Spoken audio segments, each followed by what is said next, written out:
Okay, just give me a sec.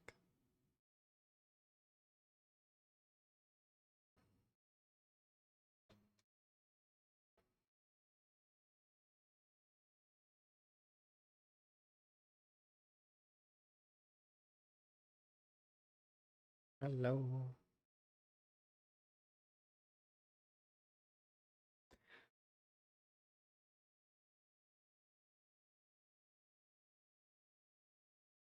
Okay, just loading things.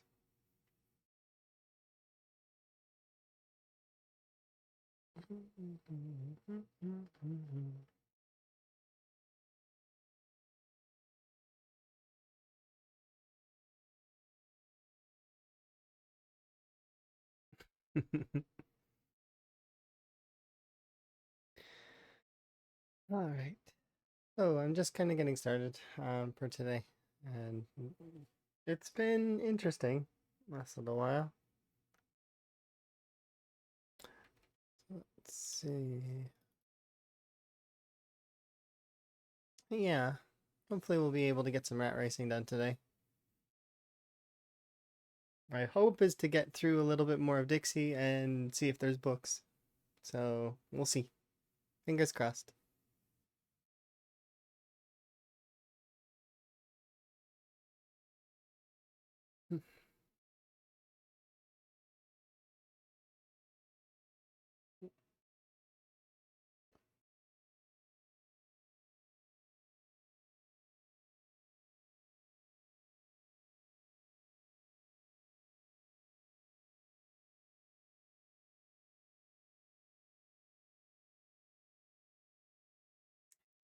The initial reason why I created that scene was because I just don't feel like having like a bedroom or something like that is appropriate.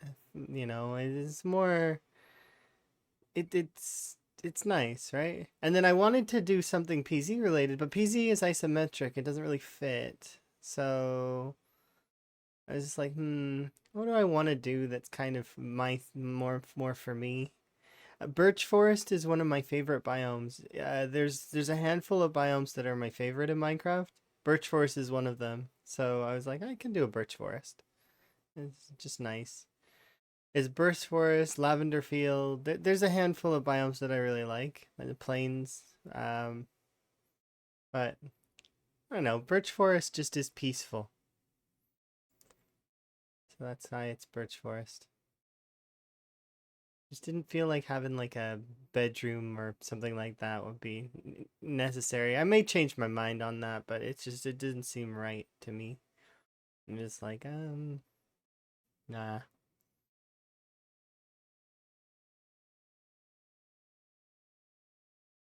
I'm just waiting for Zomboid to load up. It's doing its.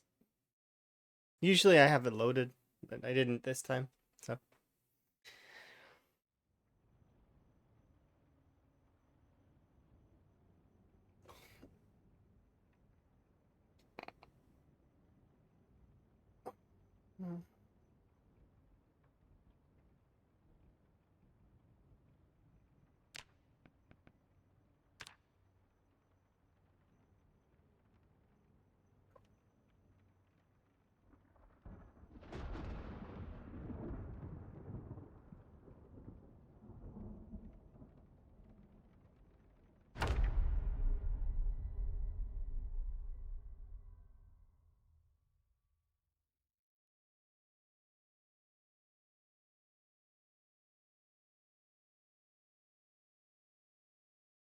Last we played, we gave Higgins a shave, so he's got no hair right now.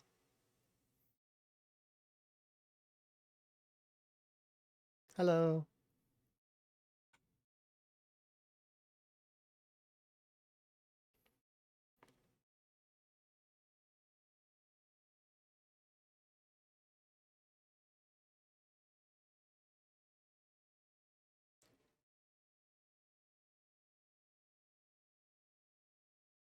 Oh, nifty. 3 hour day rat race. Why 3 hours? Guess you just like the 3 hour days, or I'm just curious.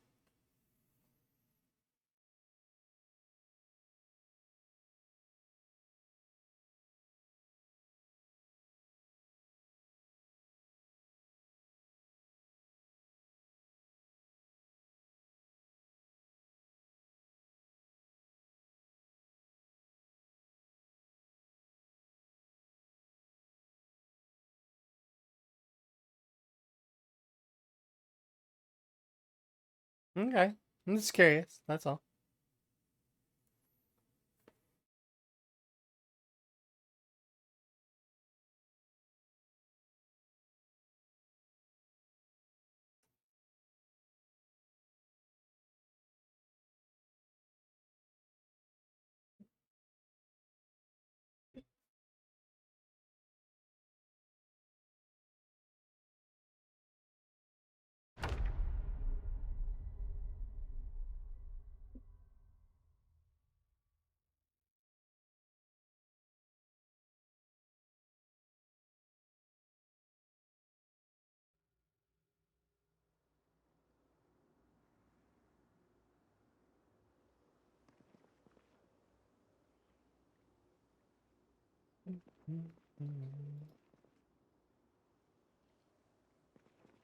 Oh, yes, I remember. Let me sleep. No.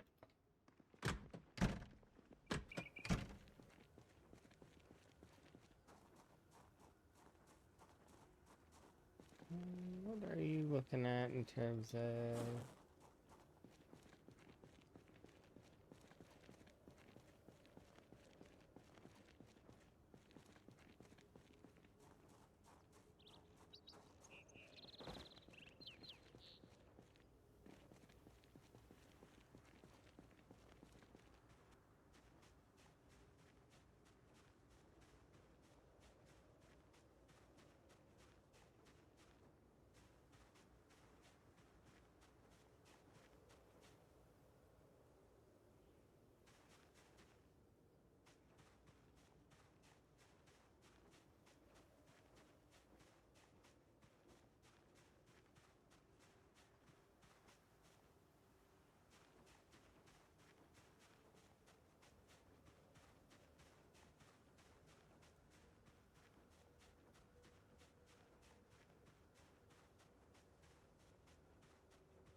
Ooh,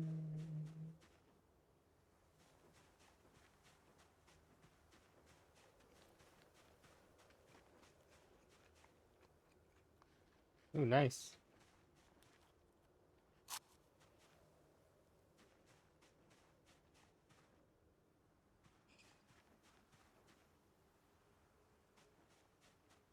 $17? And how big are the tomatoes? 20. Nice, nice, nice, nice.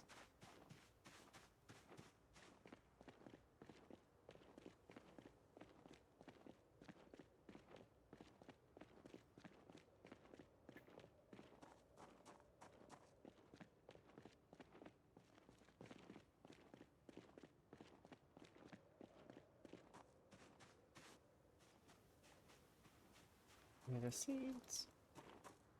We're up to 12.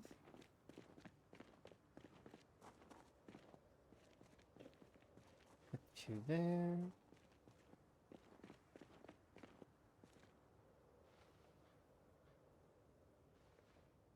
Bring these things with me.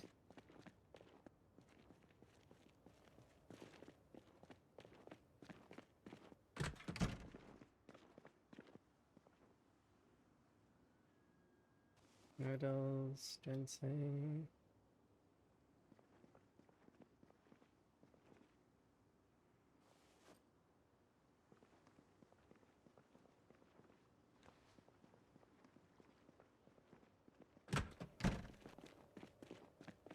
Put these seeds away. Hello.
Oh, Higgins, come on. Almost caught it. This crazy Higgins running after a rabbit with a knife in the forest.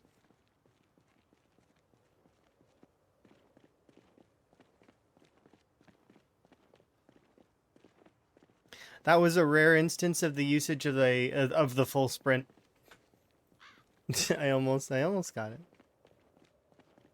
But for those that don't know, there is a sprint that's beyond regular jogging around. It doesn't get used very often outside of sprinters. Like you don't really. But I was like, I really want to catch this rabbit. It didn't happen, obviously. I did try though. They did put in the effort.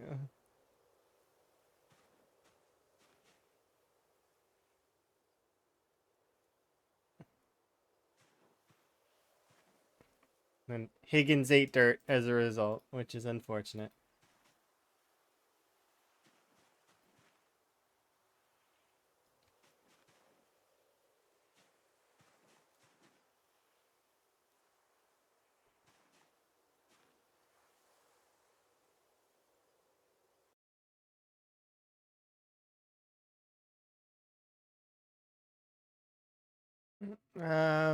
Yeah. I don't have a good joke at the moment. Sorry.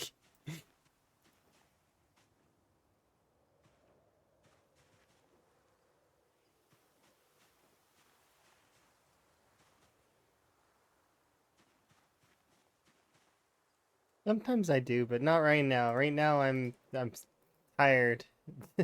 But like fatigued, not not sleepy because I did just I slept already. It's just tiredness. I'm sure that can happen. People can relate. Just being tired. Yeah.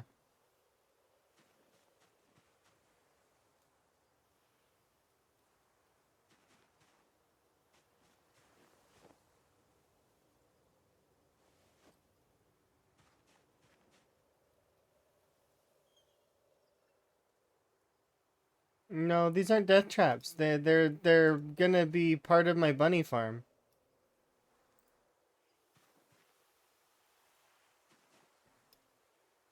Yeah, I would say that it's like the exhaustion noodle, but it's not quite the same. Like, 'cause just tired, right? Don't know why. Just in a tired state.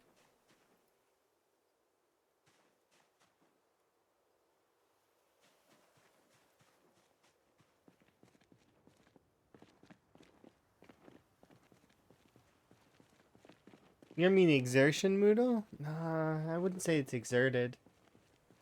I wouldn't say it's a fatigue. It's like a separate thing. It's like I've slept, so I'm fully. But maybe I didn't have a good sleep. Maybe that's it. Maybe I had a poor sleep. Still, I did want to stream because I didn't have like means to do yesterday as easily, which is unfortunate. I did manage to spend time with Emma yesterday though, which was nice.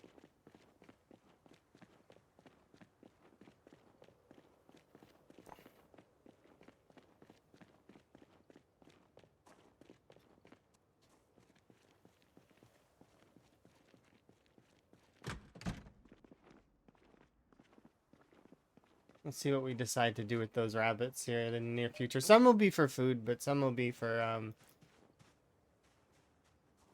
well, being rabbits. I'm gonna switch to stones.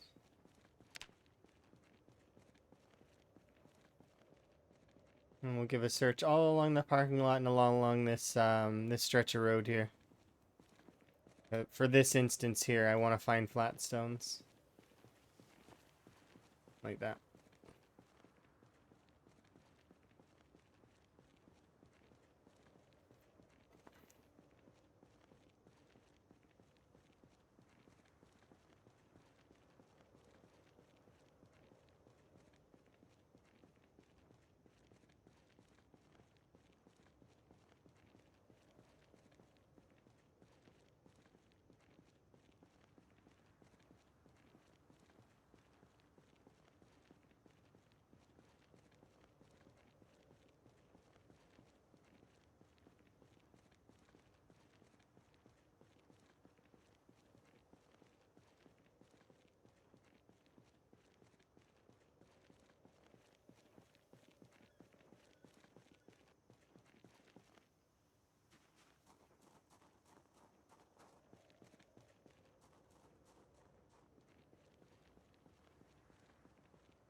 So far, we're at 2.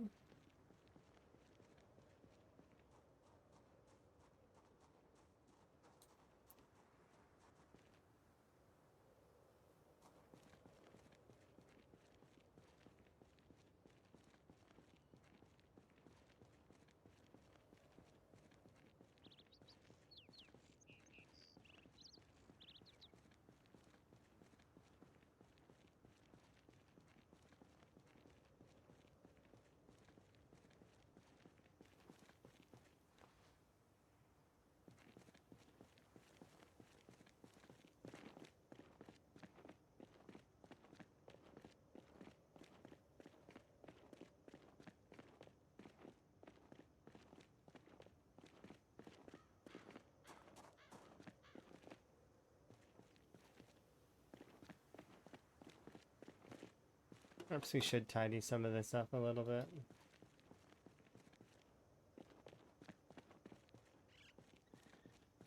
We will once we are able to make crates. I can't make crates right yet.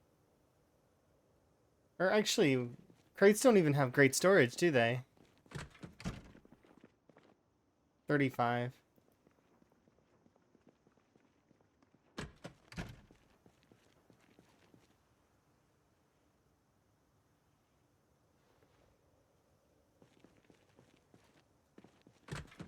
Hello. Thank you. Do appreciate.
I have denim strips. Oh, I grabbed the dirty denim. Oops.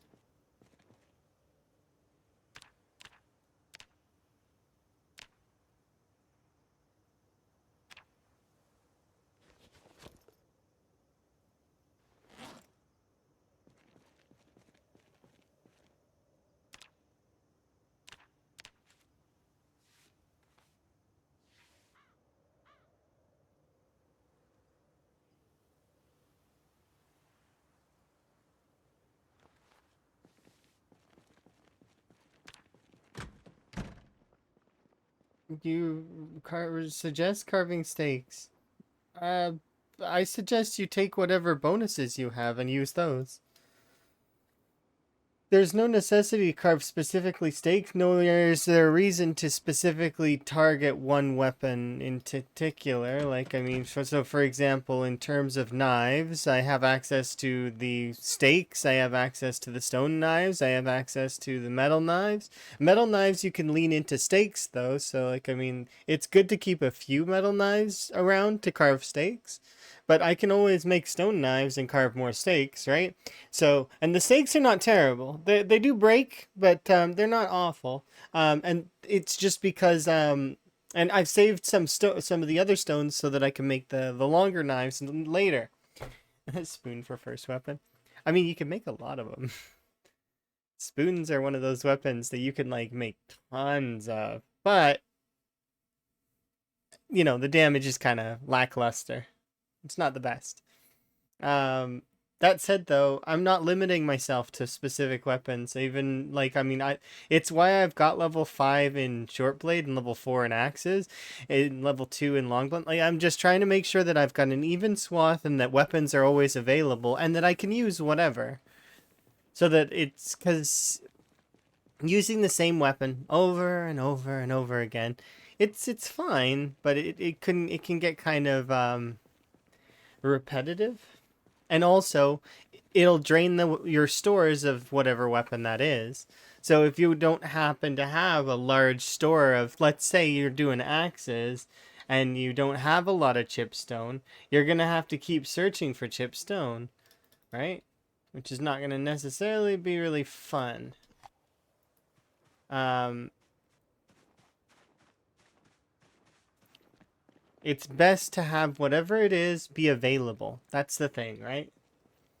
Availability is the first sort of criteria, or well, second criteria. First is you lean towards XP bonuses. So whatever you took a bonus in, whatever the character's built for. So in our case, axes, short blades, long blunts, they're all good to take. So we lean towards pretty much any of those. My preference is short blades, though. I can get short blades to 10 basically with my eyes closed. But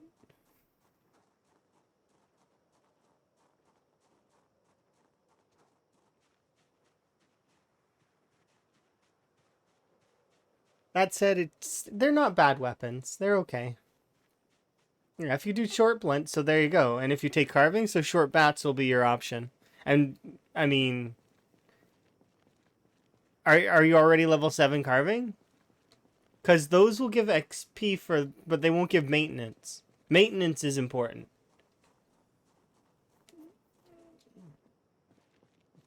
You just started? Start grinding carving. Because when you unlock the short bat specifically for short blunts, you'll understand what I mean. The short bat's amazing, just for its availability. You can just, like, so tree branches are one of the options for the short bat. So you can just walk over, grab a couple of tree branches. There you go. You got 2 short bats. Or chop down a tree, and you have 5 short bats in the branches. You have a long stick you can turn into even more short bats. The planks you can turn into more short bats. Like, it's just consistent. Thank you for my hat back.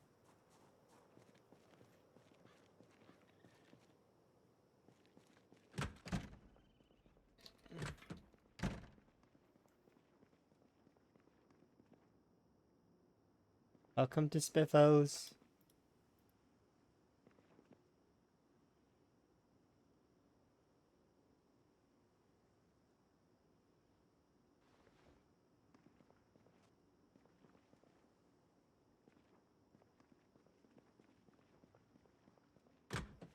No, that isn't a raccoon in the bathroom. What are you talking about, customer?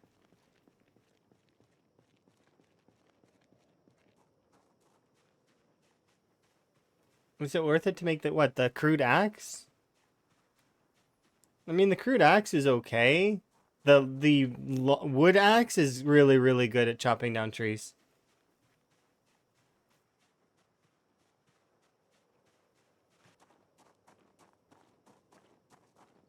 And then the higher your axe skill, the less muscle strain you get from swinging the axe. I know that that sounds like me stating the obvious, but that includes chopping down trees.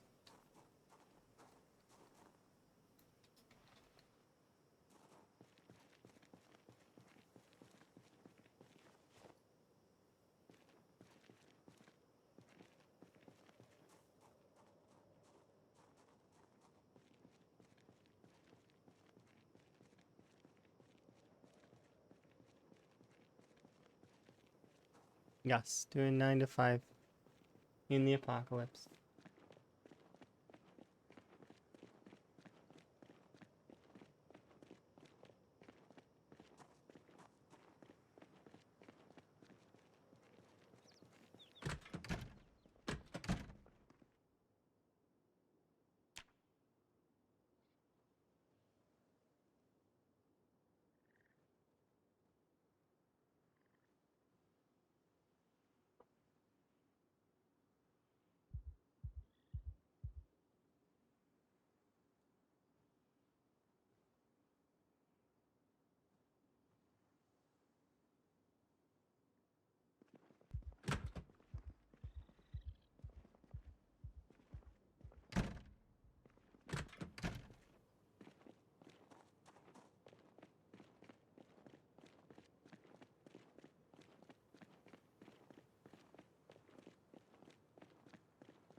Oh my god.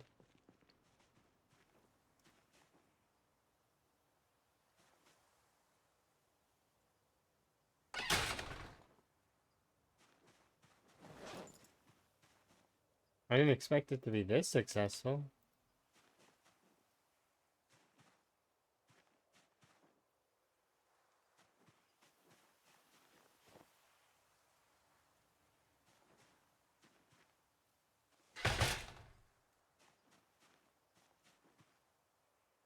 Okay, and we got baby bunny.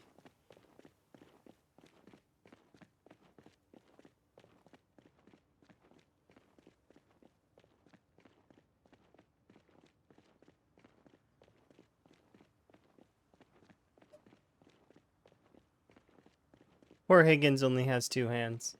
So, you know. And it takes 2 hands to carry an animal. So we're going to have to hoof it all the way home, drop the animal, hoof it all the way back, rinse, repeat.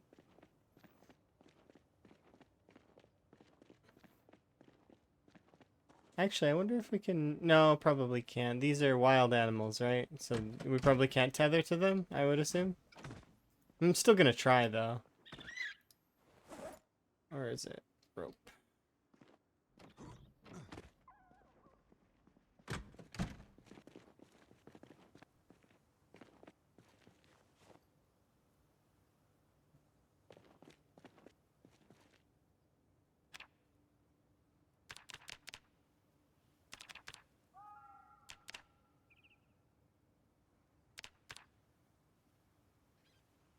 No, we only be able to do like...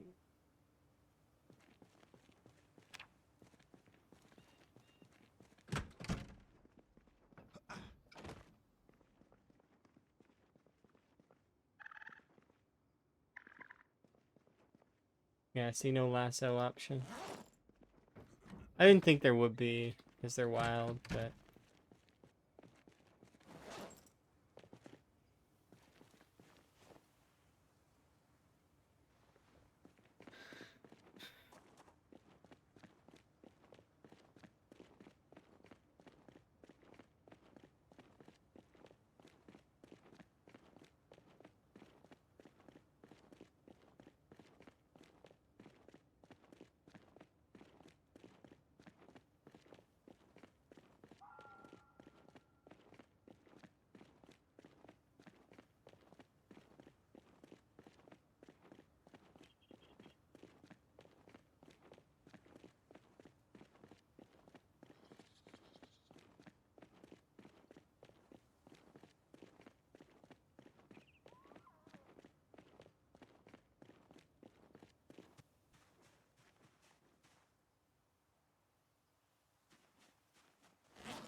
We already have some of these, so that's why I'm getting rid of them.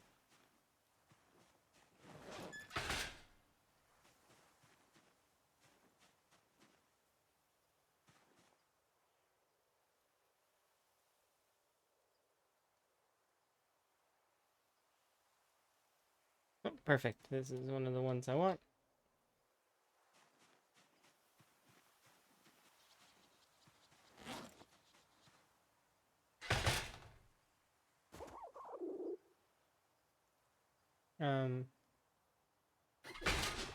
That's awkward.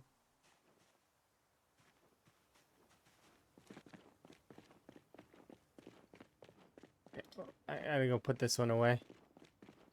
Van Pickard Higgins? Yeah, yeah, that's his normal hairstyle. He's always been that way. He wears a wig. We this is his lore. Whenever he wanders around with his wonderful hair, it's a wig. But he decided to take off the wig for a bit.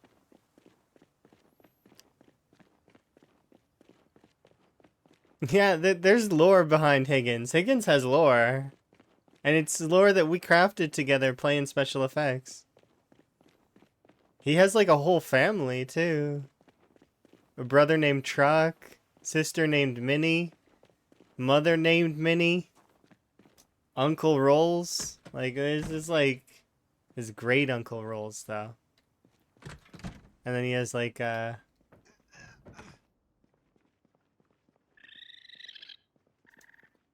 cousin named Sedan. Another great uncle named Motors. Yeah, there's quite a lot of lore behind Van.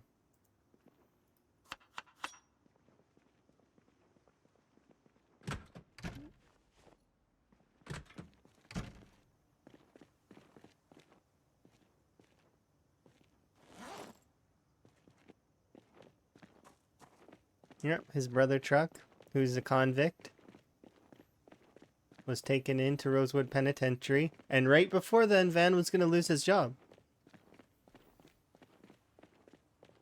Van was about to be let go from the Rosewood Police Department due to well, his brother, and like there was some stuff there. So like he was gonna have to be let go, but he did bring his brother in. So there's some bad family beef there that he has to work through. But he didn't get the chance to because, well, apocalypse, right? And that's why he's still a police officer, is because he didn't get fired. I'm busy butchering here. Can you leave me alone? Thank you.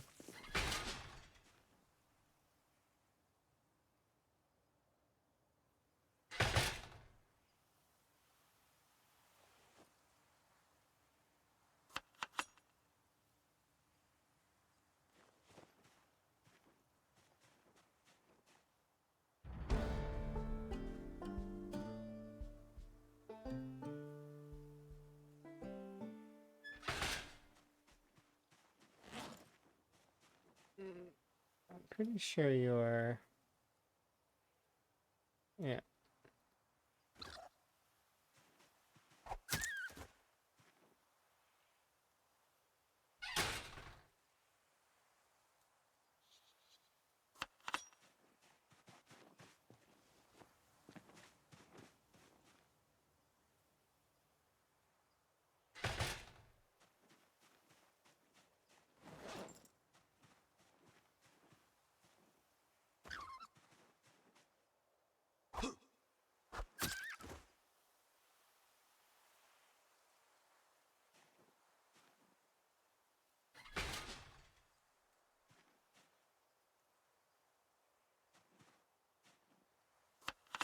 I wonder why these don't... Like, because they're not set up right yet.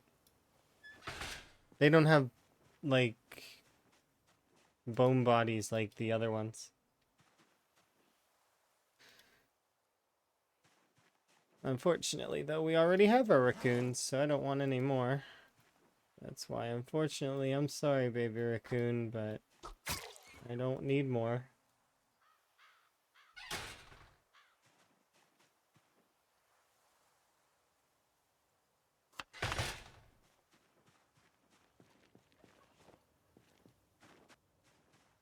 And in finality, we have... Please, please. You know, we'll keep this one. Okay.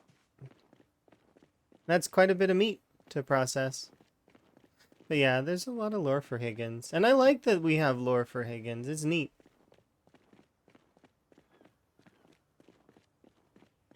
I didn't expect him to live as long as he did.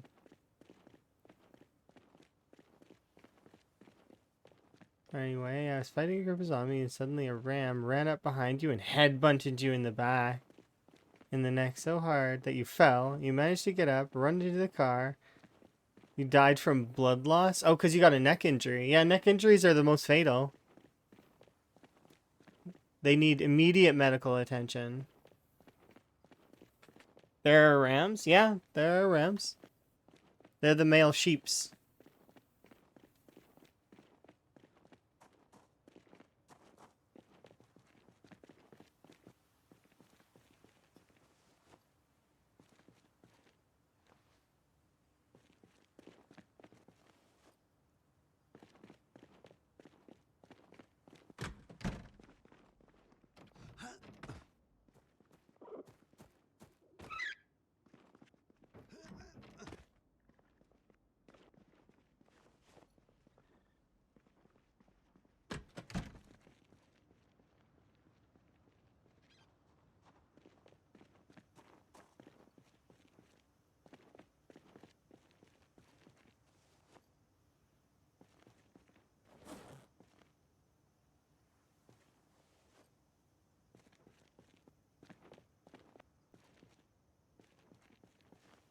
Want to know something interesting?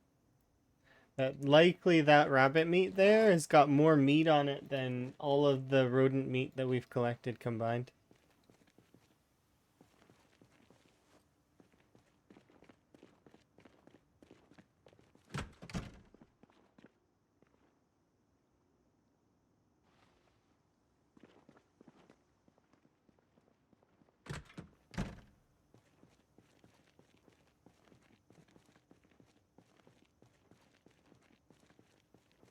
That runs straight towards them?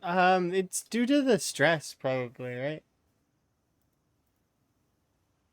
I don't think you're the first person to be killed by that. I've seen people die by being tripped over by rats, like they were trying to run away, and a rat wandered into their path. They tripped over it and fell, and then they died. Like so, like could you imagine that being the way that you go out in the apocalypse? You step on a mouse and then you fall over, and then then the zombies catch up to you as a result. It just seems unfair. It's not very fair at all. You joking? Okay, I see. I'm bad at that. Bad at picking that up. It would seem. But yeah, it's one of those things where I've seen a few of those clips where people have and some where people were like, "Is this a bug?" Like I mean, the one of the more amusing ones that I've seen was somebody stepping onto a flower bed and they started falling. Like they essentially triggered the falling animation. If you haven't seen that one, if your character falls more than a certain amount, you enter an animation, which essentially signifies that you're going to die. You're going to pancake and you're going to die. That is essentially what that is.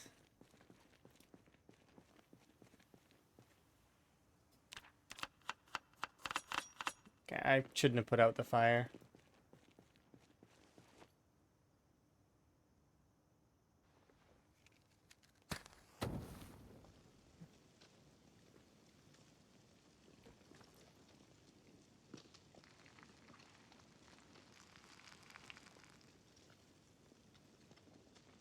Are you been butted by cows, bulls, rams? So far, you've been fine. Yeah, you're gonna get injured. They can injure you. You're going to pancake?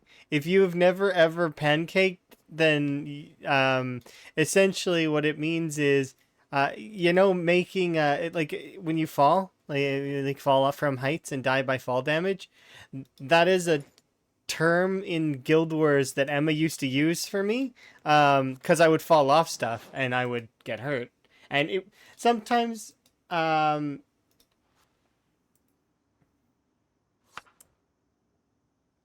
most of the time it wasn't unfair, but essentially, you know, make like a pancake, flat, flat.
I just want to see my. There we go. I said I just want to see it scale off is my hope.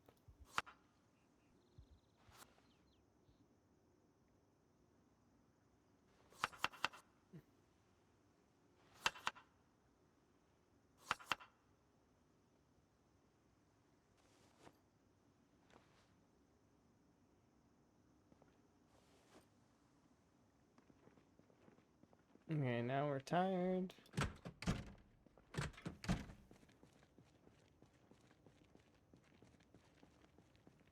How much crap is in here?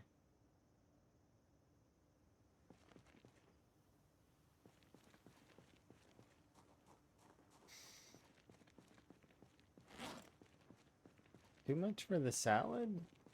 Yeah, apparently. What if I trade it? Bone for salad.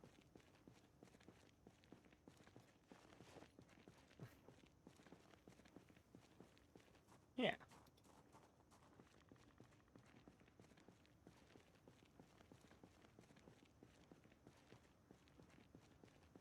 Yeah, rabbits are the best caloric animal if you're not gonna do milk.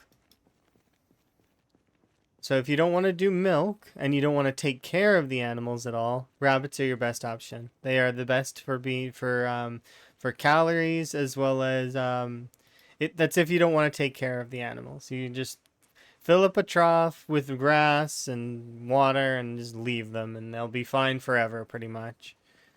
They barely drink any water. They barely eat any food. Like they're very light animals. Their life cycle's kind of short though, like as well. So you're gonna want to make sure you have a male and a female, but also make sure you're culling the herd considerably. Don't let the herd get too big, because it will lag you and you will be sad. Rabbit apocalypse is very easy to achieve. Same for chicken apocalypse, and like they're all easy to achieve, but you don't have to clean a coop, right? Um, there no, so no, not even close. No offense to rabbits at all, but cows are the best animal in well in PZ in terms of total volume of butter you can get. Um, Sheeps come in second, but sheeps are not just sheeps are the best all around animal because they give you wool, right? And the wool then can be used for tailoring. I'm still holding out hope that we get horses. I would love to have horses just because that's an alternative to cars. Like maybe we could have horses and saddlebags. You know what I mean? Then slowly PZ becomes like Red Dead, kind of. Kind of, sort of. It should be kind of fun.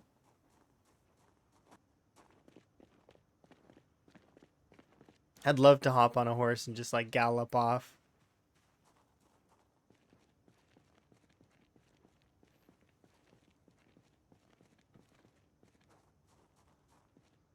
And then all it costs is maintenance. Yeah. It'd be fun. Well, they've already got a western town. Like, come on. Come on. They already have Coalfield. They have blacksmithing. They have all this stuff, but no horses? There's gonna be horses. There has to be. That has to be on the docket. I'm holding out hope. Because think about it. Like, I mean, they got all this stuff that leans towards that, don't they? They added in cowboy outfits. Literally. That's what they added in tailoring. Wrong menu. Let's see. In tailoring, they added in a bunch of leather cowboy stuff. Like, you know, like Western cowboy boots. Where is it? All of this is like living off the land kind of deals. I could see making. Yeah. Howdy, partner. Or have the zombies stop you on the road. Help, help. My friend, he needs our help. He needs your help. Does he actually need my help, or are you trying to rob me? Oh no, he definitely needs your help.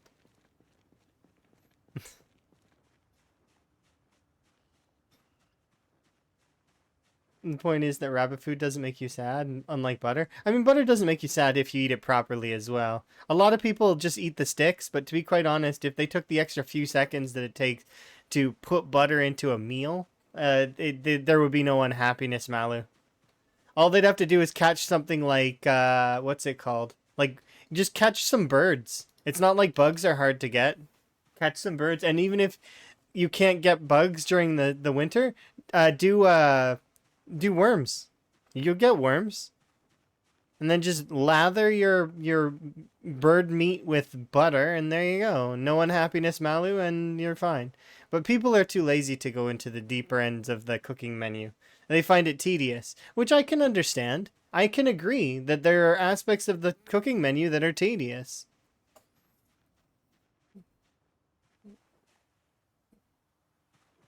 But having a little bit more interaction with it wouldn't be a bad thing. And to get people to stop eating butter, you just have to apply that malu where they can't eat the butter by itself.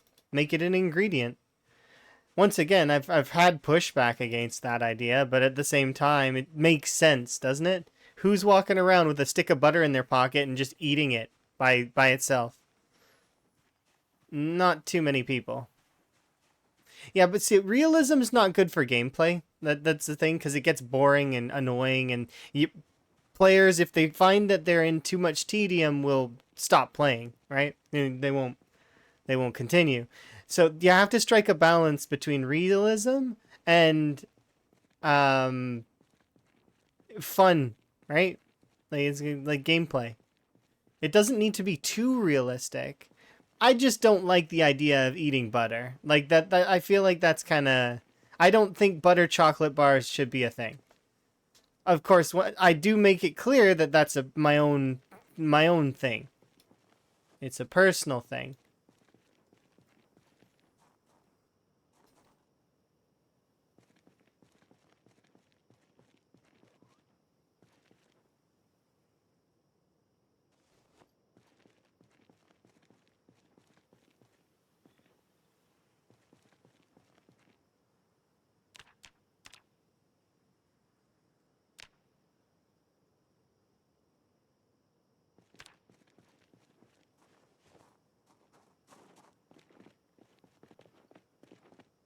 Have fun with the frog hat, by the way.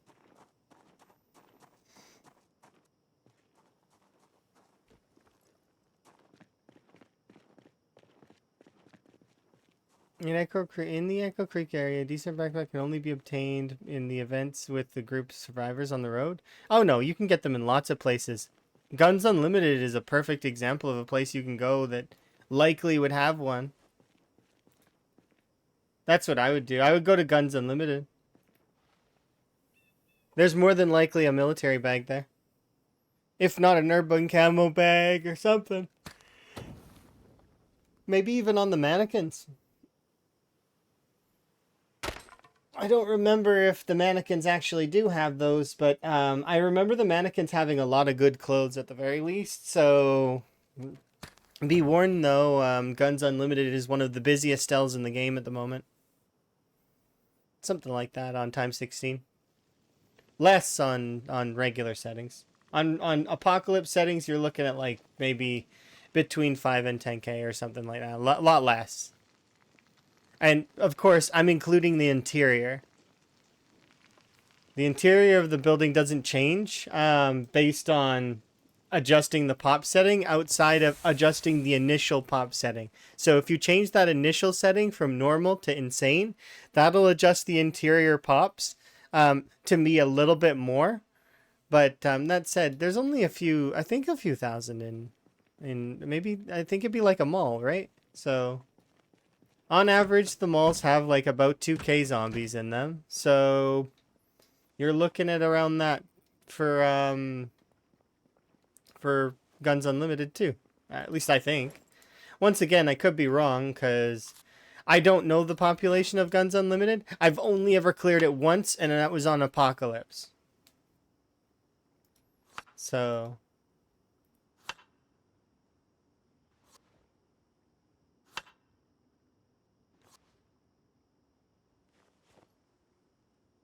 all right.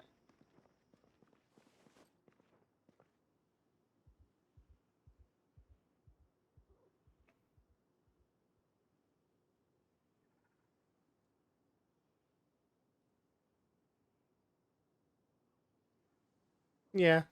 Some folks really like hyperrealism. I'm not really.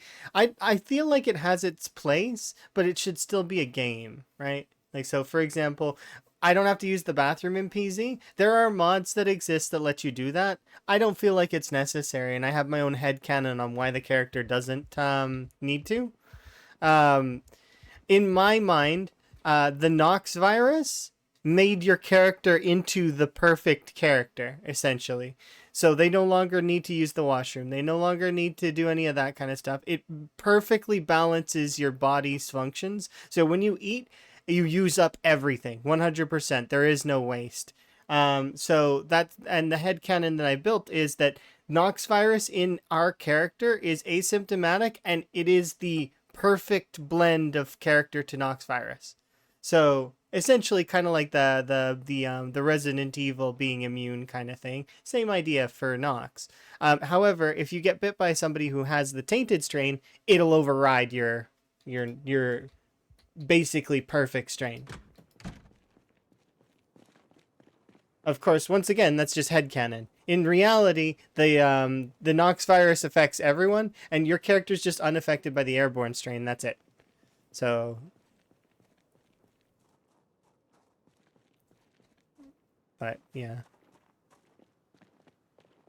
whichever it is does not matter because it's a video game. So you don't really need to overthink it. And when you start overthinking it, is when you start to be like, wait a second. Because you can start poking holes in anything if you decide that you want to. That's just kind of how everything is. There's always holes. There's holes in everything. Can I convince you to not fog up today, please, game? Like, we'll have a discussion, you and me. I'll go out killing today if you don't fog up. Sound fair?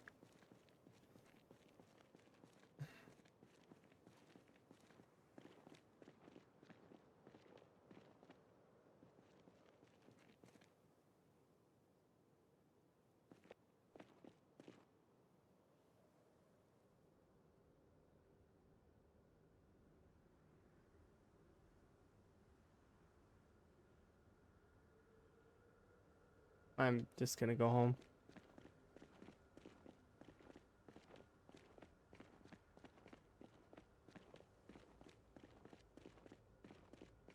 He decides he wants to. Usually it's to mark territory.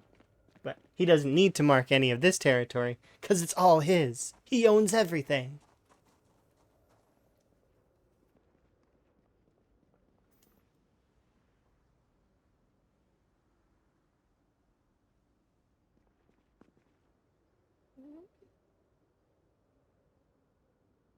Yeah, I know you're bored. Me too. Sometimes I'll deal with the fog. This is not one of those times. Look at this.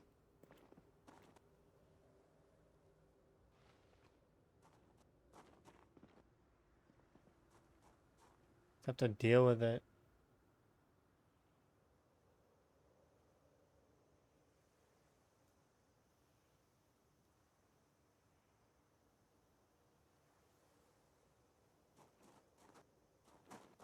I'm gonna go lose my boredom the fast way.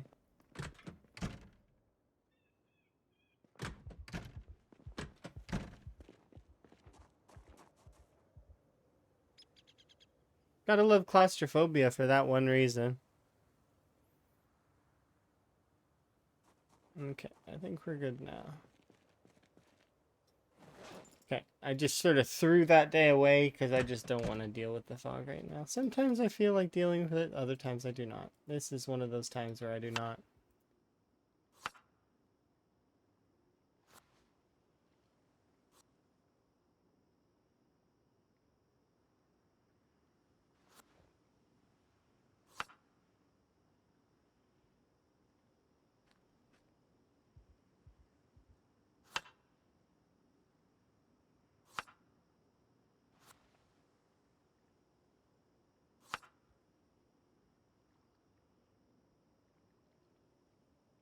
That stuff's probably gonna rot by tomorrow morning.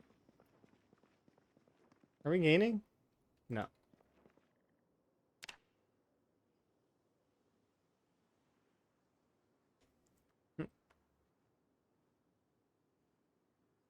breeds raccoons.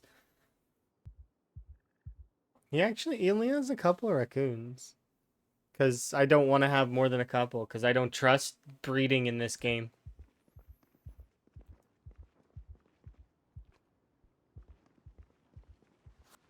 I'll come back to my base and there'll be like 90 raccoons.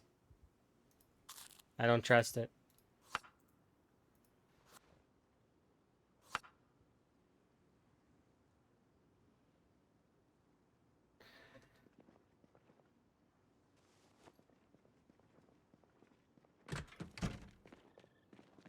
Okay. Do we actually get to go out today?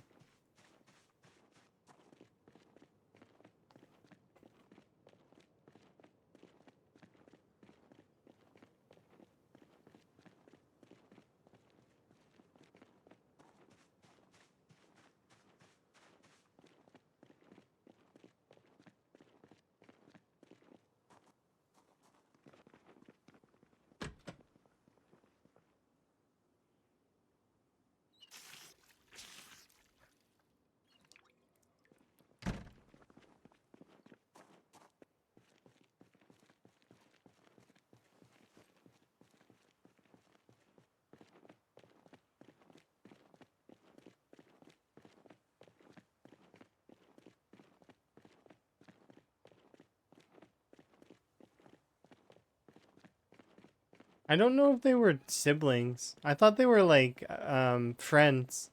The movies. So that you're talking about the in the books. She never left the tube. The lady that was immune to the T virus. She never left the like sciencey tube. She was immune to all the viruses though. Because they started giving her other stuff too, and she just did nothing. No. She's immune to everything.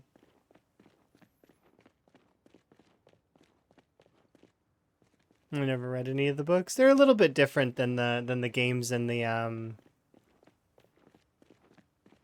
There was a time where I was interested in that stuff, and I got a few of the books.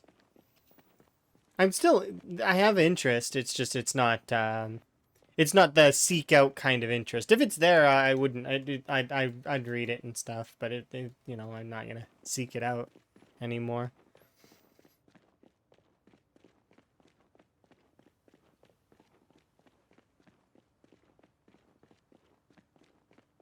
And plus, the canon changes sometimes because that's how it goes. Things stay up to date as best they can. They adjust the canon so that it's more interesting. To get people to be more involved in it.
Hello.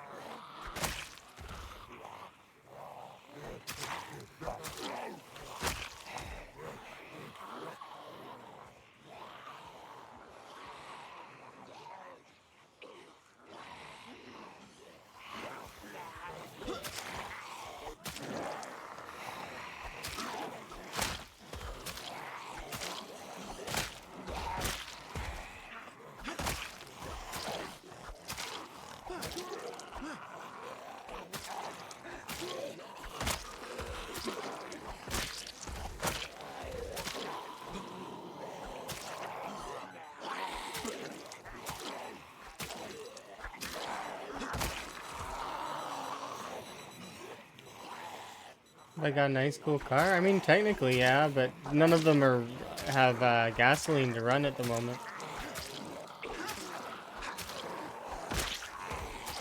They did set off car alarms, though, which caused me problems earlier in the run.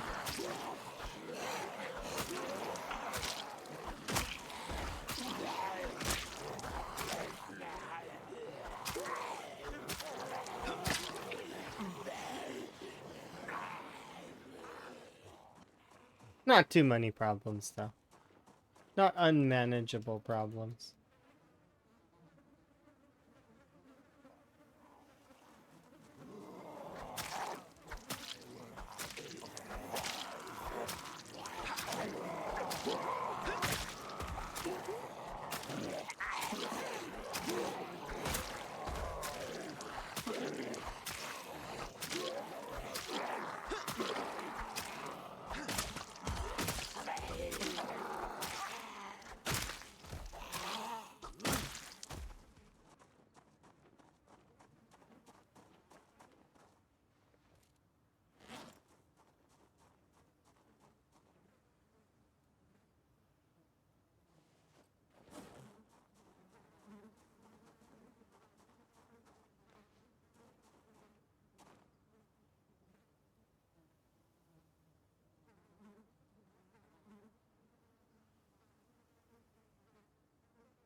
Mm-hmm.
The lime green socks are actually,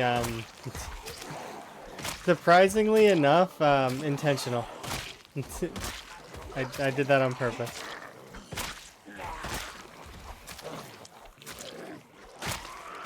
Those are the socks I came in with. Because if my shoes break, I want to know right away if they're broken. And one of the easiest ways is through vibrant color. Yeah. So, for example, if my shoes break, my feet will look like this. Here, you see the difference? Right here. Kind of fairly large tell sign, right?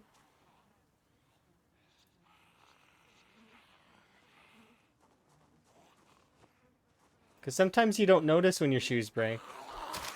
And then you walk over glass, and it's awkward. I don't like that. Because in all honesty, I would know if my shoes were broken, like especially if they were on the verge of breaking. You ever have a pair of shoes that, has lasted a long time? The good pair of shoes, that pair of shoes that you always wear. And then you wear them out. Like, and then they're barely clinging to life. They've got like a little bit of energy left in them. They're basically just barely hold together. But you don't want to get rid of them because they're your shoes. You have to get new shoes. Second, those things get a hole in them. If I can't repair it right away, I get rid of them usually because I don't want to be dealing with it. Because there was at one point I don't want to say this because it's blah. But long story short, without going into too much of the details, so that it's not so blah, glass can be in bead form.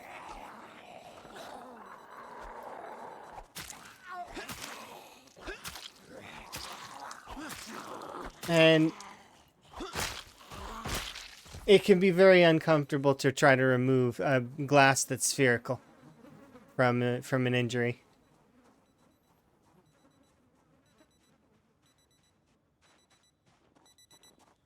So, holes in things are bad.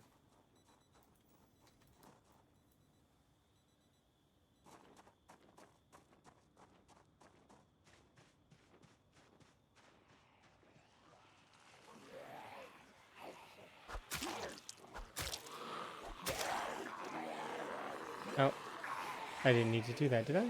No.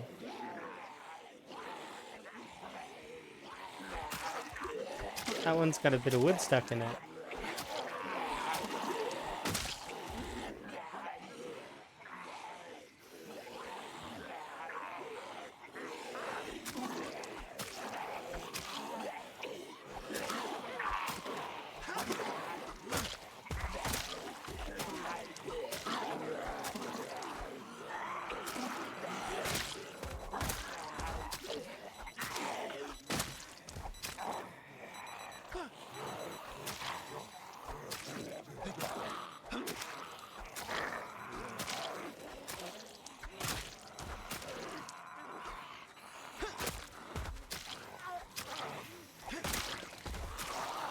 Yeah, that stuff can be quite painful.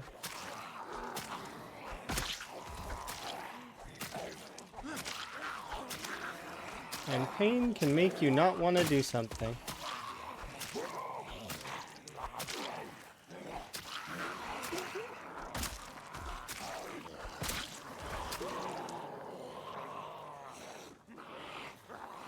How big was the glass bead? It wasn't very big. That was part of the problem.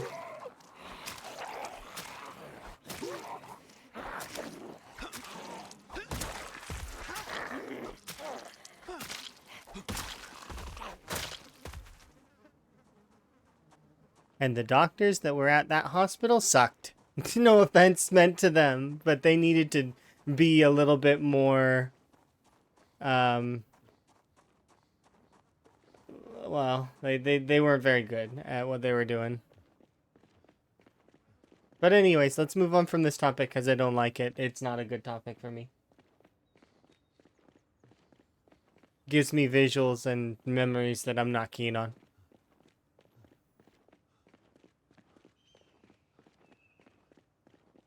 The next thing that we're going to do is we got to go back and have a sleep, but we're making good progress on Dixie. I want to get check some of the bookshelves to see if we get books. Some of the books that I want are aiming books, carpentry books, electrical books, any of the crafting books, to be fair. Like, if we get any of the crafting books that are good for us, then that will be good. Have I built a full set of armor? Not yet. We do have the means to potentially do blacksmithing through a method that is kind of unconventional and sort of silly, because we can't cut the bars, yet we can smash them into zombies and break them, and that's how we can do it. Either that or to be honest, what I'm actually going to do is I'm going to go looking for a hacksaw, a welder's torch, and a welding mask in McCoy. Like McCoy lumber. So fingers crossed we find those things there once we get to that point. For now, though, I'm just having fun killing Dixie, and I'm gonna be waiting out the winter is the plan. So in year 2 and a bit, we'll hopefully have pushed through majority of McCoy. So by then I'll have an outpost in essentially, I'm gonna probably have an outpost in either the diner or the gas station in Dixie.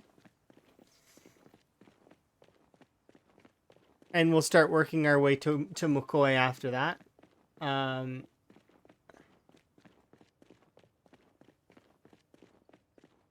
We're gonna have to kill off all of North Muldraw though first. More than likely. And if there's no house alarm. If there's a house alarm, we're going to be dealing with a larger problem. Not that that's that big of a deal. It isn't. It's just...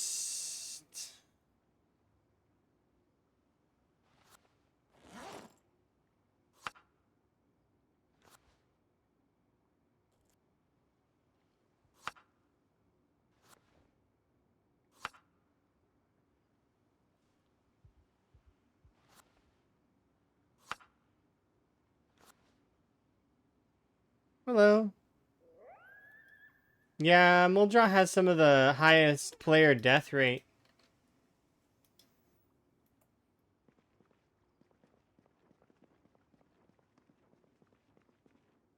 I'm just gonna not eat the rest of this. We'll throw it in the pile.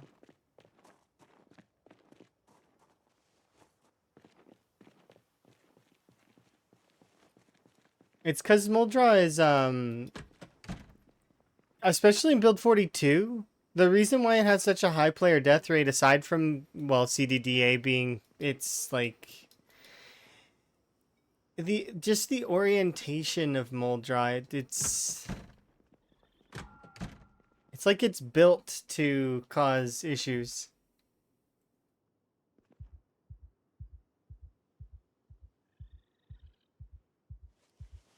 Which is good. That's a good thing.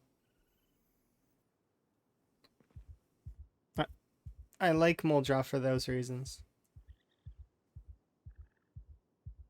I am going to do a brief BRB here in a moment, though, after we're done having our snooze, so that I can refill my tea, because I am thirsty. This is empty, and that's not good tea when it's empty.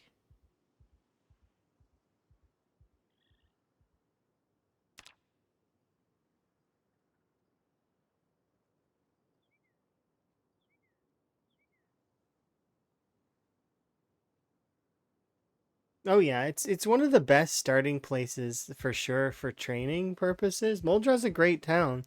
It used to be the even sort of town, like the in between the Rosewood, Riverside, West Point, like spectrum. It was like the middle town. Um, Now Muldraw is a beast. It is a scary place comparatively to a lot of the other towns, minus like Irvington. I haven't been to Brandenburg, so I don't know about Brandenburg, but I know that Louisville for sure. But Louisville's in a classification of its own, given the size difference. Like if you look at like here, if we look at Muldraw, right, and then we go look at Louisville, this is about the equivalence of Muldraw right here, right? So Louisville is like 4 or 5 Muldraws, right? Louisville is like 3 West Points. Kind of. These two are similar. They've always been kind of similar. It's just the concentration used to be harder on West Point. Now it's not as bad. The concentration on West Point actually is easier now than it used to be. because it's all consolidated to the core in the commercial district.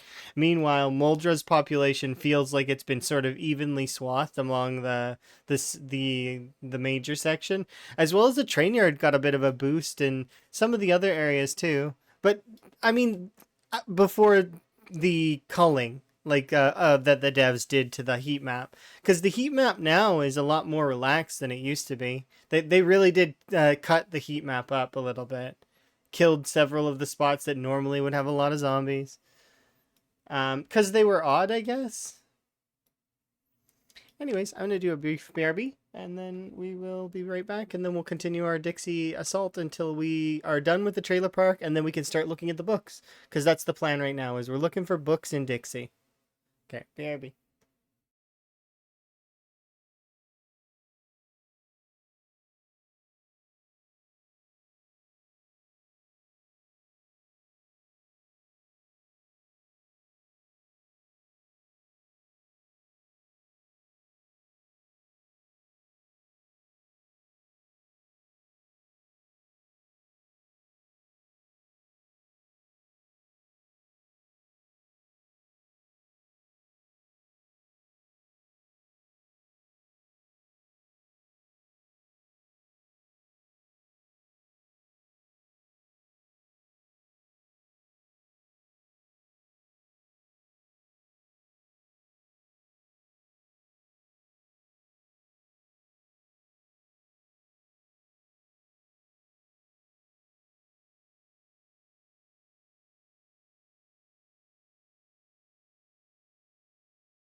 Okay.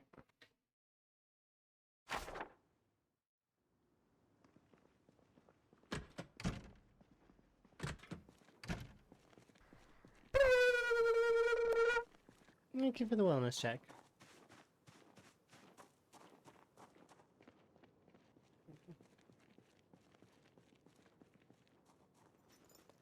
Let's top off our backpack.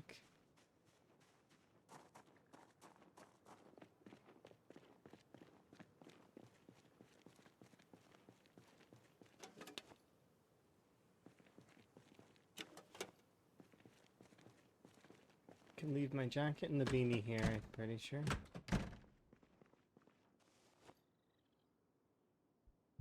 Which means that gives me how much more? Can leave the saw. Not planning to take apart watches. Unfavorite and place in here. Don't need to cut my hair. Unfavorite, put it here.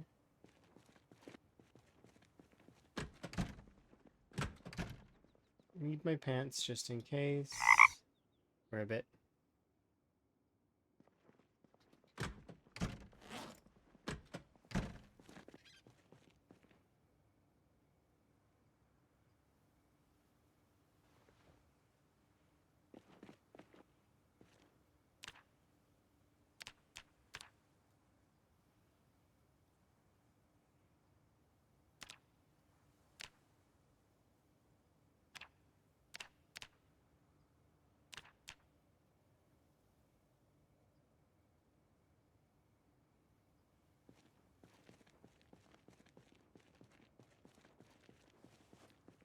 This is why I've been using steaks, though. Is just like, I mean, immediately I can get a dozen of them at quick need. So now we have currently a decent amount of weapons.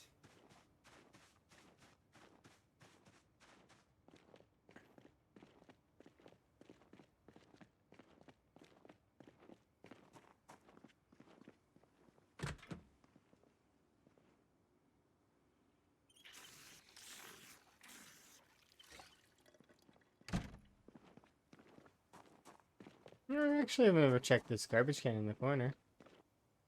There's an Easter card. Happy Easter.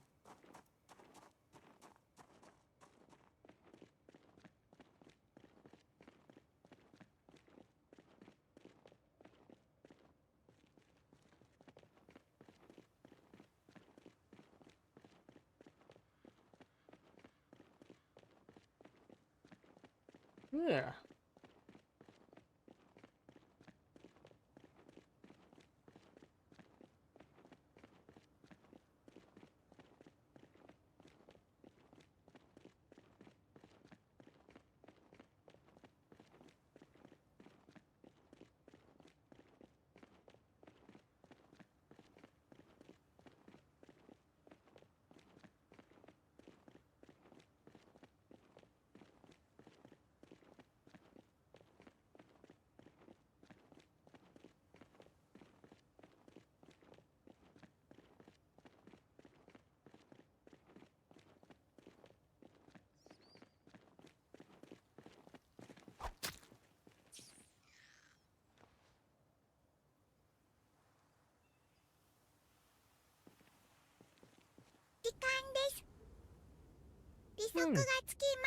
Thank you very much for the raid.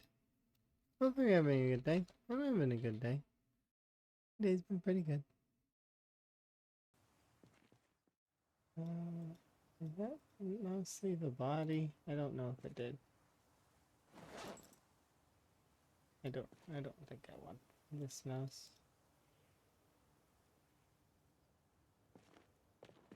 Hello. I'm making progress and it's been going good. How goes your playthroughs? Are you having a good time? I probably should do my intro thing. Here, I forgot.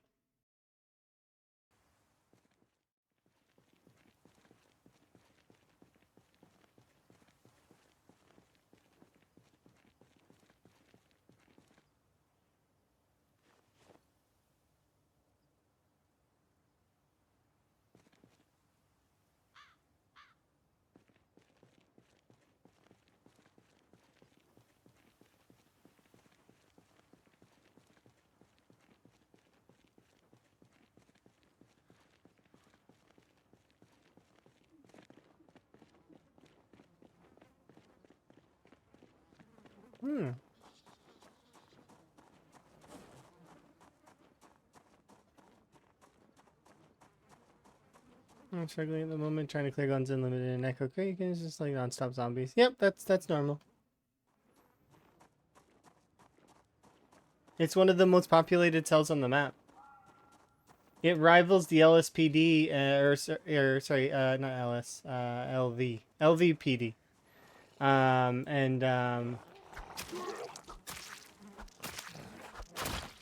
The Crossroads Mall. They're similar cell sizes.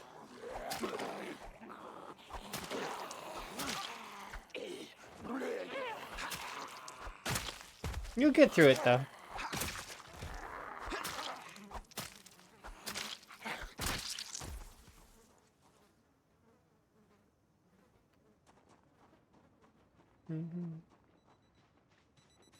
Yeah, eventually you'll wear the zombies down.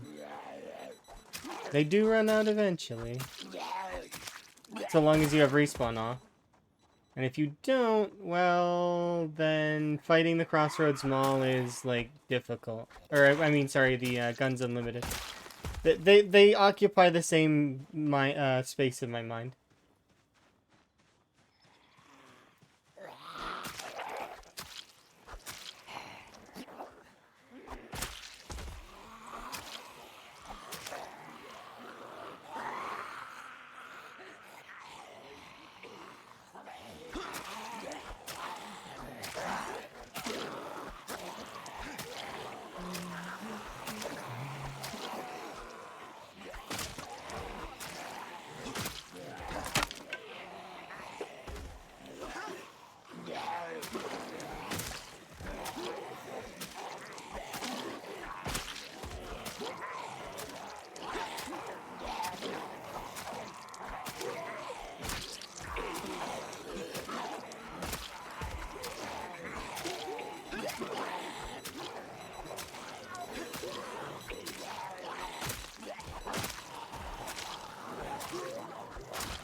You're amazing.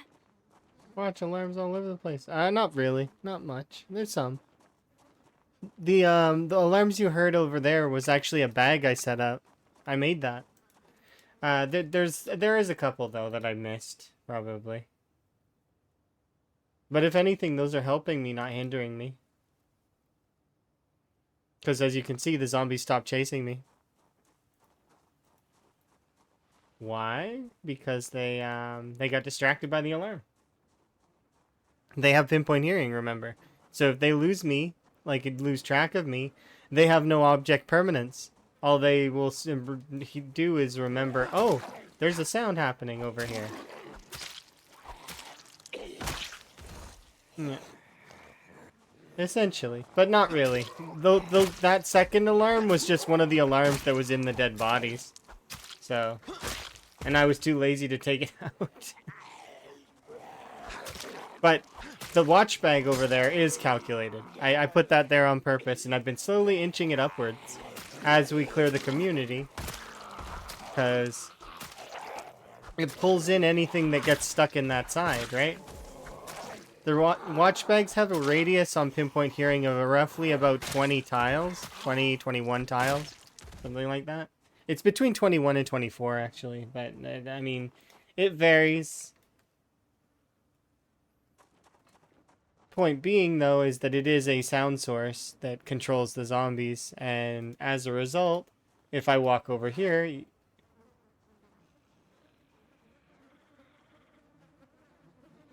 See? Oh, there's a crawler.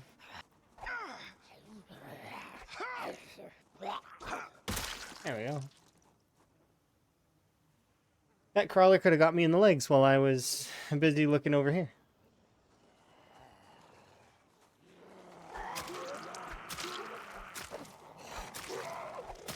I thought it would be further down.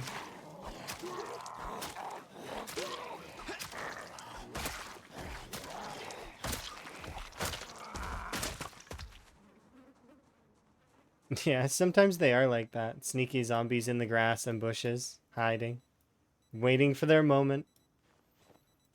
Because that's the thing, right? Is the zombies want to have their moment too.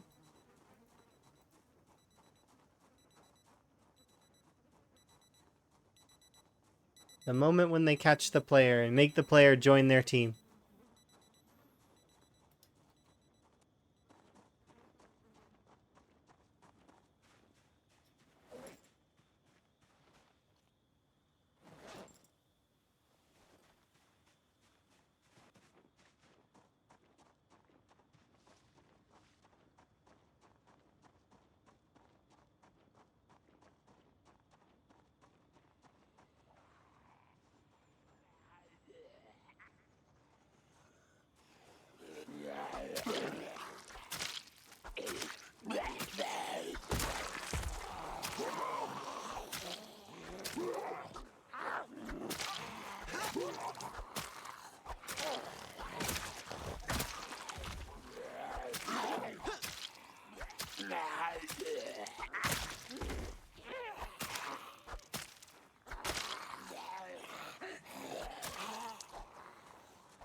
What's my main source? Forageables and rabbits and birds and fish. Like I do a decent like fish, forageables, and trapping are essentially the big things that are keeping us going.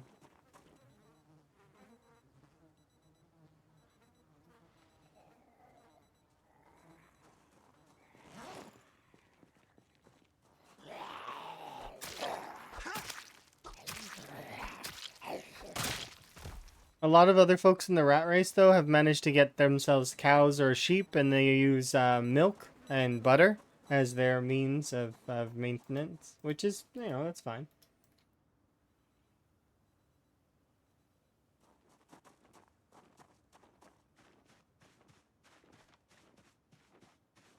Whichever folks enjoy.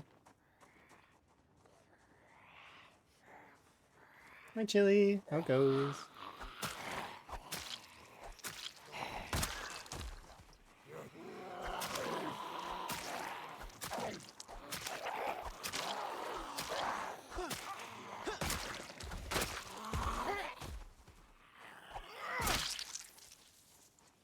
No, it's no. Butter was slightly nerfed? No, not really, no. They increased the amount of total cost from 500 milliliters to 5,000, but cows still produce like 50 liters, so it's like, okay. Nah, it's not even a nerf, really. Slight, ever so slight nerf. I'd almost argue that it's not even really a nerf, it's more of just a balance adjustment that is, neutral. Because you still can fill up amphoras with milk relatively quickly. So, is it a nerf? Not really. A real nerf, like I mentioned before, would be making it so that you can't eat butter anymore. Like in terms of that it's an ingredient you put in food. Like flour or chickpeas. Because right now they nerfed chickpeas and people seen that when... So you can't eat chickpeas anymore. That would be a real nerf. Because then you can't eat the butter. You have to actually like put it in food. But once again, I've had people tell me that they don't agree with that. Which, I mean, it's fine. It's like I said before, it's my opinion. I don't believe that adding an extra 0 was enough, though. The alternative is less than ideal. Is that make butter rot, which I don't like. I don't like the idea of making butter rot.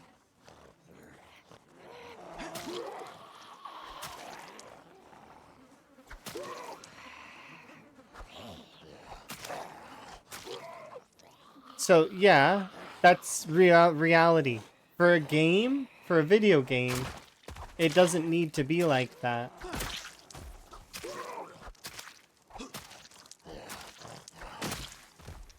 Because if we were going really, like for real, in terms of like totals, it would take all day. Well, not all day, but it would take a sizable amount of time to churn that butter, and you'd only get a little bit. It'd take you like all day to churn butter, and you'd only get a smidgen, like from the amount of liters you put in. You wouldn't be able to, pump out 10 sticks of butter. It's just not happening. At least not but once again, it's a video game, so you have to suspend some disbelief a little bit.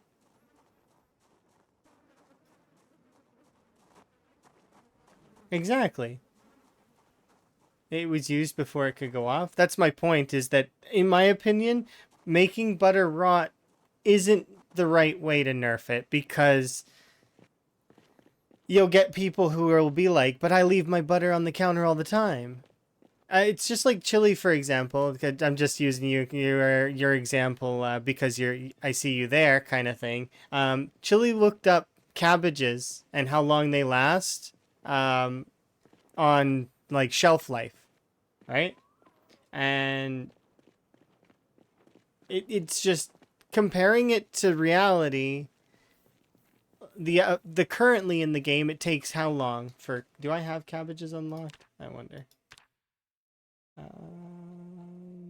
Cabbages right here. It takes 60 days to grow cabbages. Now that's 2 months, and they spoil in 2 days. So they spoil in 2 days.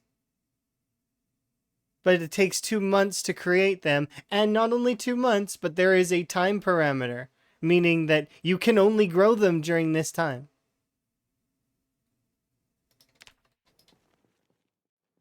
It's like the food system it's a cool system, but at the same time, there's aspects of it that cause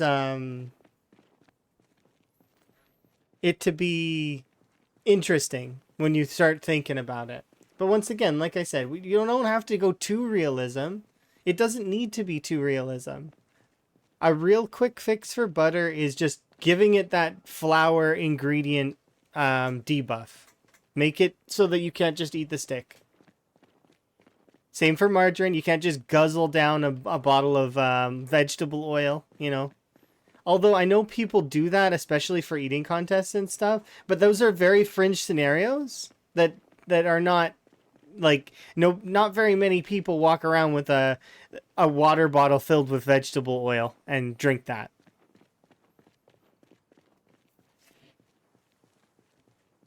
Unless it's like a mix. Like they'll have like a mix. I'm not talking shakes or any of that kind of stuff. But that's because some people do drink those kinds of things, like, the shaker shakes or whatever. Sometimes they're oily. Some folks need that, but it's not that's taken case by case, and it's not the average nutrition of every individual.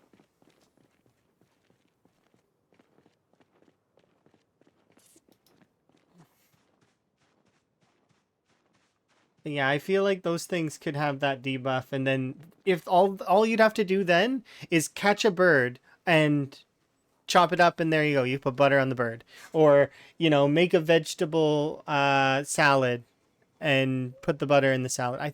Can you do that? I don't know if you can. You might not be able to do that, but you could at least catch birds, or fish, or butcher something if you want to gain weight. I feel like as well that they should up the protein values and the calorie values on all of the meats and level them all off to be the same as the rabbits. Yeah, people will be upset, but if they did that and then they also leveraged, like currently, if you kill a baby bunny, it gives you a few thousand calories, which is more than one adult other animal. You could kill a cow, and a baby bunny produces more calories than a cow does. Once again, it's a video game. I don't mind that, but there's an odd thing there, right? And I don't mean to say to nerf the baby bunny's values, because in all honesty, they shouldn't. Because if you can manage to catch a baby bunny, you deserve to have that extra calories. In my opinion, level off the playing field. Raise all the calorie values. And I'm talking specifically with butchering 10 and cooking 10, where you maximize your calorie gains.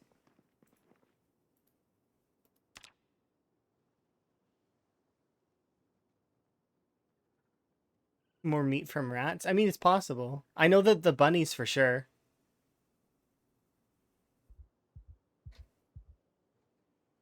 And the thing is when it gets looked at, I'm nervous that they're going to nerf the meat values of the rabbits, thus forcing every single player to play the butter game or fish. And they've already nerfed fishing a little bit. I hope they don't nerf it again, because currently fishing and butter are butter is still the superior method, which it kind of is. I don't want to say it's against the grain of because when they very first released Build 42, we can all remember Build 42's release, right? For those of us that participated in it, kind of thing.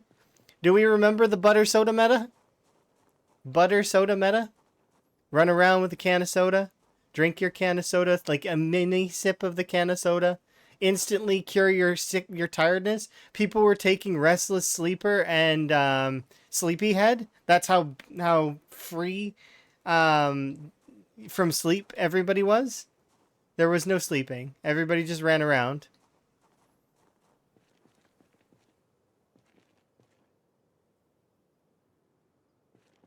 It was more meat without the meat hook. Yeah, that's because it depends on what level your butchering is at. Low level butchering, the meat hook actually is a bit of a nerf, but it should get you more XP, should it not? Maybe it doesn't.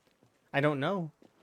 All I know is that I did tests with rabbits, and I did tests with a few other animals just to compare, and that stuff was surprising. Fish is able to keep up, but fish is missing one of the values, causing you not to be able to double chevron from fish. I should actually go in. We should go fishing for a bit. You can still gain weight because you'll hit the calorie cap, but you can't get the I don't know which other one it is because offhand right now, but one of the essential nutrients doesn't level, like is almost non-existent on fish. And as a result, there is no double chevroning with fish anymore, which just kind of slows things down a little bit in terms of the calorie gain if you're going to play that system, which in terms of long-term marathon play, you need to be able to play that system, and you need to be sort of rewarded for playing the system properly. Currently, you just make fish fillets, or you lather everything in butter, which is just, it's not, I don't know. I don't like it. I wish that there was a better system in place where it rewarded you for cooking, like for real. Like it gave you buffs. And if you keep eating things in their like base ingredient form, that you get debuffs. You know, if you eat that stick of butter, you deserve more than just an unhappiness debuff. You deserve like an attack speed reduction debuff. Your character shouldn't want to like swing a weapon. They should be physically sick. And then combo that with the good food. If you're eating the best food, your character should get some kind of happiness bonus that gives you a benefit. Like attack speed bonus, crafting speed bonus, maybe. You know, your character's elated. They're happy.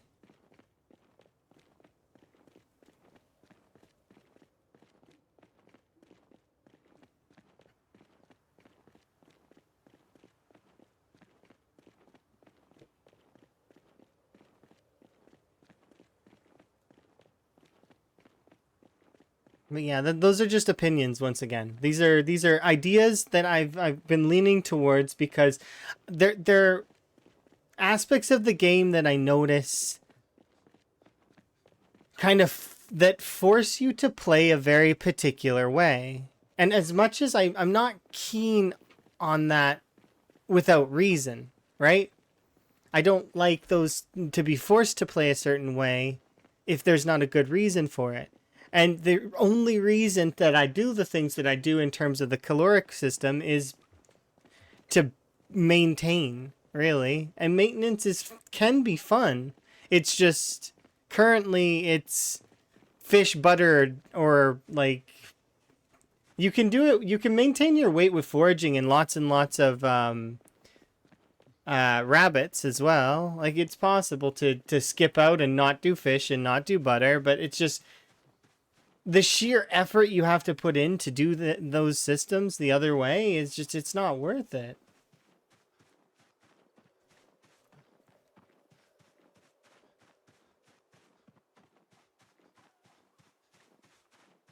Because it's not worth it for specifically for the you don't get any big benefits out of it.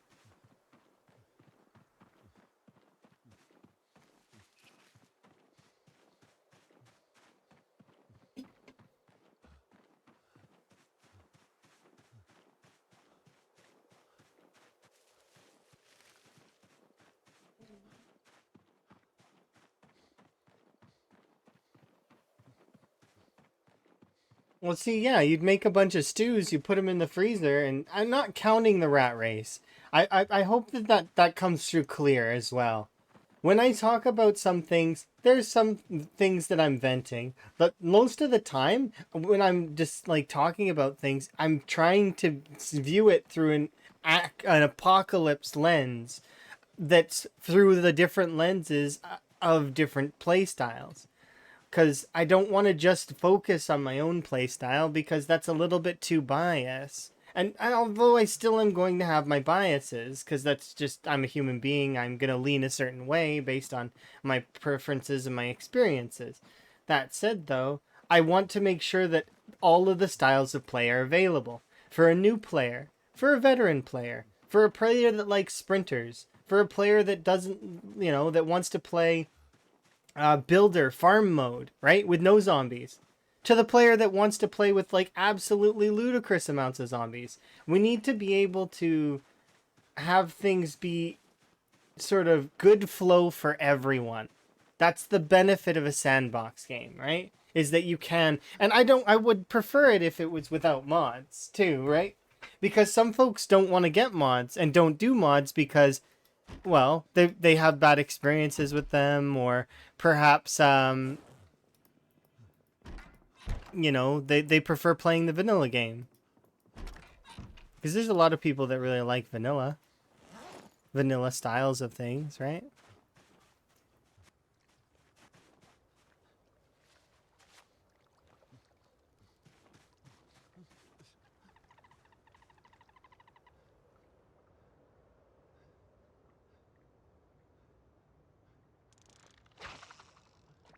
One second. I think that was walk 2, right?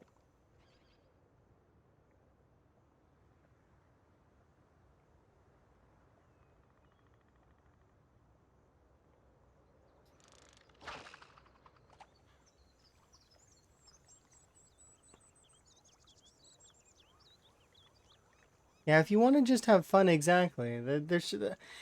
The thing about PZ is it should be based around apocalypse mode. Apocalypse should be the default mode. All of the other modes and custom sandbox settings that you see, all of that can be customized and should be allowed to be customized, but at the end of the day, Apocalypse is the default. It's meant to be sort of the middle ground, and I don't think anyone would argue that.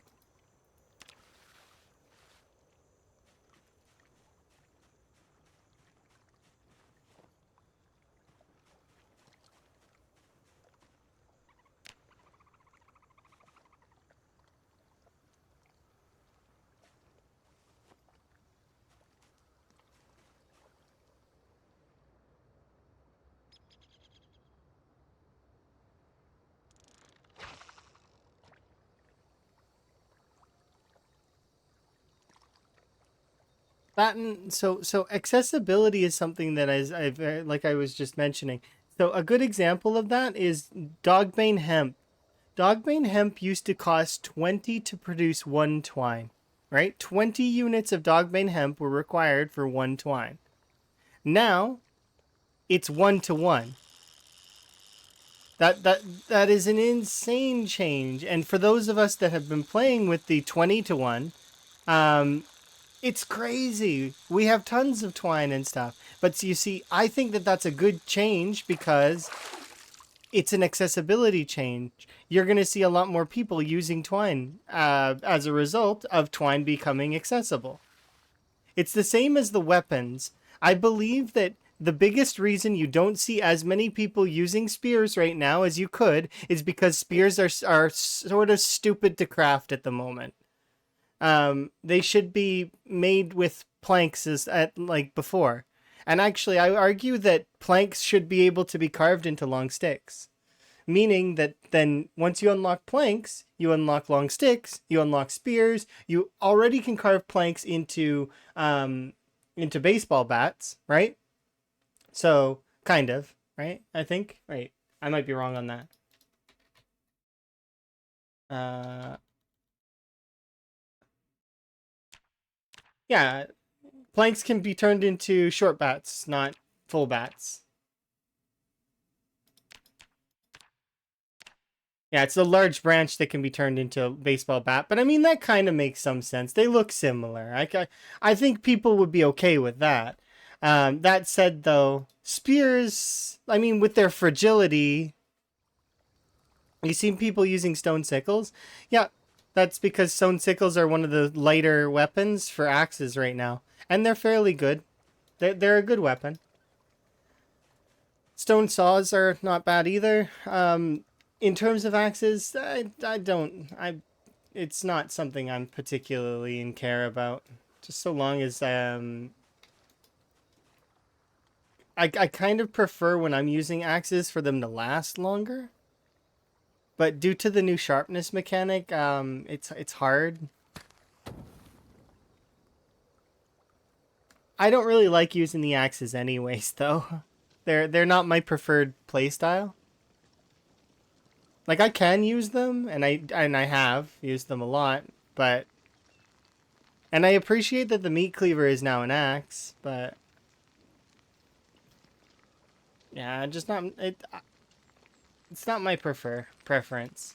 I'm still gonna level it to max. It's just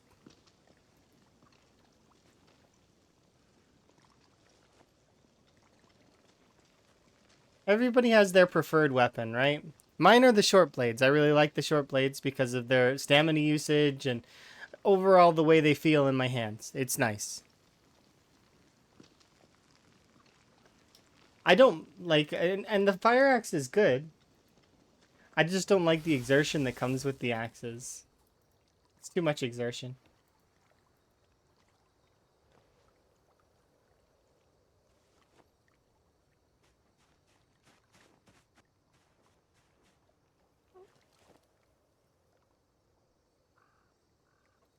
Yeah.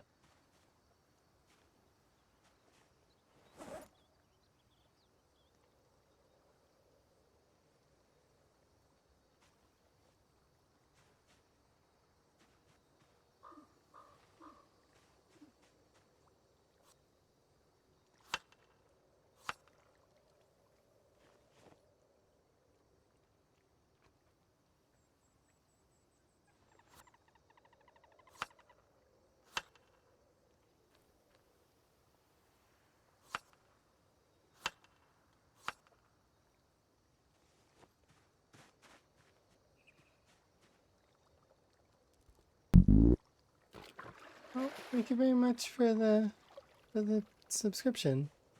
It was it was a prime. What?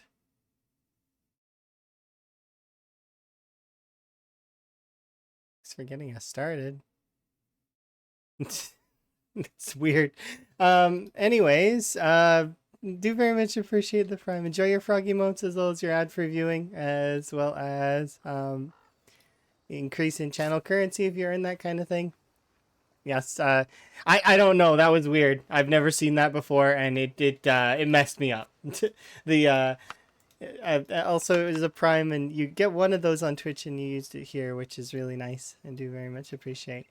Let's get us started. Why is chat like that sometimes? It's strange. It made me kind of. Yeah, here we go. Thanks for getting us started. It's like chat's trying to be a hype, like a hype chat, which is it's just weird. It's weird to me. Why you do that? Here we go. Strange.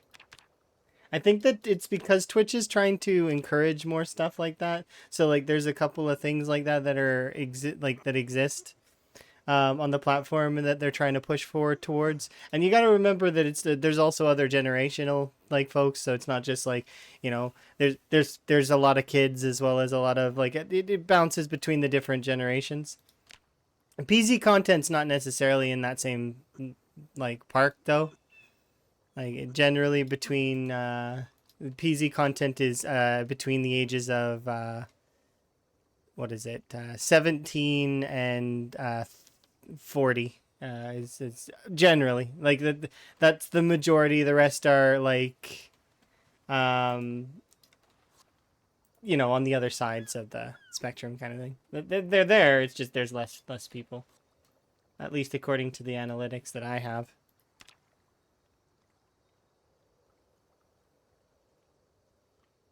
What? Why is your character bouncing like that? I don't know what you mean.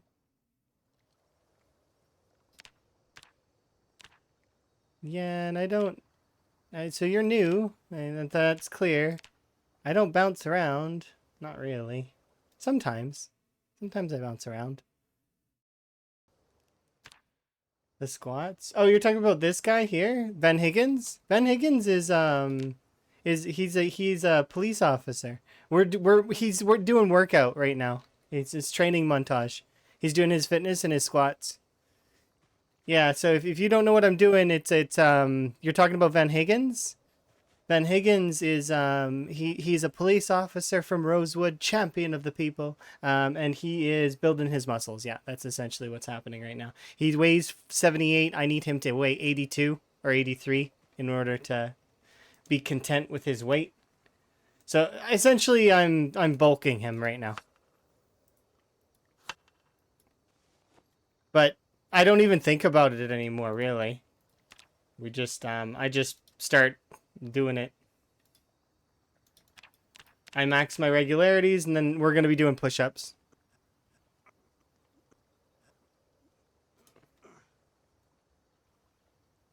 Do more squats. It looks goofy. I don't need to. We will do squats eventually, but squats are not a priority right now. My current priorities are to finish sit-ups, burpees, push-ups, and stuff. Let him sleep. You don't need to backseat me.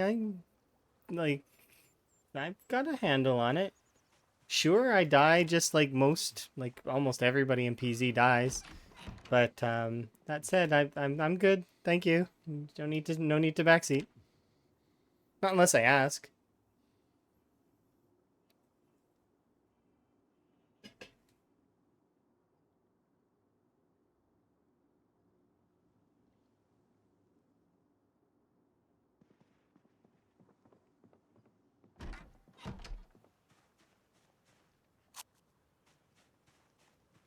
Yeah, frog.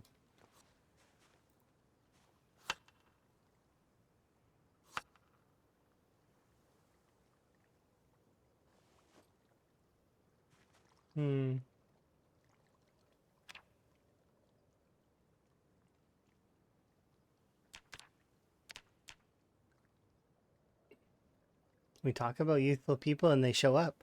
What a strange coincidence. I didn't realize that we had such summoning power.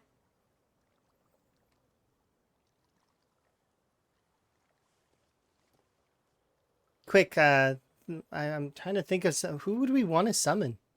If we've got the power to summon people. Yeah, I know I summoned them. Isn't it strange? I was talking about people from the youthful generation and one pops up. It's crazy. I don't know. It's so... Let's do Mothman. Yeah, let's do Mothman. Okay, so, let's do it. Let's do... Um, let's see. How do I... Mothman. Okay, there. Hopefully Mothman shows up. We can hope.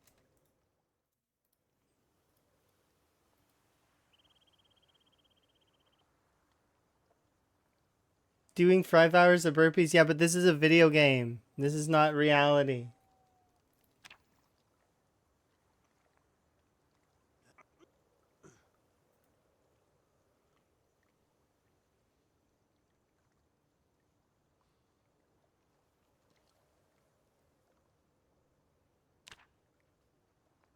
That's interesting.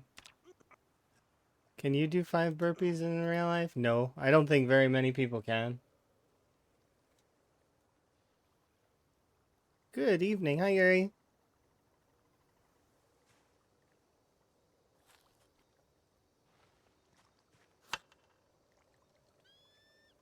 Let's get some water. You just don't have the grind mindset. Gamer could, though. Mr. Nice Gamer probably could do 5 hours of burpees. Although he was hurt. He hurt himself, really, just recently, kind of. He was trying to do push-ups and he couldn't do it because his chest was hurting. It was for his birthday. If you haven't wished Mr. Nice Gamer happy birthday, you should. If you know who I'm talking about. Let's see. Mr. Nice Gamer.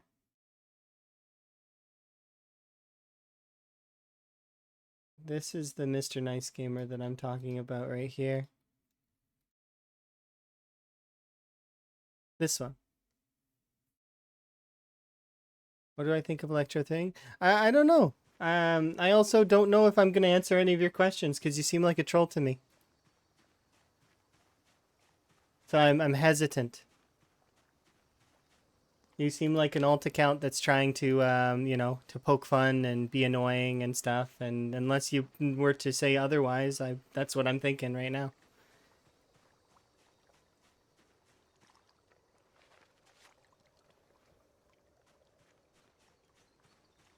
I think 88 is his birth year. So it's not good to be presumptuous of things like that immediately, you know?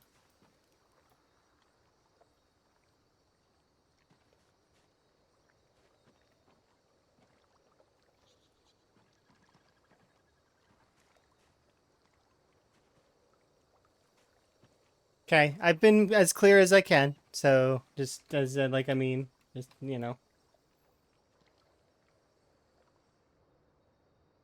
Yeah, no, Mr. Nice Gamer is not. He's a really good part of the Zomboid community, and he's been a really good person for quite some time.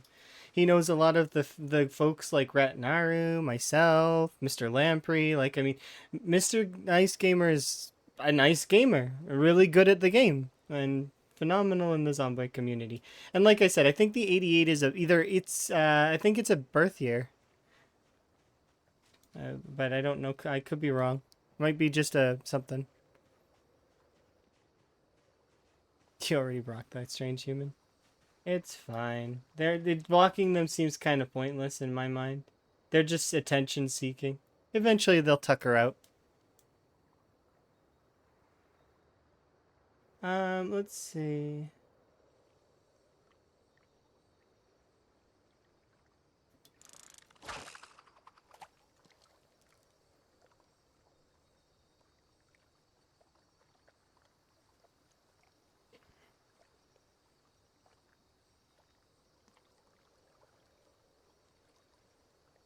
Yeah, have a cup of tea. Cup of tea is best. Nice cuppa. I've been having some good teas. Of course, I gotta update my tea and my tea command. It's not up to date right now. I'm having an Earl Grey with a little bit of vanilla in case folks are curious. It says raspberry lemon right now, but I'm not gonna update it at the moment. So if people were to use that command, I would just correct them. Like, so. Thankfully, only a handful of folks use the T command.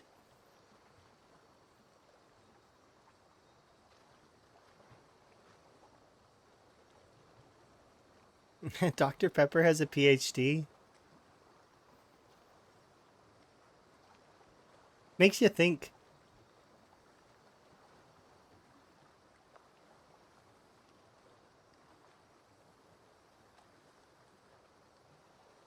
You know, Dr. Scholl's wasted a lot of time in medical school because it doesn't take much to figure out that if you put a cushion under your foot, that it's softer. You know, probably could have just been Mr. Scholl's.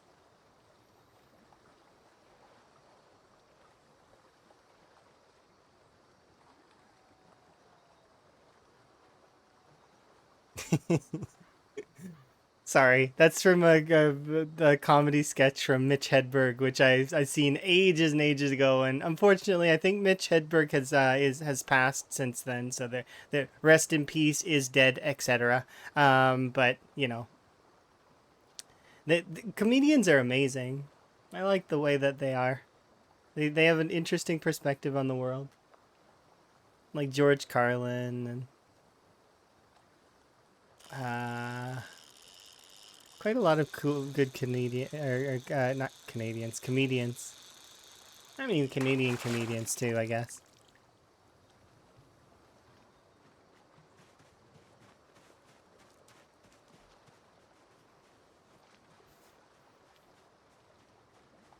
Yeah, he was super young, but he was also into drugs, which so it's not a huge surprise to me. But at the same time, it still is a bit of a loss because it would have been cool to hear him come up with some more of those. Yeah, those really good jokes. Because his jokes were like the simple ones, you know, like do not disturb. We need to embrace the contraction of don't disturb because do not psychs you out. Do. Oh, okay, I get to go into the room now. Not. Oh, I need to read faster. It's like, just, I liked a lot of that stuff. That was good. Good comedian. Solid in the whole things. Man, I really want to disturb this guy. Yeah. Same for John Pinette. Like there's a lot of really good comedians, and I like those comedians, magicians, entertainers in general are very cool to watch, like Penn and Teller and all of the neat folks. I like that stuff. Do Penn and Teller still do shows? They got to be getting up there in age.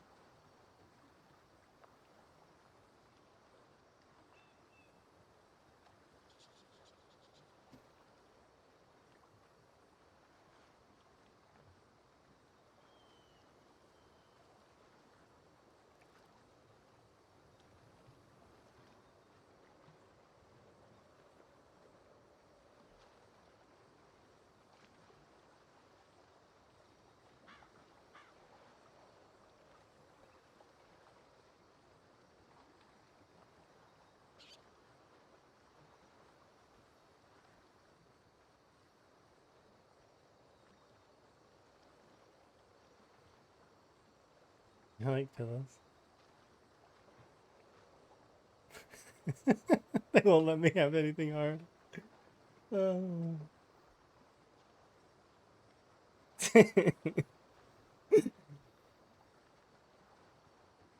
The guy who looks like Hagrid. There's a lot of really good comedians. And although sometimes it's hard to remember their names, they if they've got you to laugh, like I mean really laugh, that's what matters, right?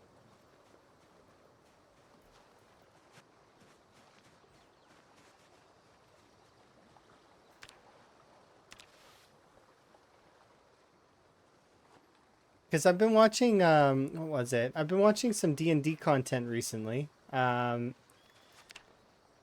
just how ridiculous they can be sometimes can just yeah, it is the best medicine. So it ends up being just like it's so funny. Just like the ludicrous nonsense that they get up to and just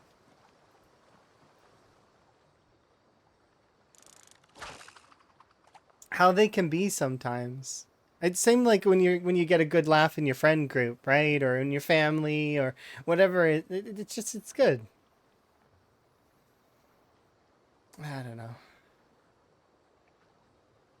Trying to think back to the last thing that I laughed at was it was like a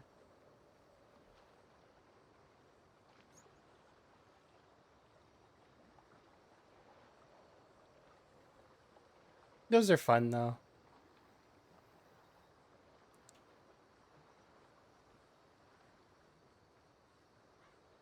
Emma doesn't like comedy stuff. Like doesn't like to watch those sorts of things. Emma's more of an invested movie goer. Like enjoys watching a movie with a story. And then from there, Emma's very much an octane gamer. Like enjoys fast paces, movement, and doing things with purpose. So, like Warframe would be like the best example. Red Dead Redemption 2 was another good one. Um, those kinds of things, right? Grand Theft Auto Online. But the mission's not, you know.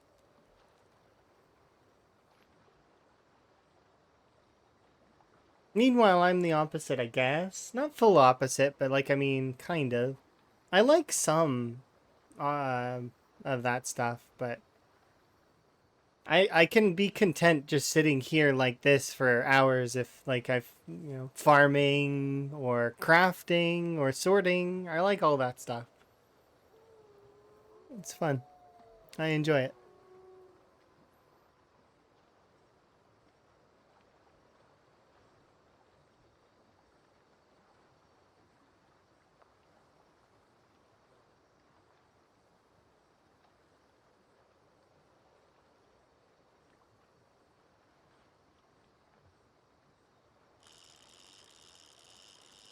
Die was rolled and he died.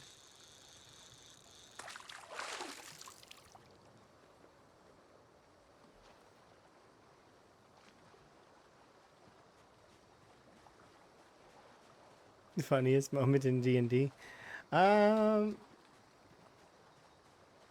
we've had some funny moments in our campaigns, but our campaigns have also been quite solemn as well to on an occasion. Oh, I don't need to have these ones. Hello.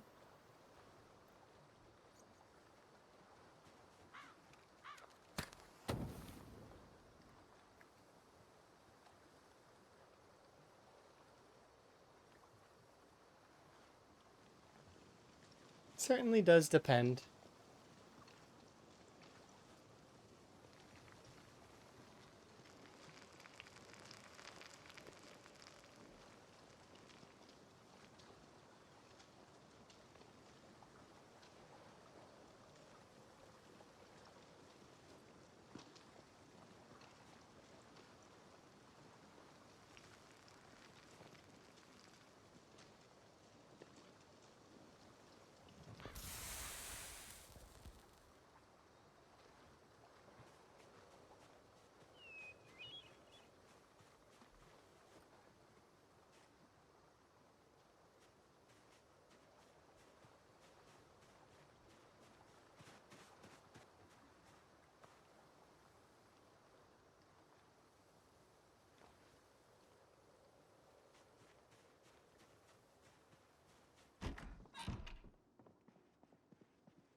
It's just like a frog too to be looking in the wrong direction.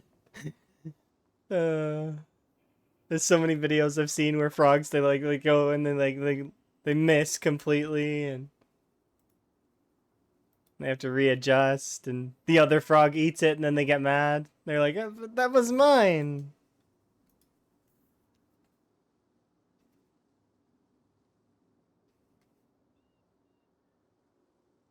You're trying to find a licking thing. That's just how it is, though. Frogs are just like that.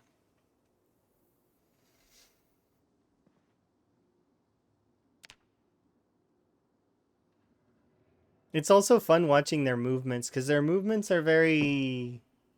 It's almost like they're on a clock that's like ticking slowly, and you can watch it tick. Like it's really neat.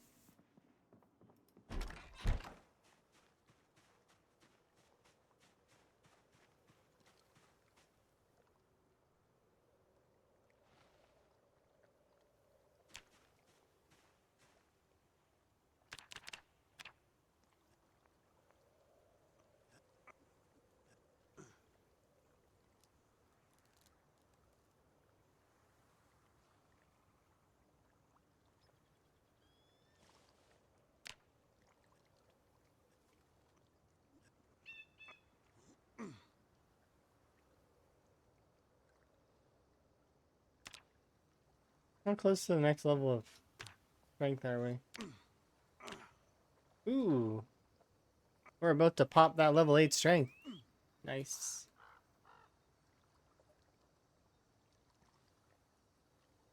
Yeah. Frogs are great.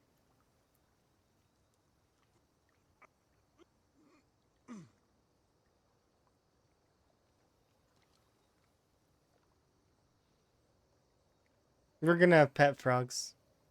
Emma and I.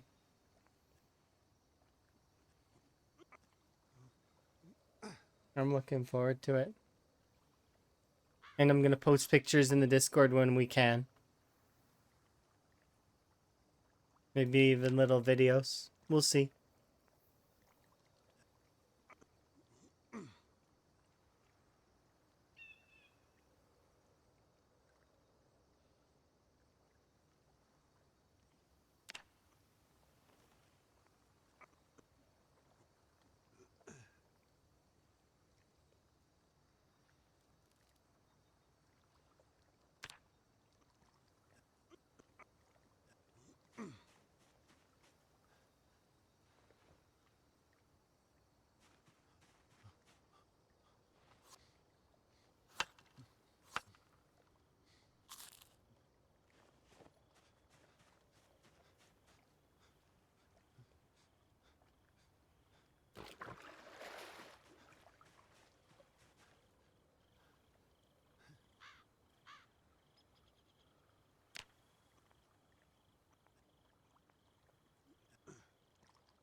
There's almost certainly a zombie in this house.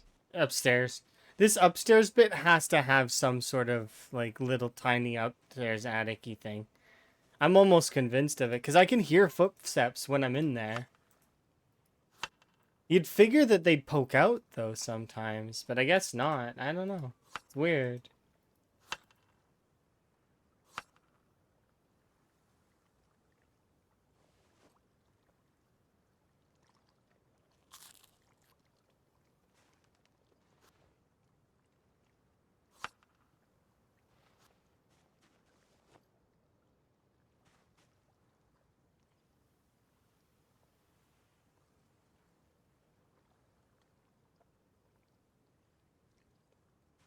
No, I know the cabins do make some atmospheric noises.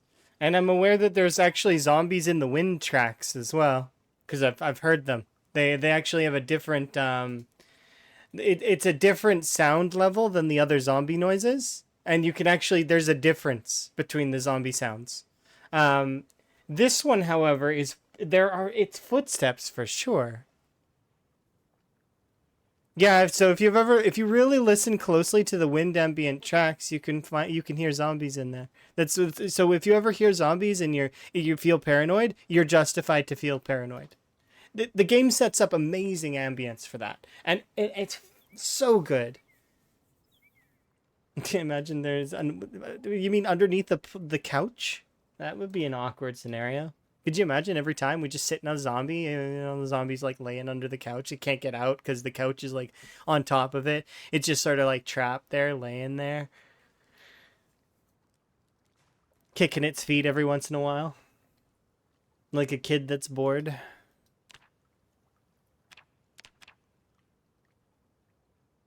Or somebody with high energy, I guess, was bored. Somebody who can't sit still. Time to move houses. Yeah, that doesn't sound fun. Best of luck. Moving sucks, but at least there is one benefit, and that is when you're moving into the new house, you're putting everything where you want. Like, see, it's all it for a brief moment, everything is in its place. That's one of the best parts of being in a house fresh, is that you get rid of all the useless stuff and you're set back to base, and everything has a place until you fill it up with a bunch of more stuff.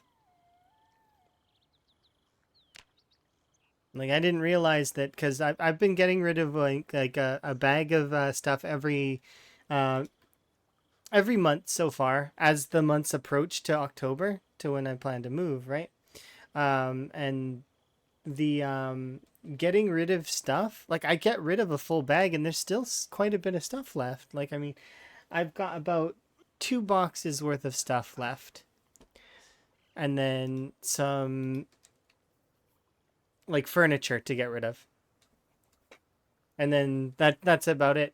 And then I'm gonna be done with all this stuff, and I will be traveling very, very light.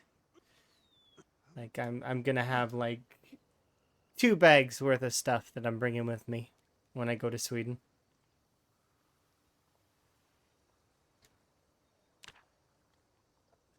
It's been set up that way on purpose, though, because I don't like the idea of having to move with a bunch of things.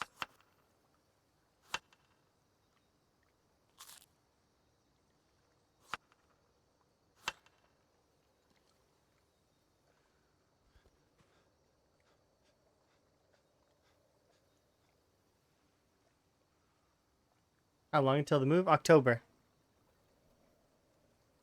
Closer to the end of October from what I understand, but I'm going to be booking the flight in August. I'd book it sooner if I could, but we'll see. I need things to go through first, though, and I find out about the paperwork in August. Will I still stream? We've set up a streaming setup there, so that's already ready to go.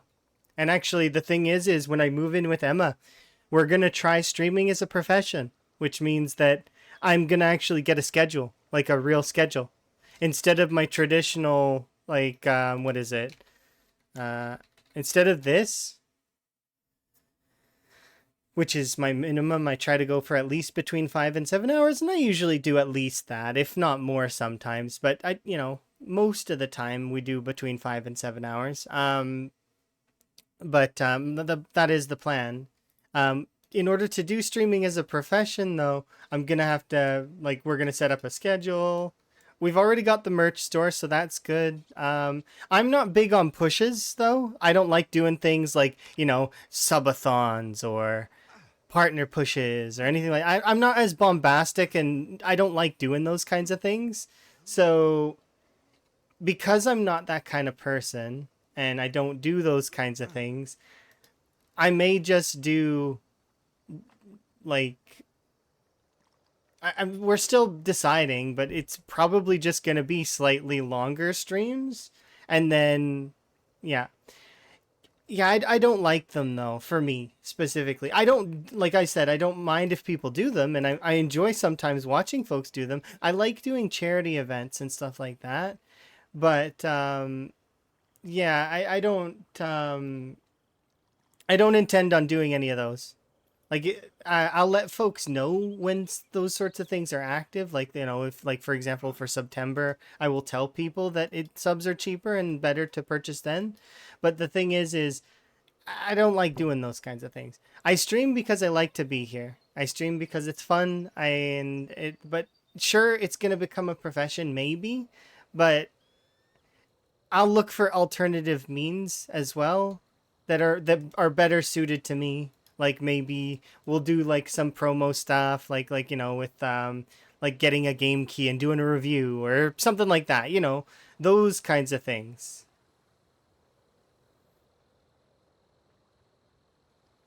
Yeah, see, it's one of those things that can be kind of for me specifically as a person. Some folks are really like really go for those, and they do enjoy them, and they keep it going, and it goes for a long time. And there's somebody that I know that is similar in the respect to that, like the oops, they have like thousands of hours in a subathon and stuff like. It's not for me. I'm not interested in those kinds of things. If I want to do a 24-hour stream, and I'm going to do a 24-hour stream. I don't need reason to do that. I don't need incentive. I'm just going to do it because I want to do it. That's my style of individual. I hope it makes sense, and I do apologize that I like. I mean, it works against me as it would, or it will work against me as a content creator, as well as the fact that I don't like to do social media.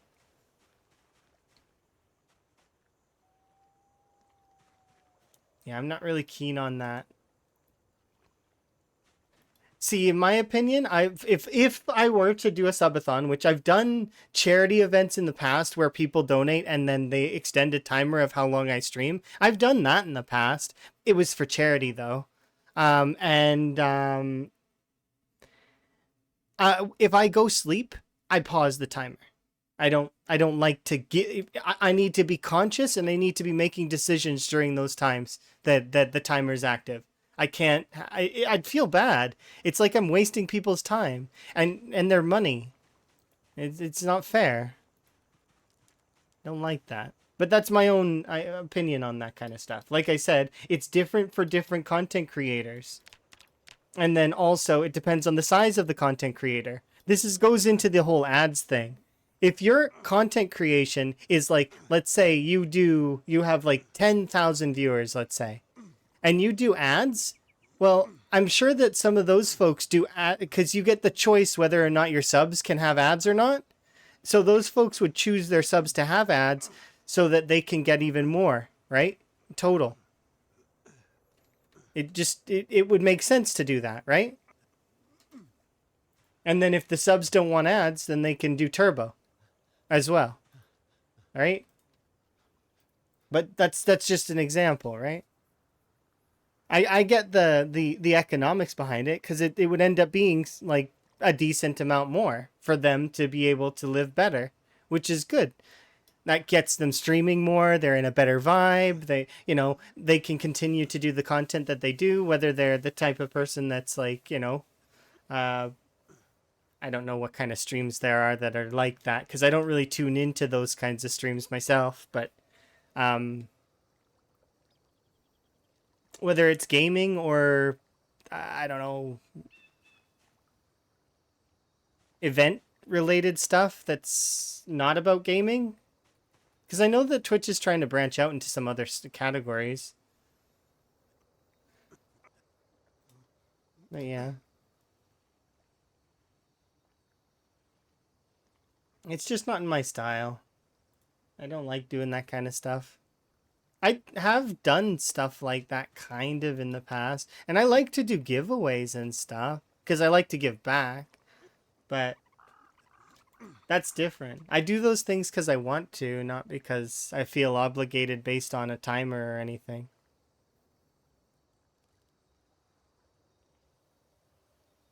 Won't name. No, there's a handful of them, right? Like Kick, or not Mumble. What's that other one called? Trovo. There's the coffee one. There's OnlyFans. Does Pornhub do streaming? I don't know. Probably. Once again, I'm not, like... It doesn't matter, right? And I'm not really a big fan of, like, sometimes I'll curb my language, but soft language can be bad. It's better to just say the words that you mean. And not beat around the bush for some things. Especially for topics that can be kind of, it's almost disrespectful to those involved if you beat around the bush for some things. And I don't like that. I've been noticing soft language is taking too hard of a turn sometimes. George Carlin really did call it, though.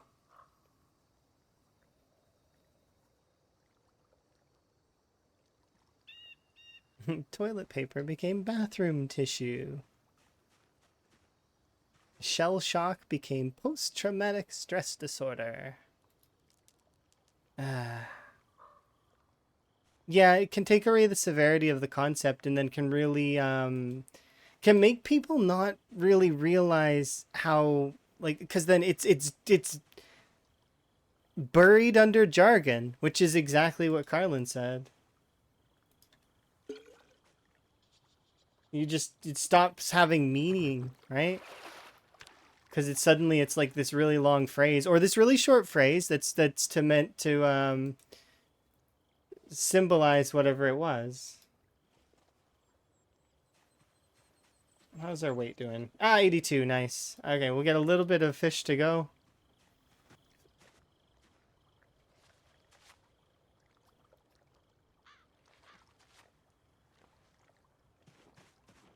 And then we'll head back over to Dixie. Oh, he was something else. You gotta remember that he was like actually in the news and was gonna be an actor and stuff, but then decided to go into comedy so that he could fight the system more directly. He was in lawsuits like you wouldn't believe, fighting for free speech and really working the system to try and break down a lot of that stuff. And he did a good job. Like that's part of the reason why a lot of things are more there's still a lot of censorship, so don't get me wrong on that. That, like, if you look at animes, for example, that's a good place that you can see a ton of censorship, and it is terrible. So much so that it's like, why bother doing it? It's like so for kids that did, was like did Pokemon and all that, they blatantly like pour photoshopped over burgers and stuff over like onigiri and a lot of other stuff. Like it's like, why though? Why did you and then they changed some of the language to be like sandwich, burger. It's like just so that it's more relatable, but it's like, was it really necessary to do that?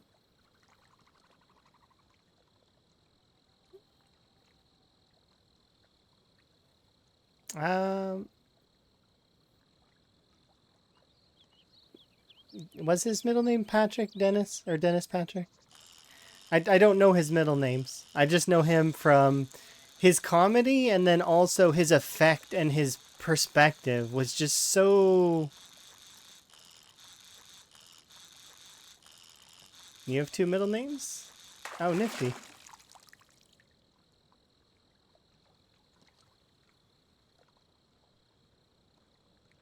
There's quite a lot of folks that have two middle names. There's some folks that have one middle name, and there are some folks that don't have any middle names at all. It is kind of neat.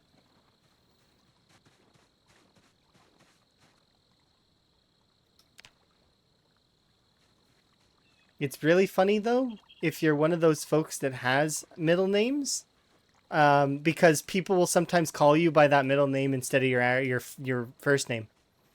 So they start calling you by your middle name, and you're like, but that's not my name. But it is my name, but it's not my name. Enjoy the hat.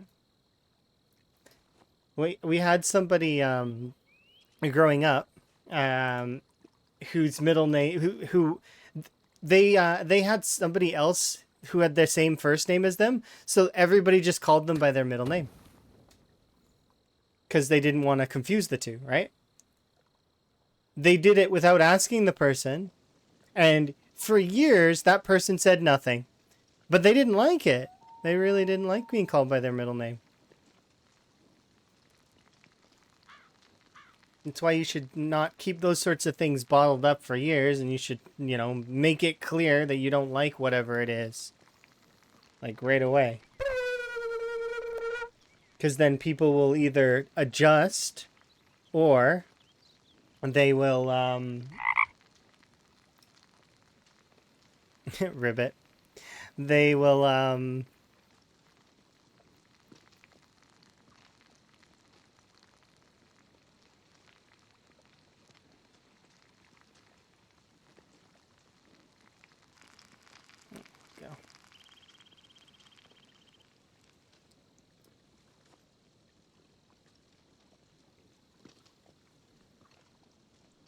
Interesting. I wonder if they liked like calling you like so did you like them calling you that nickname? I'm sure you just got used to it after a while, but it can sometimes be quite annoying.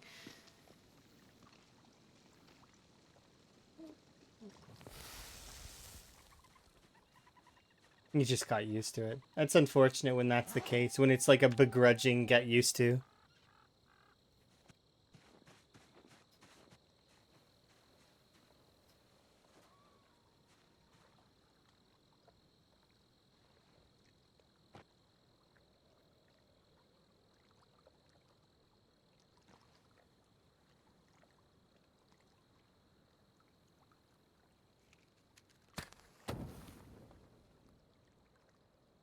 Yeah, that's annoying when they call you by your last name.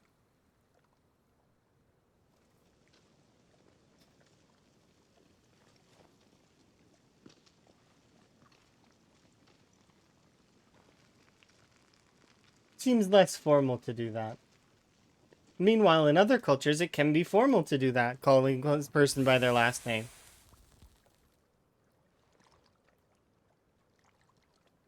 I don't know. Different cultures, right?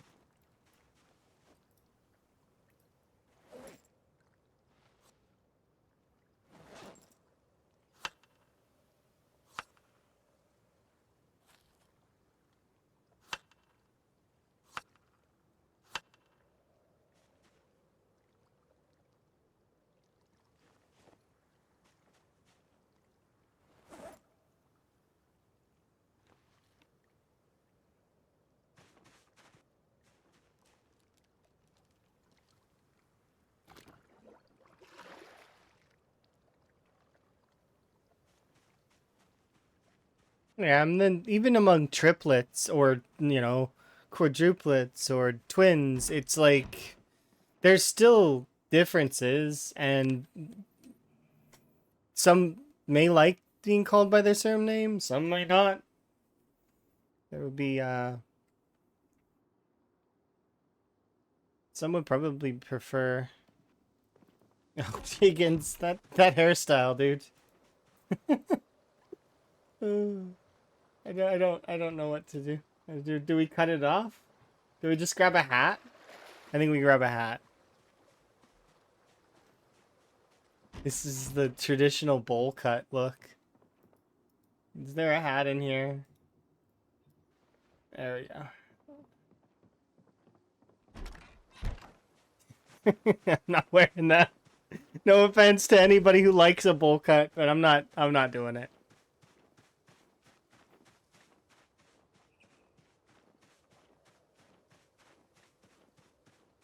It's okay now. We are old now. Yeah, that's how it goes, right?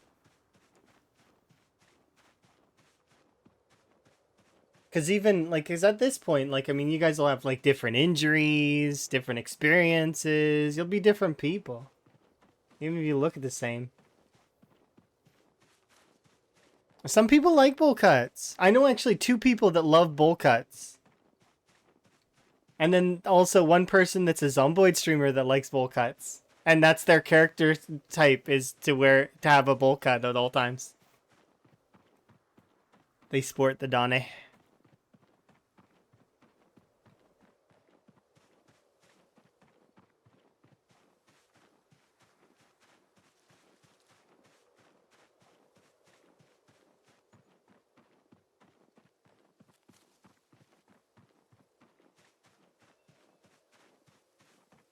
was like, nope, nope. I mean, you could, but I mean, what would be the point? It'd be boring.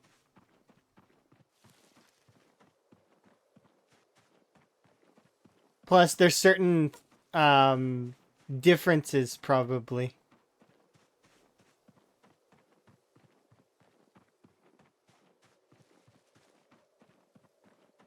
Just maybe in like the pet names and stuff like that that somebody would receive in private.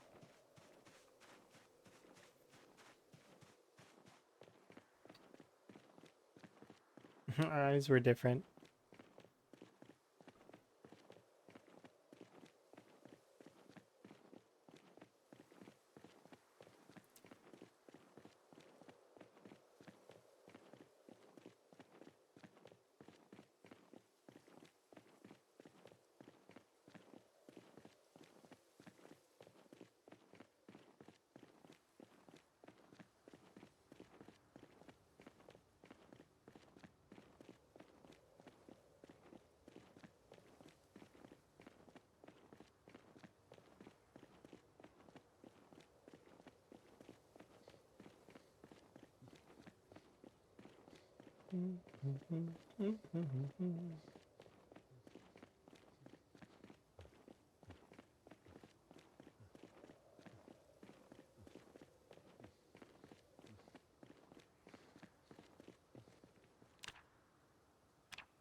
We're strength level 8 now.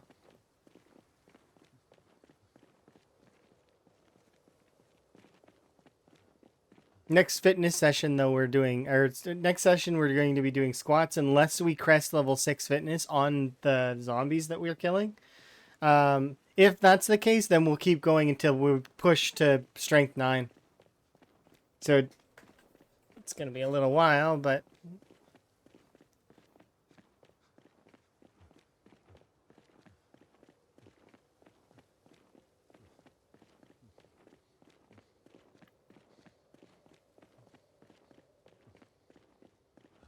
once these fitness and strength training things are done, we'll probably start doing, we're going to start doing reloading as the next thing after that.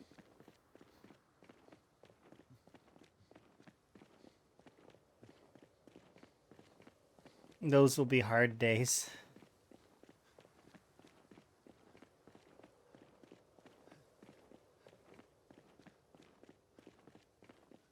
Thankfully, they're not for a while.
Enjoy your coffee and your breakfast.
I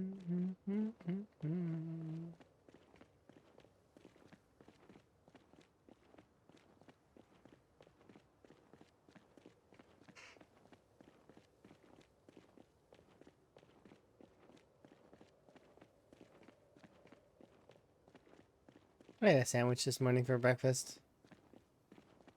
It was pretty good.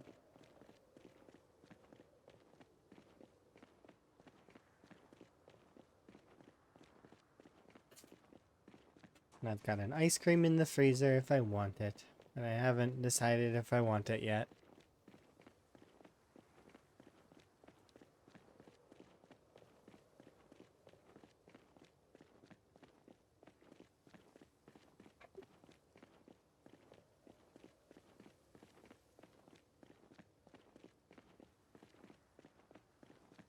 Wait a little bit while. I'll go for the day to be a bit more warm. It's getting warmer, right? Yeah. What kind of ice cream? I often just go for vanilla. I'm not really... I don't do flavors unless I have flavors in front of me. To which then I will choose whatever flavor I have never had.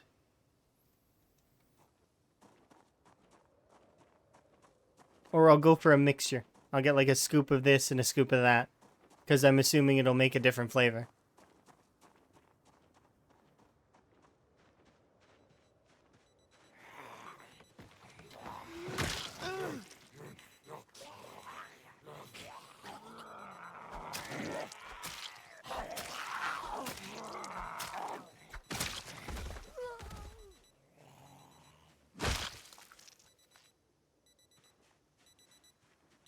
Dixie. Yeah, we're in Dixie. I'm looking forward to seeing if there's books. Ooh. Let's try wearing that. See if he does. Do you look good with a visor on? Kind of looks silly, doesn't he? He looks better with the boonie hat on, I think. Visor doesn't have insulation though, so it is tempting. Because this one has insulation, I like a lot.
Ooh, actually.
Indestructible steak. I mean, it broke, but yeah.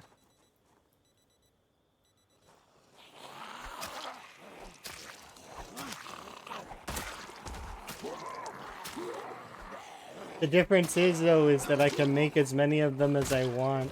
So I have, right now, some.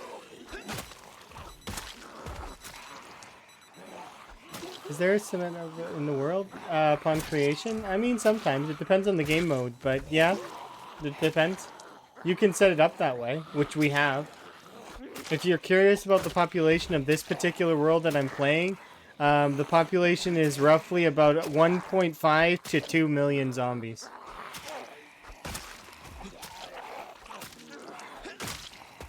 And that's if I choose not to go to the dead zone slash the you know, the outlands, if you will. There are outlands that exist. If I choose not to go out there, then there's only like 2 million zombies.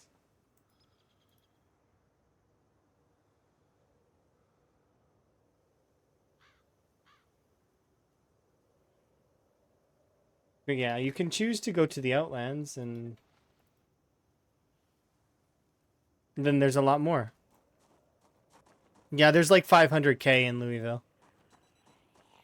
Outlands? Here, I'll give you an example in just a second. Here.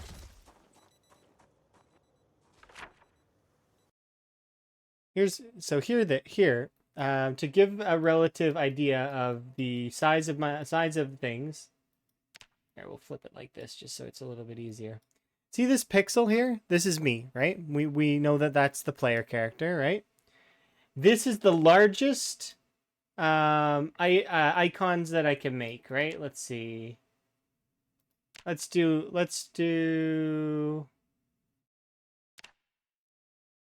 a triangle, right? So comparatively to my character, that triangle is fairly large, right? We could say that it's the size of one of the bigger, or one of the medium-sized buildings, right? Right? Okay.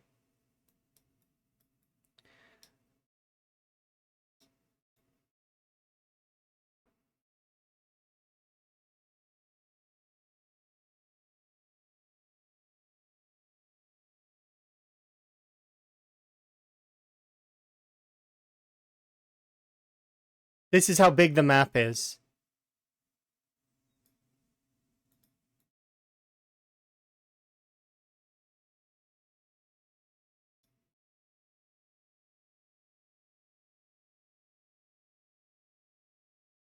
I'm still going. Remember that I didn't change the size of this triangle. This triangle is as big as I can get it. And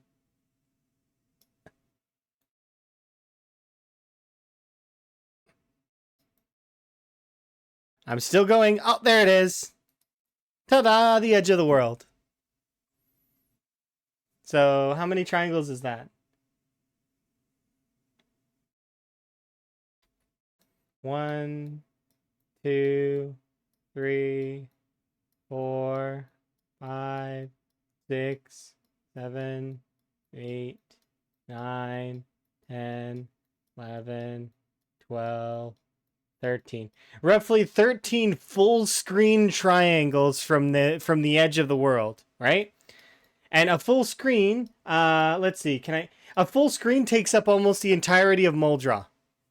So all of Muldra in size, and a little bit more, let's say, so because it's basically crossroads to crossroads. If we take off the symbols for a second, it's crossroad to crossroad, right?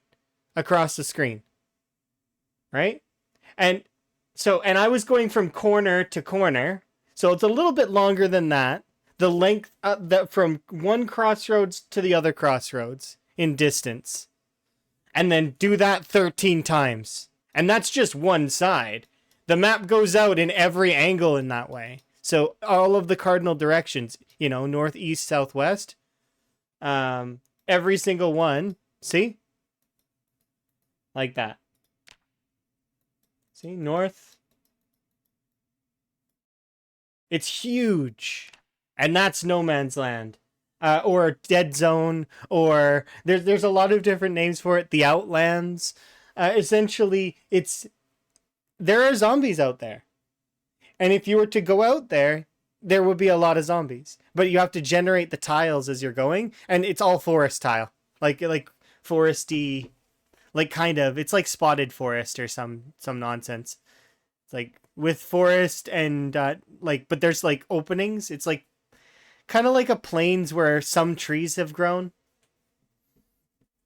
But yeah, it's huge, gigantic. And I'm assuming that they're going to fill it up with stuff.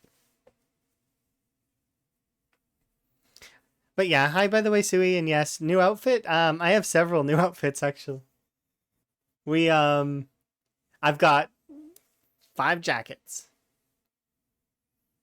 Well, actually, not just 5 jackets. I have more jackets, more than 5. Um, we learned recently that we can sort of adjust colors. So the purple jacket you see on me right now is actually an accident. It was a whoops. It was yeah, more than 5. Yeah, this jacket was a whoops. So what happened with this jacket was you know, I received the new jackets and I was like, woo, cool. And I was like Prodigy, I was like, by the way, I like the purple jacket. It's really cool. And Prodigy then was like, what purple jacket? I didn't do a purple jacket. It was like, oh.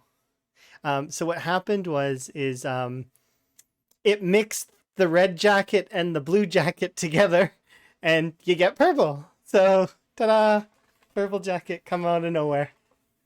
It's kind of cool.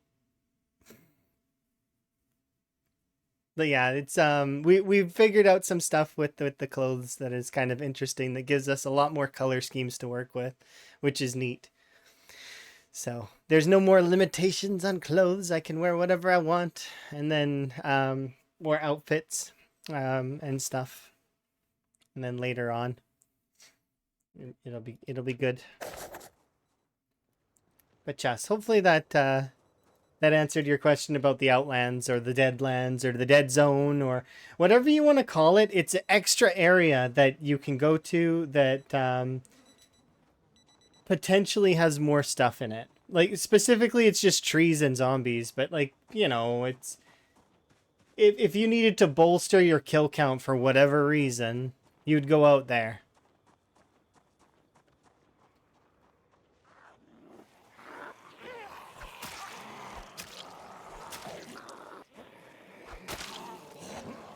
No worries. I try my best to answer the questions the best of my ability unless I'm uncomfortable answering the question. To which I will then often say, I'm uncomfortable answering this question, so I'm not going to. And that has happened a couple of times.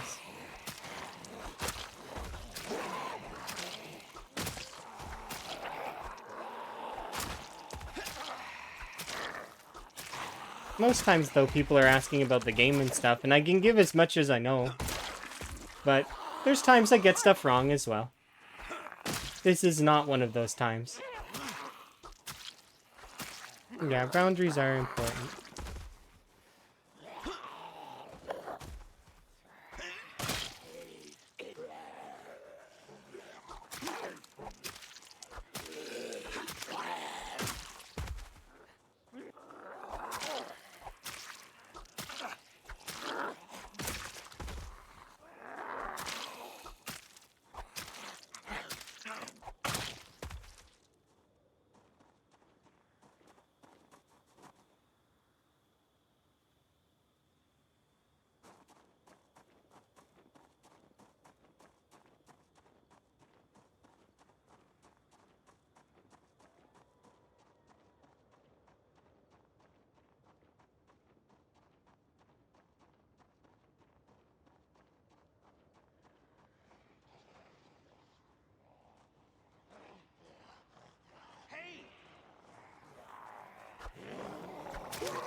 Yeah, hopefully Sui's doing okay.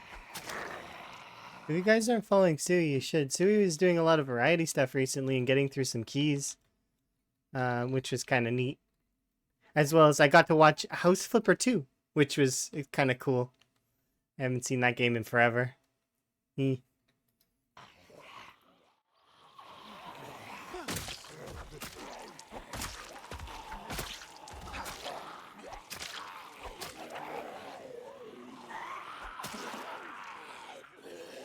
You were a gremlin by the end of last night?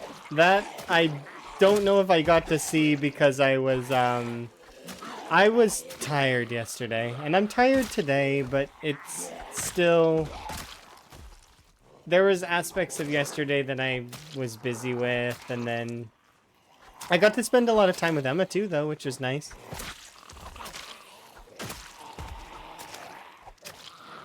I was having troubles with audio. I spent probably more time than I'd like to admit listening to the sound of my own voice. And that's to state that I don't dislike the sound of my own voice as much as I used to. But it's still hard sometimes.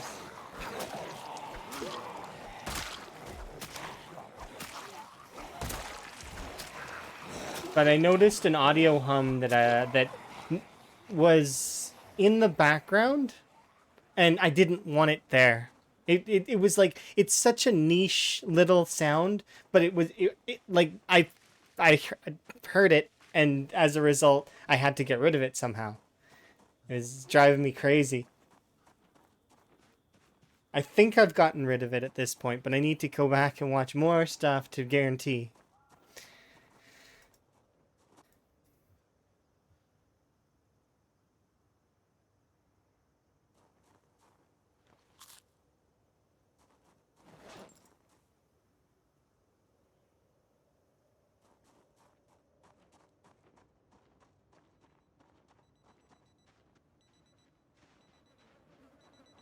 These are like the laziest zombies ever.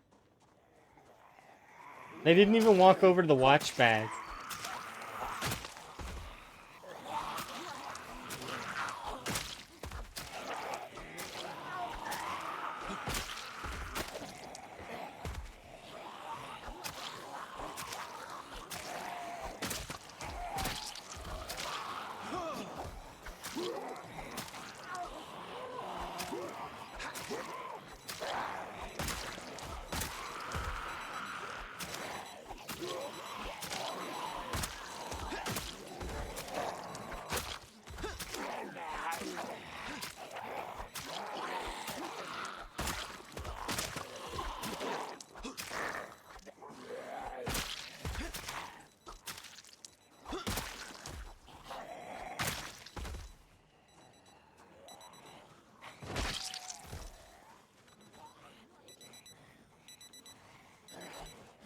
Ooh, you have like a walkie-talkie and a nightstick.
There we go. Good night.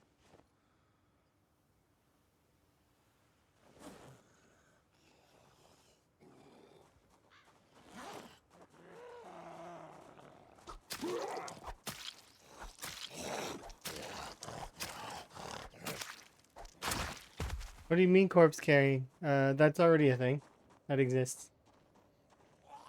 I wouldn't like to do it here to demonstrate, because this area is still hostile, and in order to put down a corpse, it's a little bit annoying. Let me double check.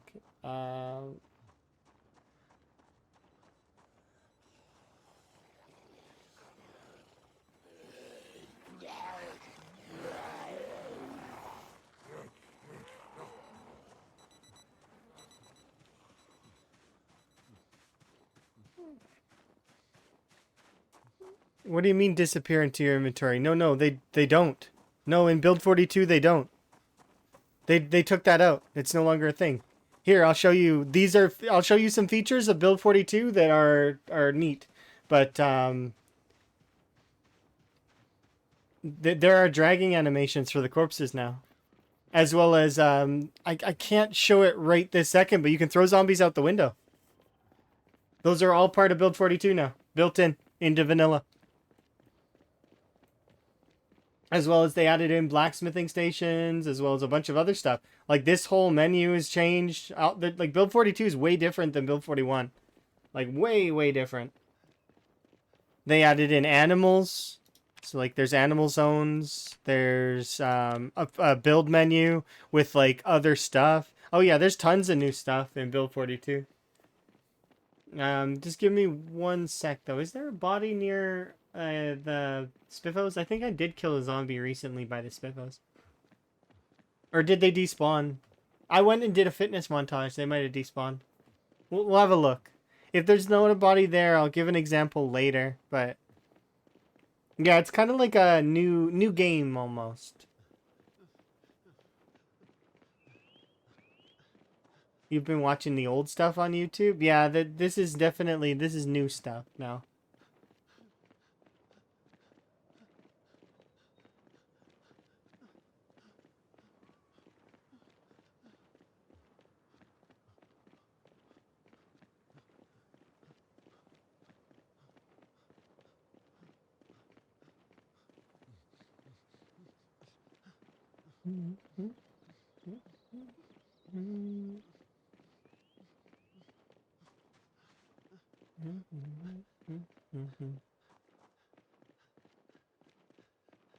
Improve immersion?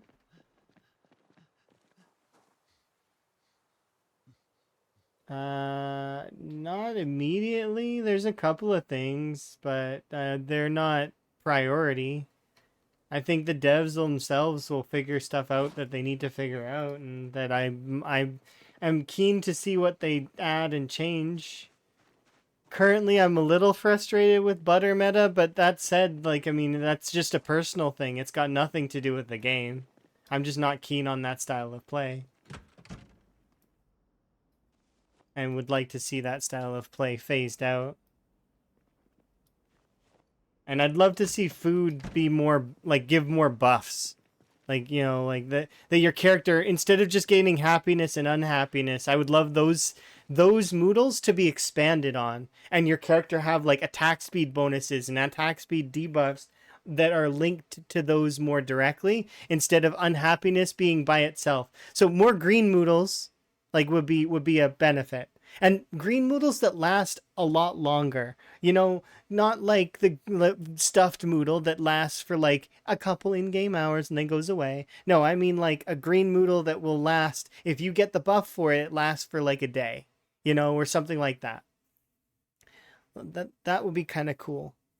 Like, you know, like I said, if your character was really happy, then they deserve to have some kind of benefit, like crafting bonuses or attack speed bonuses, stuff like that. I'd like to see more expanded on in that sense. So like your character can get the negatives, and I would love to see I would like to see the unhappiness like split up into a couple of different styles, some that make you more tired, some that make your attack speed get hit, some that make you more like maybe your brain is fatigued in some way, and your crafting speed is slower, like, you know, stuff like that. If they could split the unhappiness and into half, like being like maybe I know splitting it into 3 moodles would be a bit of a pain, but if you could split it into at least 3 moodles that are like mind like maybe like you feel good and you've got like a mind bonus, so like you're able to craft faster, right? I think that if your character's in a bad state and that you're not eating good food and you're not eating like, that's what I think. I think that the food system needs to have buffs and debuffs. So like, for example, if you ate a stick of butter by itself, that you could do it and it would give you the calories, but it gives you a debuff as well that's worse, that makes your crafting slower, that makes everything worse for you. I want to see unhappiness cause the real symptoms of depression. I want to see the fatigue. I want to see the fact that your character is no longer good at anything. The real depression. You know? Because when you're depressed, you are down. You don't want to do anything. You want to sleep extra long. Life is terrible. Things are awful. Are you going to want to hit zombies? No. You're going to want to sit in the dark and cry. That's what you're going to want to do. But then on the flip side, I want happiness bonuses that last for a significant amount of time if you can acquire them. Like 24-hour bonuses for really good food. You just had the best meal of your life. You're elated. So you should feel elated. You should craft faster. You should be more efficient. Your character should be better. I feel like that if they upgraded the food system to have buffs and debuffs that were better, that would be good. And that's the change I guess I would make. But yeah, I agree that crafting does take a long time. And hi, by the way, Barry. Hopefully you're having a good day. Makes sense to you? Yeah. But those systems, like those systems need to put on hold for a sec so that they can work on the other aspects of the game. There are other aspects of the game they're working on. They're trying to work on the animals so that they're less buggy. They're trying to work on the zombies so they're a little bit more less buggy, because there's some insta-kill bugs and there's some animation bugs that exist. And so they're doing a lot of these other things that are required, right? And then you got to remember that we don't know the dynamics of the teams at IndieStone. IndieStone has different teams that work on different parts of the game. And one plate may be more full than the other plates, right? And they work together in tandem and are trying their best, but there's certain aspects that are going to be difficult. And I'm sure that they try their best to work together to help ease the burden of, let's say, somebody who's got a lot of extra bugs. Like, let's say, in this case, let's say the animation side of things, but it ends up being very difficult, right? And especially because we don't know their dynamics. We don't know what's on the corkboard already. So offering up ideas is difficult sometimes, because what if it's already on the corkboard?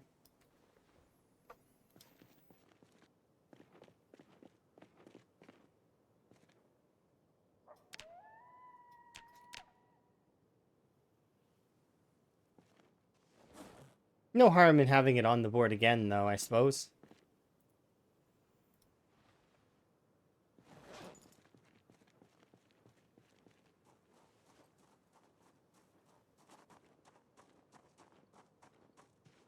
Okay, I'm trying to think. I agree with what was just said, that we need more things to craft. I think that each of the areas needs to be fleshed out more. That there's not enough in, like, say, napping. Like, it's not enough things. There should be more. Glass making. I know there's a glass spear. I don't know how to craft it, though. But I know how to, like, craft majority of the other things. And there's some other stuff that exists as well, right? And all of this cool food exists. Like, all of this food exists in this menu, right?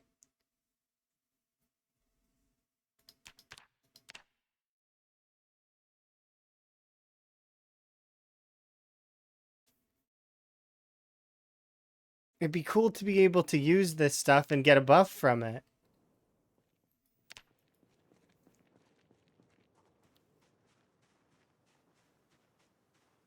Yeah, and they're working on that right now. They're working on trying to make everything that you can loot craftable. But it's hard. And they miss steps sometimes, or and they're human too. They make mistakes, like accidentally putting the wrong recipe in the second simple furnace, or sorry, in the simple forge instead of putting it in the primitive forge recipe, because it needs to be in all three, but they missed it for the metalworking punch. Which it happens. They're human. They make mistakes. Sometimes mistakes, though, can lead to positive things. A good example of a mistake leading to positive things is the creeper. You know, the creeper from Minecraft? The creeper from Minecraft was an accident. It was something that was created because values were input wrong. That's how the creeper came to be. The creeper was a pig, actually, at one point in time. That the values were put in wrong, and then they just kept it as an enemy in the game.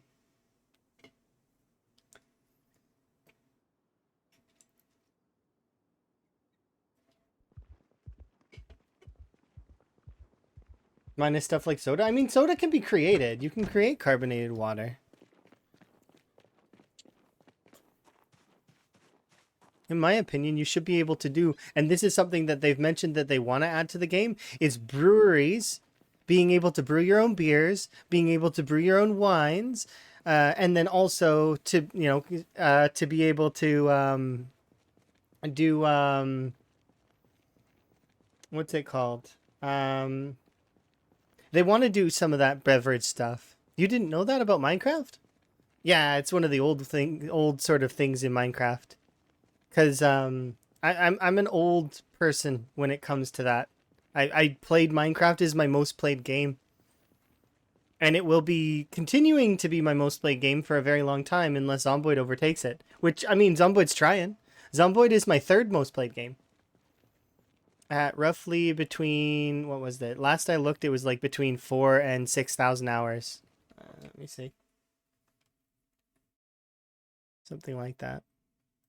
But when I play games, I get passionate about them sometimes, and I'll put lots and lots of hours behind them. Especially, I'm at between 4,000 and 5,000 hours on Zomboid currently, which is not terrible. I mean, it's catching up. It's still third. It needs about another roughly 9,000 hours to catch up to Overwatch. No chance that I'm gonna keep playing that though. Or playing Overwatch, I mean, because I'm not gonna go back to that game. I don't think it would take a miracle in that game to get me back. Or I'd play it for like a charity thing for some folks. Like if people wanted to see me play it, they could watch a washed sort of high ELO kind of player play. But I haven't played Overwatch in so long, and I haven't done scrims, and yeah, I'm just not done anything in ages. How could anyone put that much time into Overwatch? I was passionate about the game at the time, and I did nothing but eat, sleep, and Overwatch. A lot of people say that I should play Rivals, and Emma's shown me clips of Rivals. I could play it, but I feel like it'll end up like Overwatch, and I'm fearful of that. I don't know if I'm ready to commit to another relationship like that. But I'd be able to play with Emma, which would be kind of fun. And I think Tower plays that game sometimes too. But yeah, I don't know if I'd want to play that. The new Stellaris DLC is really fun. I haven't touched Stellaris since Emma and I played it last.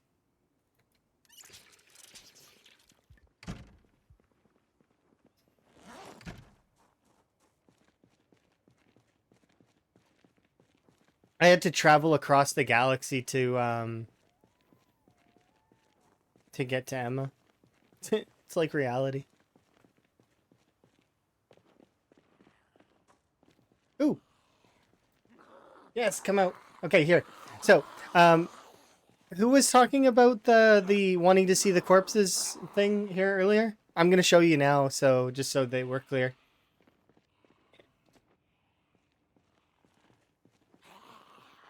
They're still around, right? The person that was asking about the corpse movement.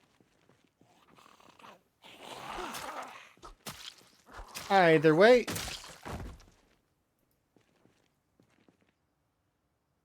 Okay, here's the new corpse movement, and it's not just this, but so you actually drag the bodies now.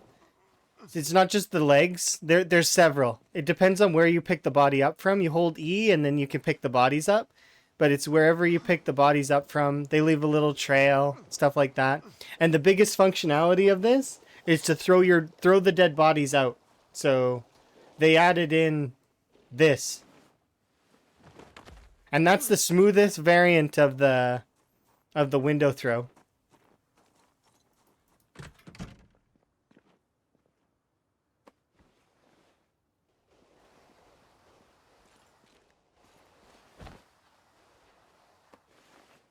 But it also is buggy, as you can see. They're still working on it. But yeah, this is implemented in build 42. So if you're playing the build 42 unstable branch, then you'll be able to have this. Yeah, it's part of build 42's unstable.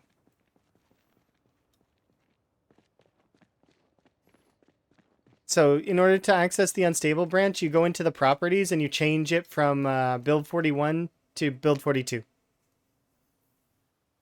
Yeah, it was the very beginning of that. And yeah, it ragdolls a little. It's a little buggy. Sometimes it grabs from weird angles. Sometimes it looks like you're pulling from time and space to throw the zombie outside.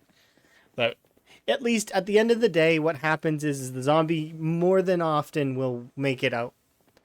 The problem that I have with it is that while it's a nice feature to have, it's good for cleaning up your base, but anything that locks you in an animation in Zomboid is bad. And as a result, despite it being a wanted feature and being really cool, you're not going to see a whole lot of people doing it because it costs a lot of exertion and because it locks you in an animation. So it's similar to sprinting. This is a feature that's in build 41 that exists, that was really much asked for by the community, that doesn't get used very much outside of sprinters, really. I was using it a little bit earlier, though. So this is jogging, right? This is walking. This is jogging. This is sprinting. So do you see the animation change? Jogging, sprinting, right? Sprinting costs more stamina, burns your stamina a lot faster. And but you get to go a little bit more fast. So you know, a little bit faster at the cost of a lot more stamina usage. So it ends up being bad because of its stamina burn. It's not a feature that gets used very often, but it is useful in sprinters. It's like having a turbo button, essentially, in sprinters.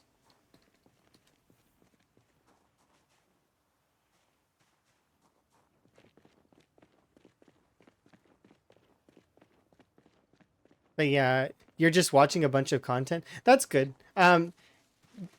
Watching a bunch of content can get you kind of ready for the game, but when you go in if you're new expecting to die. Cuz it's one of those things where you kind of got to feel everything out, and even if you watch a ton of content, even if you have all the information, there's certain things you're going to need to learn firsthand. Kind of like trying to play, you could watch a Mario speedrun, right? You very, very much effectively watch a Mario speedrun. You're amazing. But doing the Mario speedrun, that's a little different. Thank you for the follows, by the way. Do very much appreciate them. They are anonymous so that folks can enjoy their lurk. But, you know, just, always appreciate it.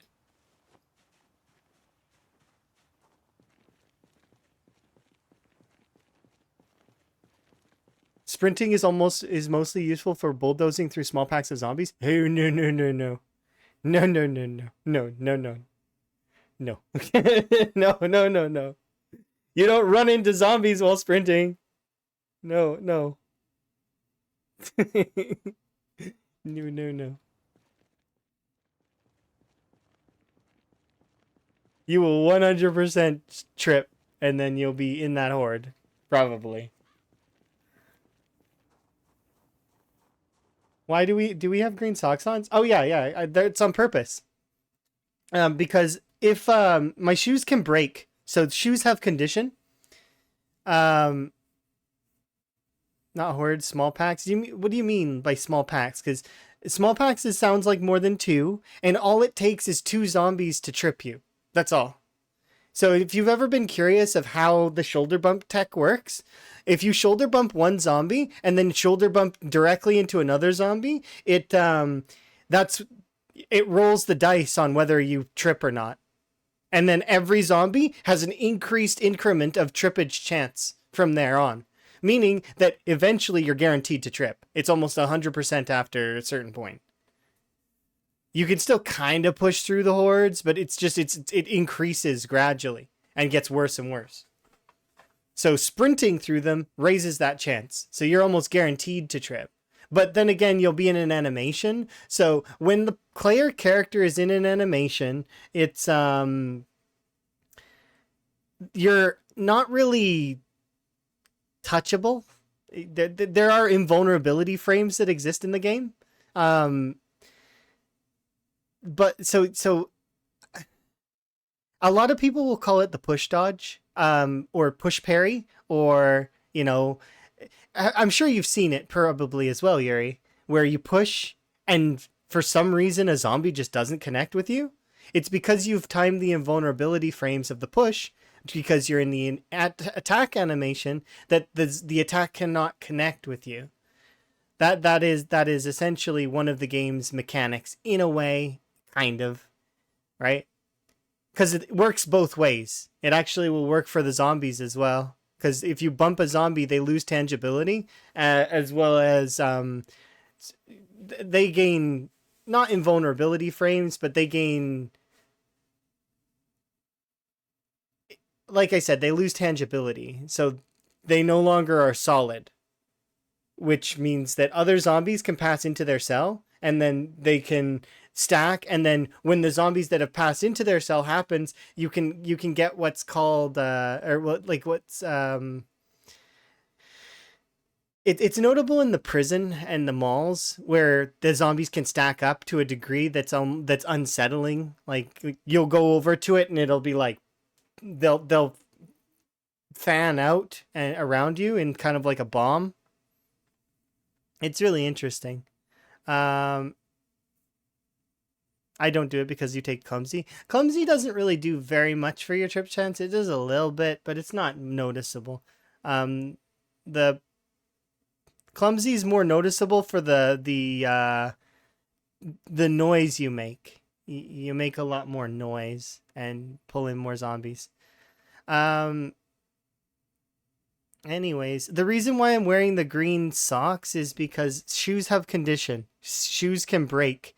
So if my shoes break, like because they're broken, and because there's broken glass around, right? If my shoes break, my feet will look like this, much more noticeable, right? So I'll notice my shoes are broken visually, as well as because sometimes you won't notice it that they broke via. You'll often notice it, though, if you step over glass.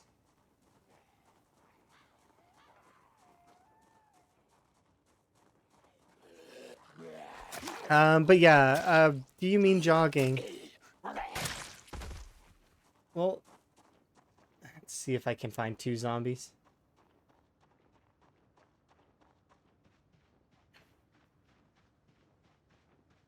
There's 3.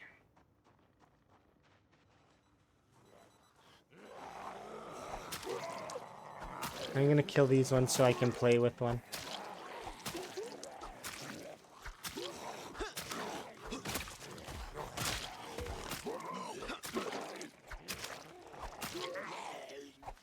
Okay. Any other zombies around? Not that I can see. Okay. So, a single zombie, you don't ever have to worry about that single zombie, like, causing you issues, right? Is this a second one? Nah, it's 3. Okay. How about now? Is there 2? Okay.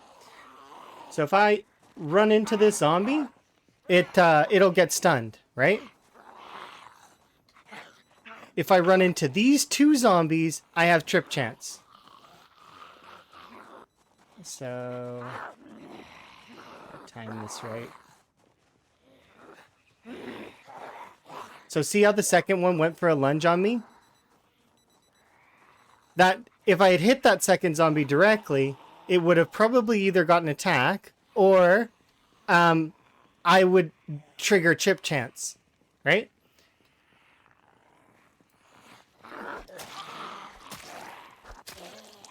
But it's just better to not risk those kinds of things. It's just like the reason why we don't it's why we don't use the spear stab. So what I mean by that is there is an attack with the spear where you run and you stab a zombie, right?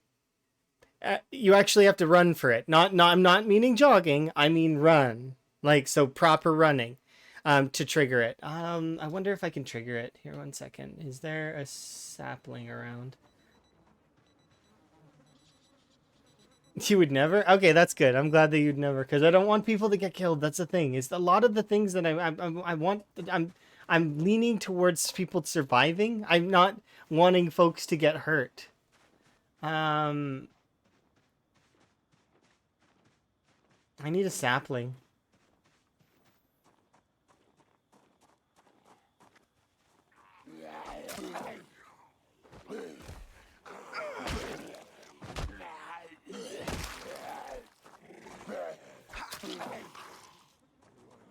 Oh, sprinting to a wall? Okay, you mean this might cause me to get hurt.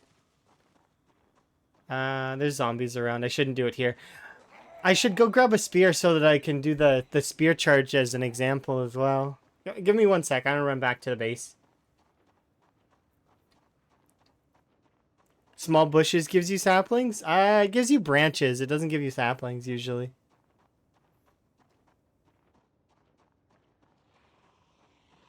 I mean actual saplings. Like the long stick ones.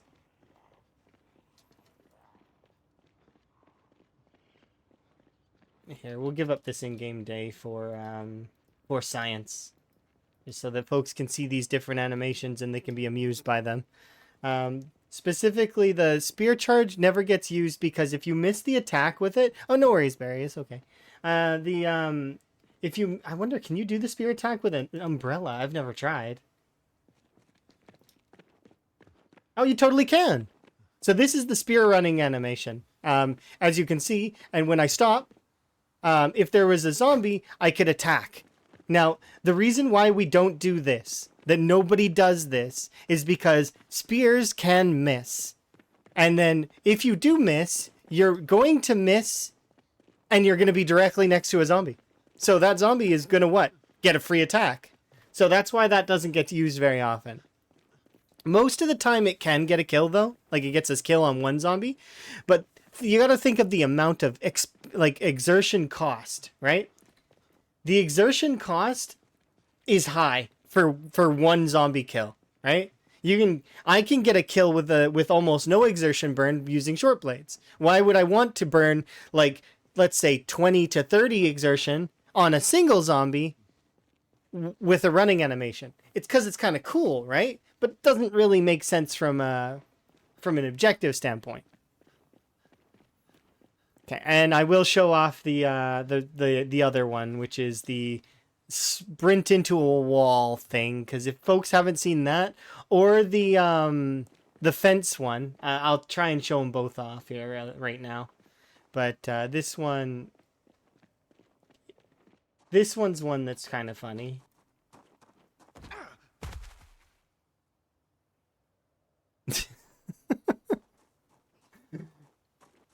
For those that missed it, totally can happen. Okay, and then The last one is the sprinting over a fence. You can do the same thing over trees. I'm gonna unequip all my clothes for this because I don't want to ruin my clothes for no reason.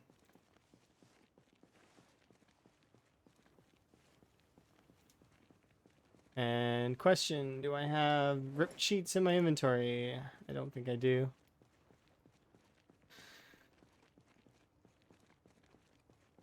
We're gonna do the sprinting over a tree animation here in a second. I just need to grab some ripped sheets in case we get a gash, because I don't want to take a chance.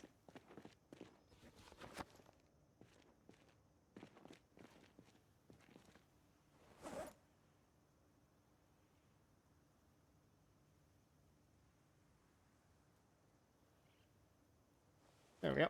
Okay. Probably we won't get injured, but we might. We could. The worst case scenario is we get a neck wound that's deep. But here we'll do. Just wanna check on the other side of these trees just to make sure. Oh, that's not it. That's the regular fall.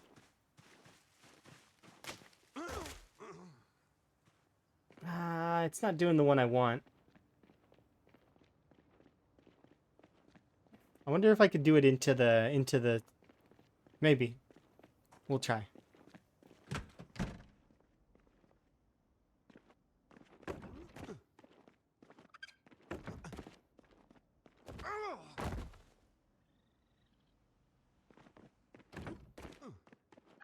Higgins is too graceful.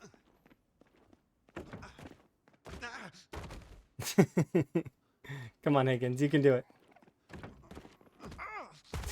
Come on, pretty please. Fail it. 1 second. We have to be able to run. It's very dramatic when you do this.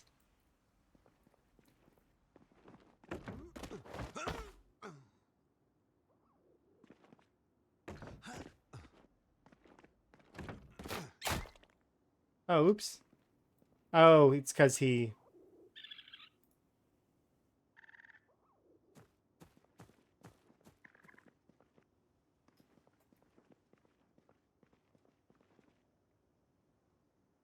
Yeah, I did. I put it away.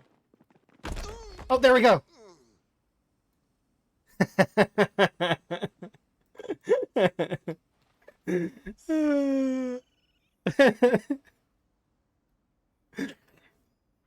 That was it. That was it. Did you see? If you missed it. It's hard. It's hard to get that.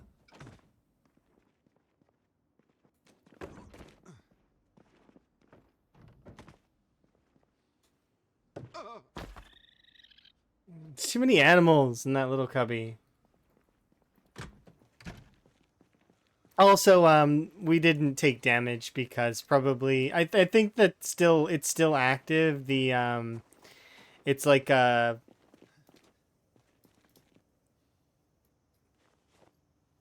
I don't want to say debuff or a buff or whatever, but essentially you can't take damage at the moment from falling in that way due to some sort of interaction with armor. I don't know why. It's just weird.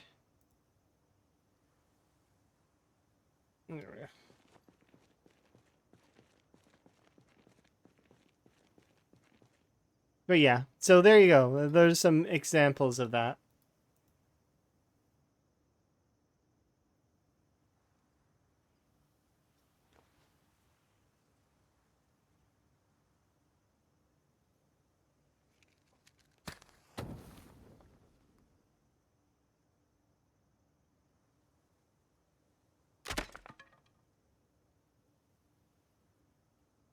And just because this is like a rat racer run or anything doesn't mean we can't do science and stuff. And if it gets me killed, it gets me killed. That's on me. It's my fault, right? It's fine. I'm at peace with that.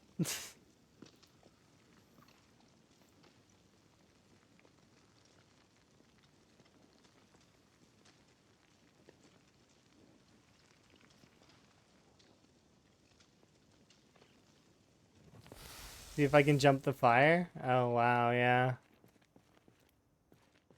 See, I wouldn't be so against that if I didn't know that fire was so random. There is a chance I could stand and dance on the fire for an eternity and nothing would happen. But there is a chance that, I could stand on the fire and just immediately burst into flames with like 5 burn wounds. It's too janky.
How have I been finding the nutrition system?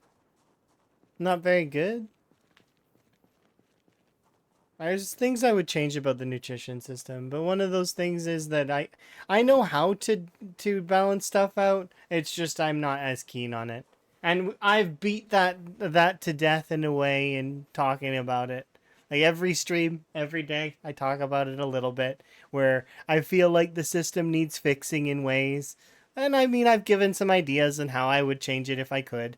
But at the end of the day, it is what it is, I suppose. And the devs will figure out what they want it to be like. I think that adding buffs would be a good idea to it, though. Expanding on the unhappiness and actually applying a happiness bonus, as well as making the unhappiness bonus worse so that people have to deal with it and people stop eating butter and, start actually cooking meals, like real meals. I feel like it shouldn't just be based around calories. That there should be, like, if you cook a good meal, there should be buffs behind it, right? Like you made, I don't know, you made some kind of fancy breakfast for yourself. You deserve some kind of bonus, like an attack speed bonus, maybe, or something, or like a crafting bonus, or stuff like that. Lots of games do that as a reward to players actually interacting with the systems properly. Um, but I think that also, if we're going to give players benefits, we gotta also balance out by also giving them hindrances. So, for example, we're going to give them buffs, they got to have debuffs as well. You eat that stick of butter, well, suddenly your character gets the, like, I don't know, it'd be a branching path from unhappiness. It wouldn't just be happiness and unhappiness. It would be like they would have to redesign it a little bit and change the wording, I think, to be something that is specific to, and the language sort of expresses that your character is in a state that they don't want to do things as opposed to being driven. So you could have like an ambitious sort of trait. Like, they're in a good mood. They want to get stuff done. And then you could have the opposite be like, kind of like unhappiness is now, but it's sort of like a depressive state where they don't want to do anything. They just want to sit in the dark and cry. That's all they want, you know? Not just with butter, though. Like, I would want to swath it to all of the ingredients. So, ingredients in general. Spices would be affected, because you'd need to put the spices in the food instead. You know, it would cause a lot of...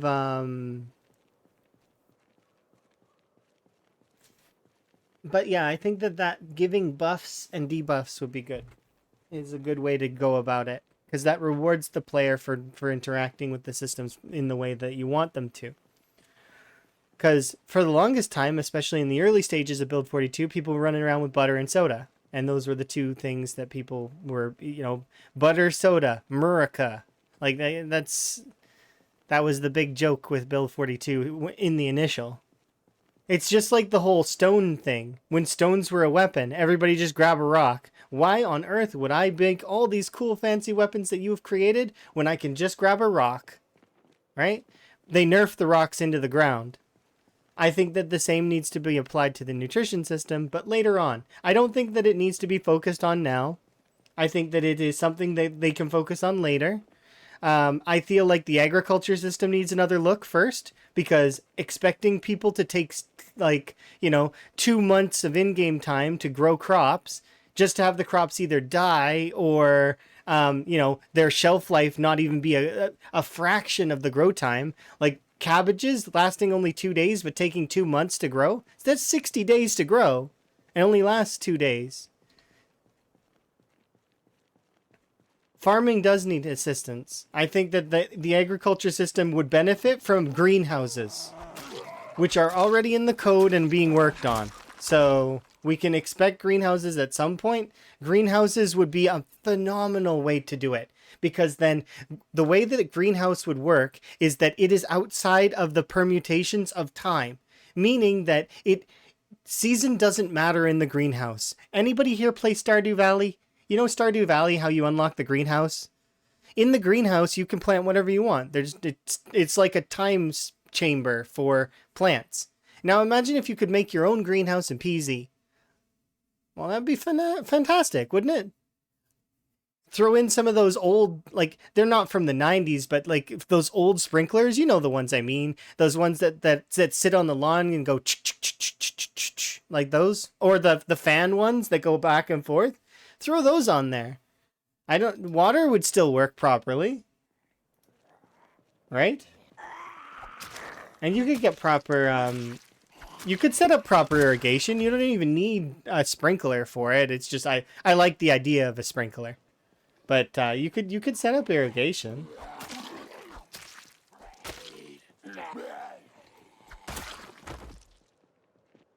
Sorry, by the way, if my previous gameplay was making people nervous. It's just...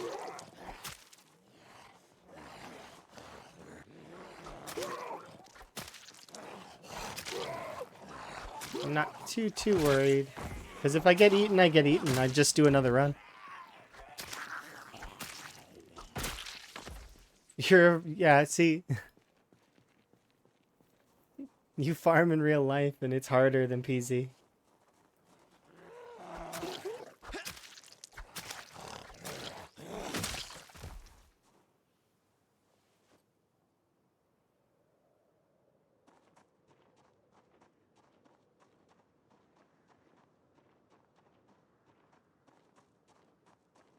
Yeah, the mechanics don't even need to be hidden, in my opinion, for like, if your stomach's upset, your character would know it. They'd feel uncomfortable. They would feel like, they'd be angry. The angry Moodle used to exist in the game. It was going to be applied to NPCs.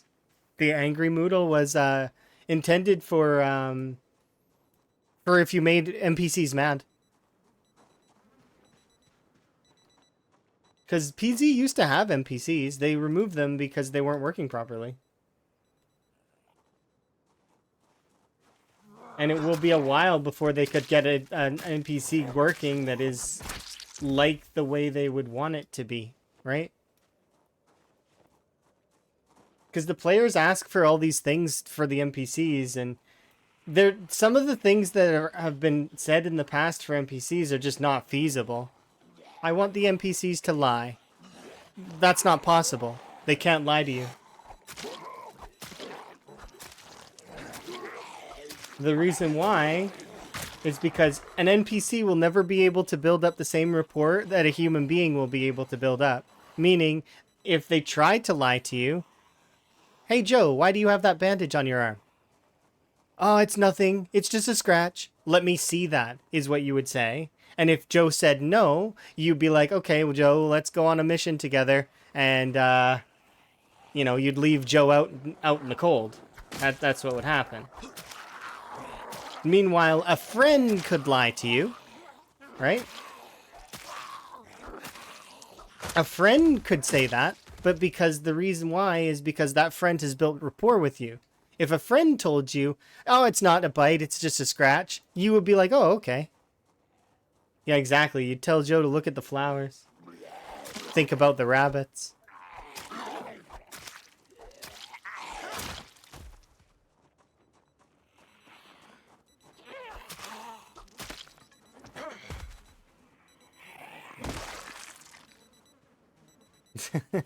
I'm sorry, Sui. I'm sorry. I apologize. I don't mean to be that way sometimes, but it's like... It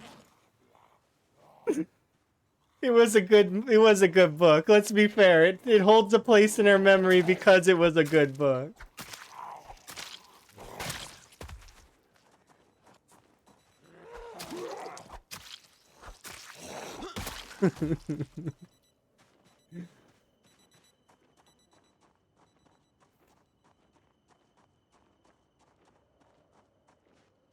Good times back then. Simpler times. Oh, Lord of the Flies. Yeah.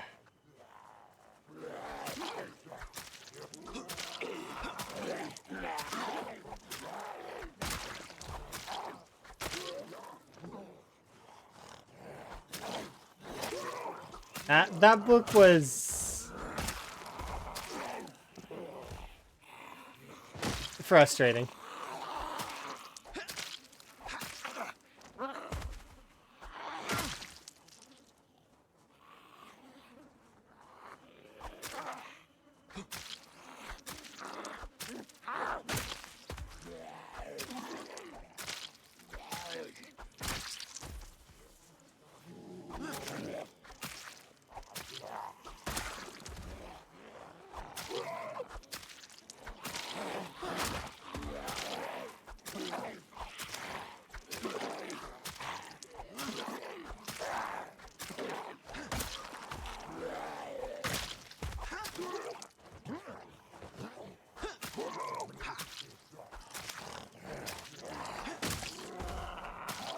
What do they read nowadays in the youthful? Did they, is there like, or did they do away with those kinds of things? Clearly, they have to read something, right? I wonder.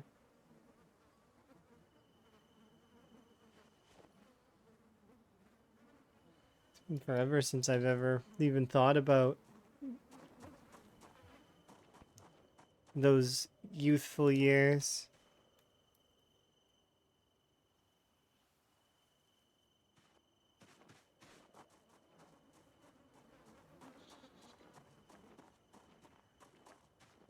I'm thirsty.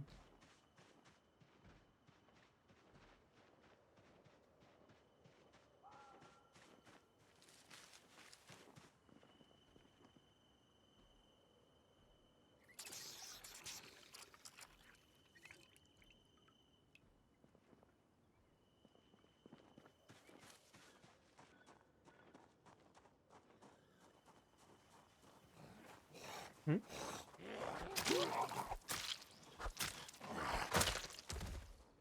You did more movies than books? That's cool. Okay, nifty. It was part of the curriculum in Canada. So I remember reading it back then as well.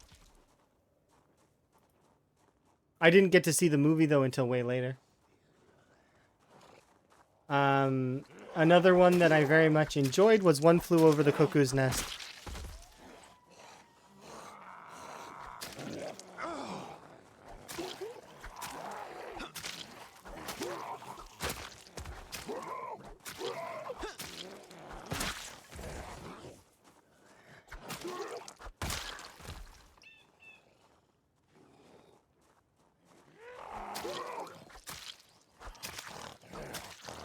That one we did see the movie though at this at the time, and it was pretty good.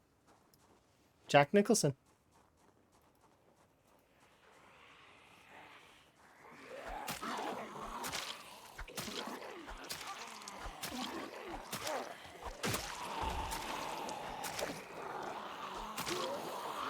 And to think that those are approved medical procedures. Like...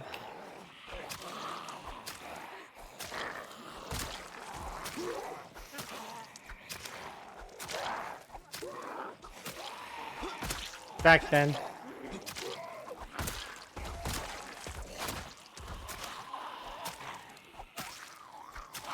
I guarantee, though, we'll look back, like, you go another 40, 50 years in the future, and they'll look at our time like we're barbaric, too. You're like, oh, wow. Those people from the 2000s. Did you believe what they were doing back then? They actually had to use physical devices to do their stuff.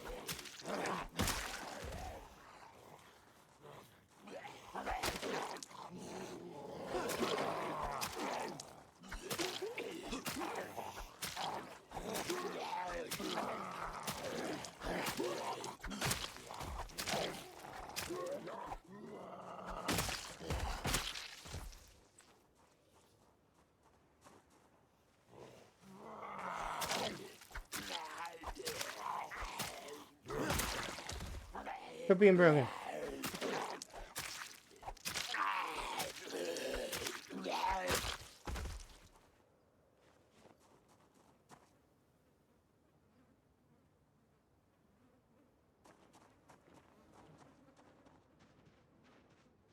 There's a lot of trash piles here in Dixie.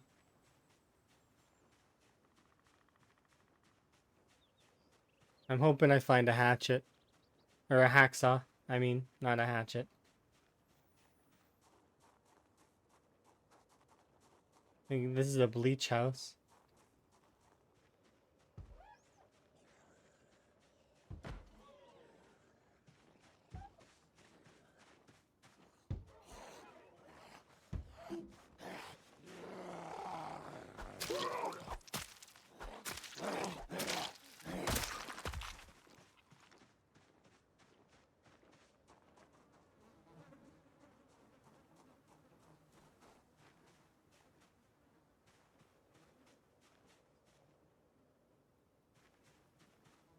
Cauliflower.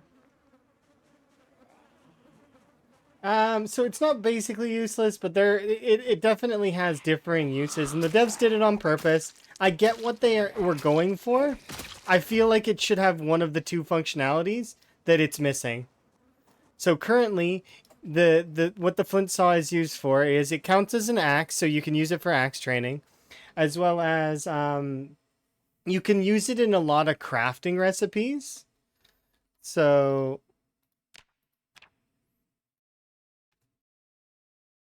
you can use it as a replacement for a knife in a lot of cases, but it's also like you can use it to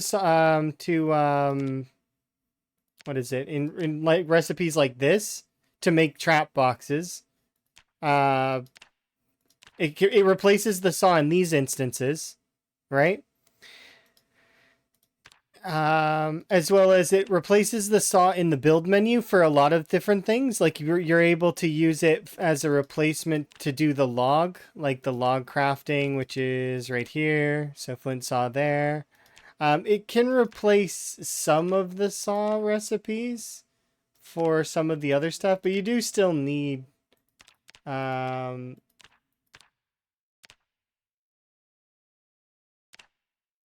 let's see.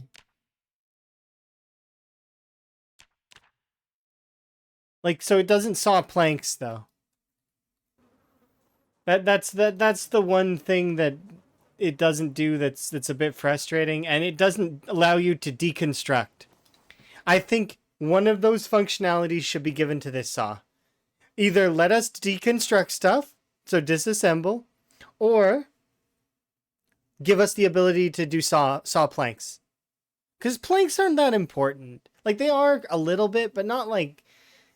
things shouldn't be gated off to that degree. And if you have a flint saw, you probably can make planks.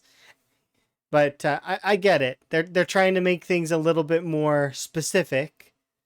But either that or they forgot, which I don't think they did. I think it's intentional. I think it's an intentional thing.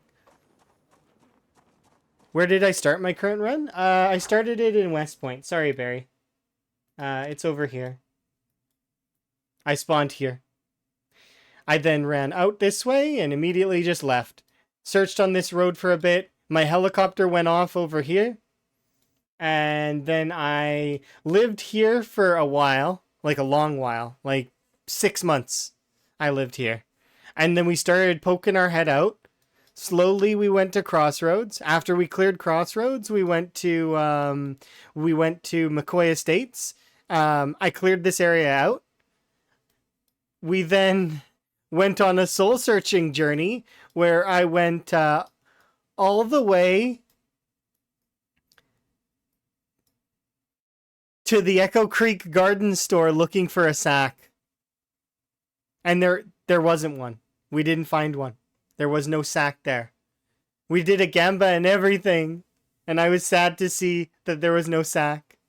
So with my head held low, we waddled all of our way back as well. There's like good loot here.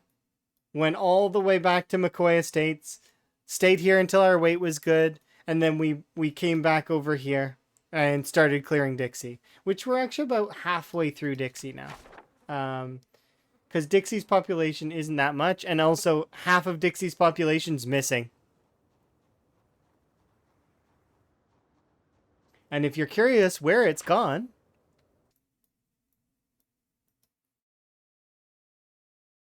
we had a house alarm here. So that house alarm would have spanned far enough to probably pull some of Dixie into these woods.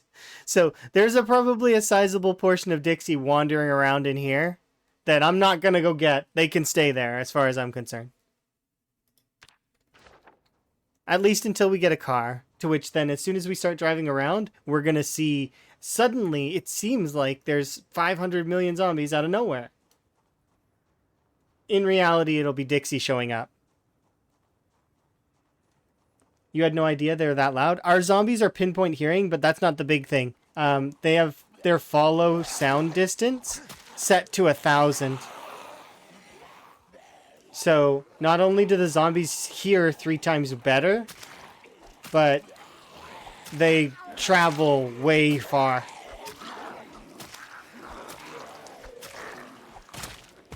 I can put it like this as well. A single shout, like if I shout once, like this, that essentially covers the entire loaded area. Pretty much. That's pretty much the full loaded area. If I want to be extra, like confirm that I'm being loud enough to cover the loaded area, I could shoot a gun, or I could not a shotgun either, just a regular gun, like the soft gun. Or I could blow a whistle. The whistle's slightly louder than the loaded area. Yeah. Because whistles are 2 times the loudness of a shout. So, remember, I already said that the zombies are 3 times better hearing. So 3 times 2, that's 6 times, roughly. Not to mention that there's actually a bonus sound that happens sometimes while you're attacking, where you'll notice it during a stutter. So if the game stutters, especially, you might have just accidentally let loose a really loud noise. But sometimes it doesn't need to stutter to do it. But there is an attack sound that is way louder than it's meant to be.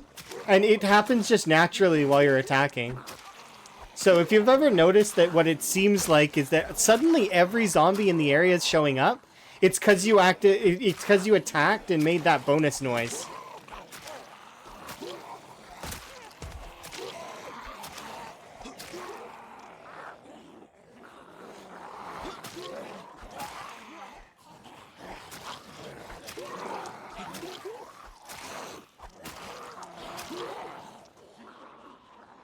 Just gonna go and have a bit of a rest. Yeah, we're almost done with this section of Dixie, and then we'll be able to at least loot it, and then My goal is to take over the other half of Dixie, and the other half of Dixie is where we're going to stage ourselves into assaulting McCoy and Muldra. The goal being to get propane torch and welding mask, and then we'll have the propane accessories that we need in order to do blacksmithing without having to break the iron. Because the broken iron probably works, but I'd rather not.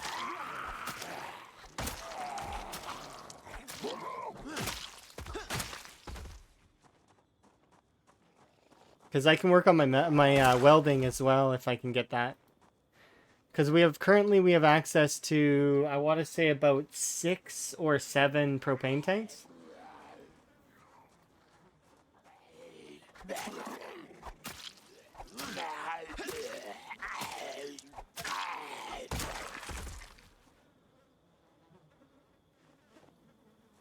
I forgot to rest my arm.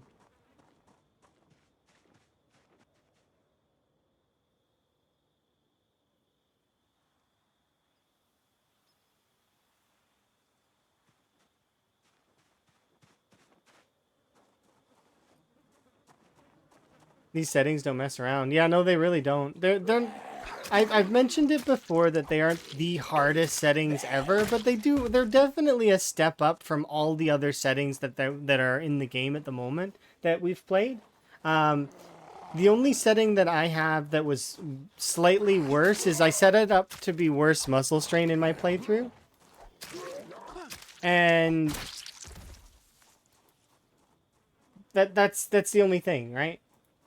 So, like, I've played with up to ×5 muscle strain. Currently, the multiplier for muscle strain in the rat race is 1.67, which is the original muscle strain of build 42. It doesn't change much when you scale it up that high, by the way. You still need the same... Like, it just takes longer to hit those goals. So you have to train more strength. You have to train more... fitness in order to last longer. Otherwise, your character burns out a lot quicker. But eventually, the numbers scale to be quite similar.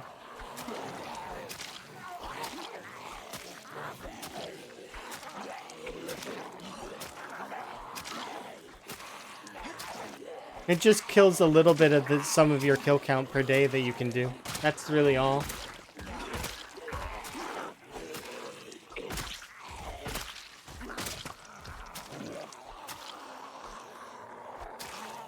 Yeah, I'd say these settings are definitely extreme. If I were to put them on a listing. It's definitely harder than the Cryo Winter playthrough I played. And I'd actually, because of the pinpoint hearing, the solo sound distance, I'd say that this is probably the hardest Build 42 challenge I've done out of all of them. And that includes the ones with higher muscle strain.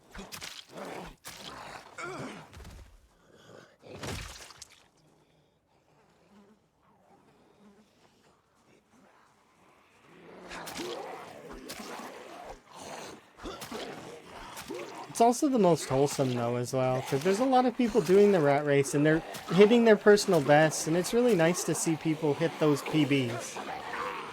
You know? Get the most kills they've ever done in Zomboid on settings that are difficult.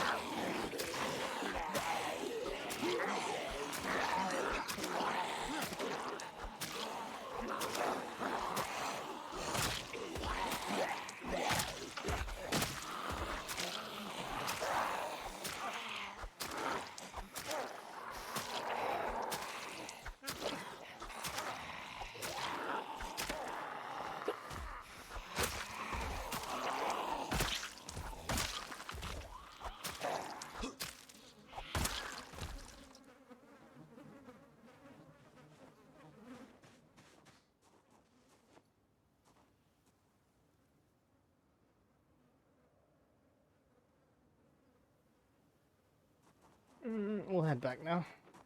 Although arguably I could sleep here. It would save me time. Nah, I don't want to stay here.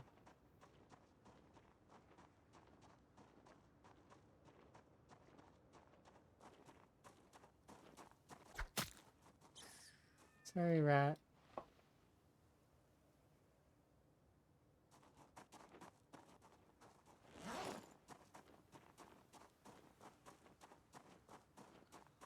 You found several new entertaining streamers. See, that's one of the cool parts, is the sense of community. Because it really does feel like we're all playing a multiplayer server. Even though we're not.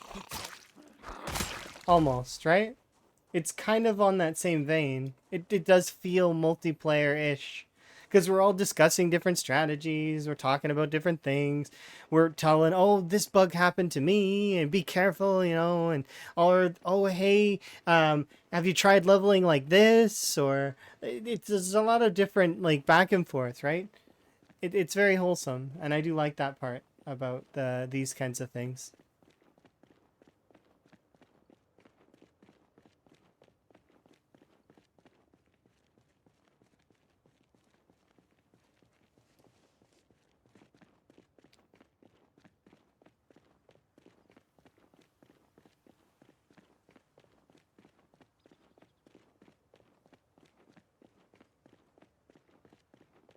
Yeah, shared challenges are really cool. That's why I like having the ability to like show folks, be like, hey, these are my mods, these are the things that I'm using if I am using different things. These are the settings, here's my character. Because then people can recreate it or do their own variant on it, right? And they can try the challenge. It's just like doing any of those kinds of challenges, whether you're doing like the 1 year challenge or you're doing like a marathon or sprinters or the gladiator mode, which I really want to go back and play gladiator mode again. That mode is so fun. Um, it'd be cool to play a Shambler's version of Gladiator as well, but it'd be less challenging, but at the same time, just the whole idea of the Gladiator mode is kind of cool, right?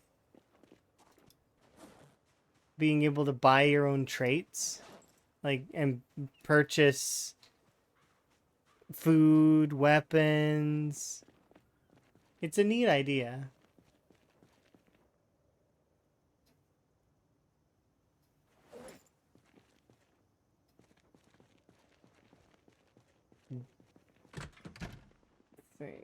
This is rotted.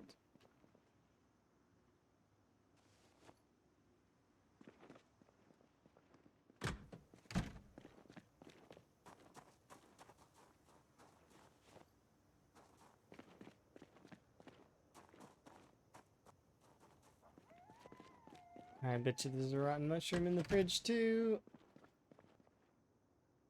No, there is not. I am crazy.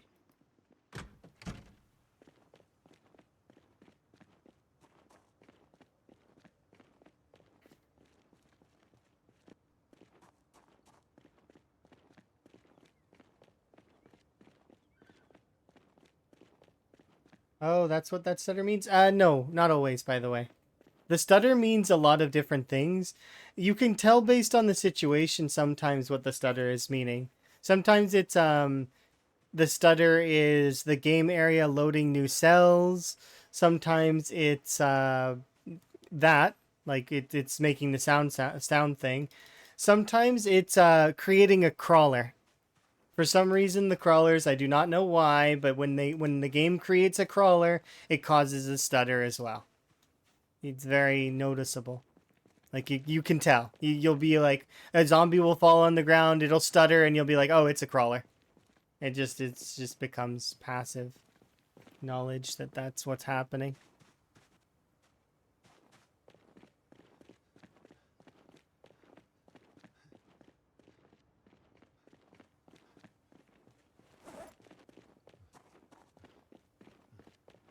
Got an animal bone.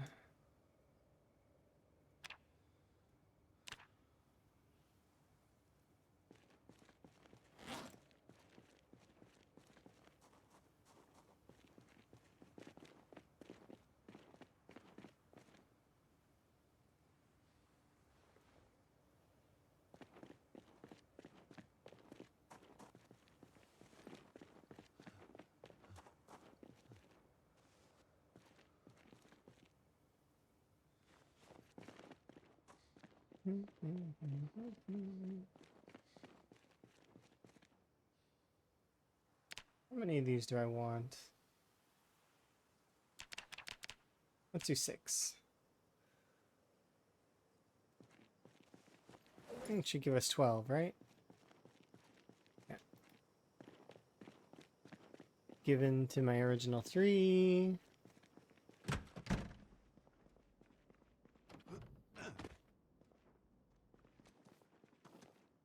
let's pet everybody.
And then my frogs. Interesting pen.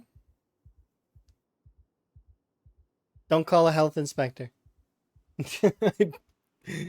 Our Spiffos is the greatest Spiffos in Knox County. Don't call health inspection though. Pretty please. It is the best Spiffos in Knox. You see, we're working on a wall to put around it as well to keep the things safe.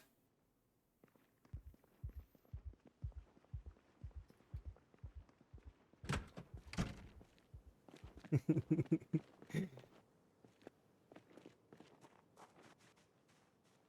course, my wall is not priority right now. Clearing Dixie and trying to see if there's any books there before I finish the wall. Because if there's a carpentry book there, heck yeah. I cannot wait.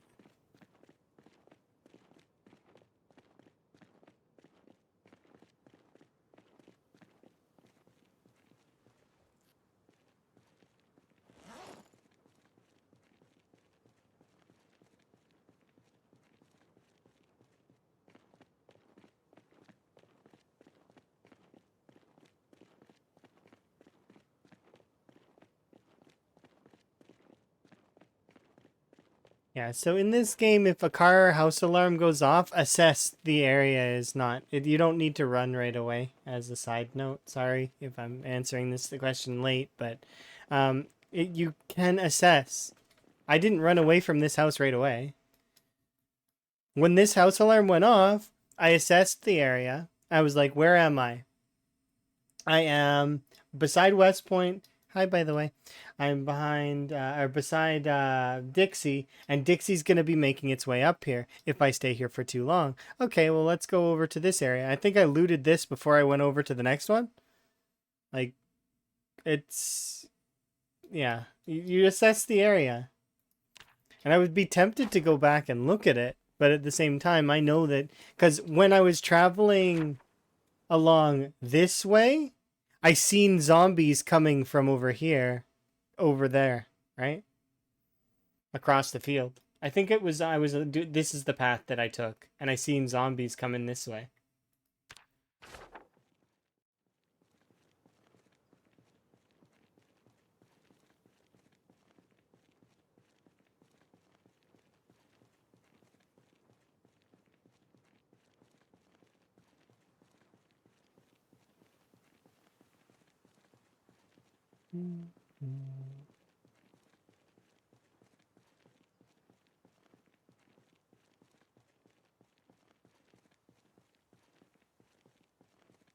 I just got my medical insurance card. And the plan started back in 2024. Wow. That's a long time to wait. But at least you got it now, right?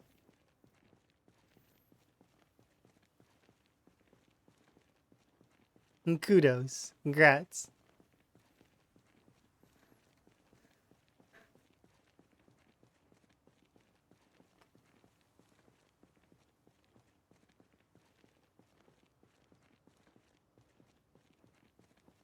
It's been such a pain. You're in the States, I'm pretty sure. Medical down there is pain. Medical but here is pain too, sort of, but because we have free medical kind of outside of certain things, and then but it's all comes out in the taxes, so it's like it's not really free. Not really. You can claim it back, part of it back, but it's like not quite. Plus, if you do the math on a lot of tax stuff, it's the amount of dipping that happens is a little bit crazy. It's like by the time you're done paying your taxes, you will have paid like 4 or 5 times. It's crazy.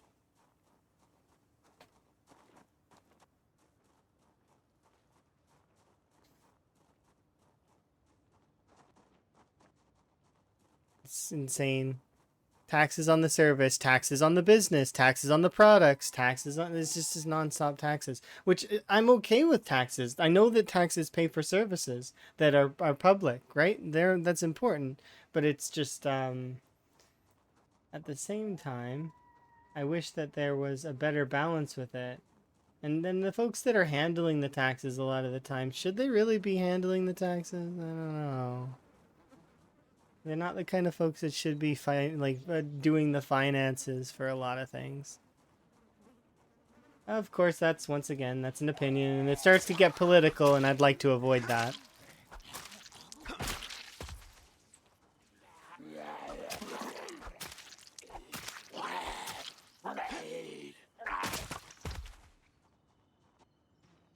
But yeah, medical stuff is always tough. It's tough to deal with.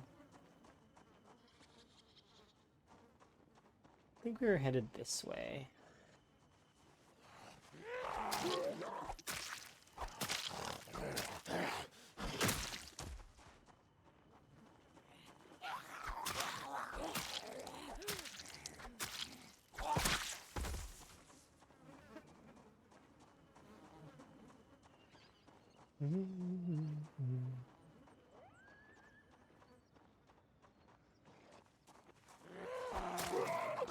Hey.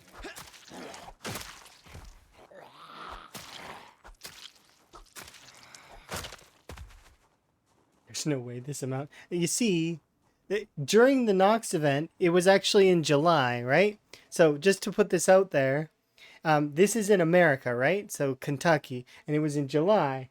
The 4th of July exists and is a party that happens prior to the 9th of July, which is the end of the world. Although the end of the world is actually happening between June 29th and, well, obviously it's happening before then, but June 29th to July 9th. The game starts in July 9th, but a lot of these things are festivities from the 4th of July. Which is because that's America, right? America does 4th of July.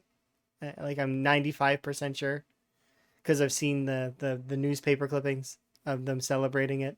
So I think that's why, is that everybody celebrated. Everybody went over to the trailer park and seen the fireworks, and there was people that went to different locations, like partying in the woods and stuff like that. And those are the reasons why things are. Also, I'm playing Time 16 Insane Pop. This doesn't kind of count, but standard pop, that's why.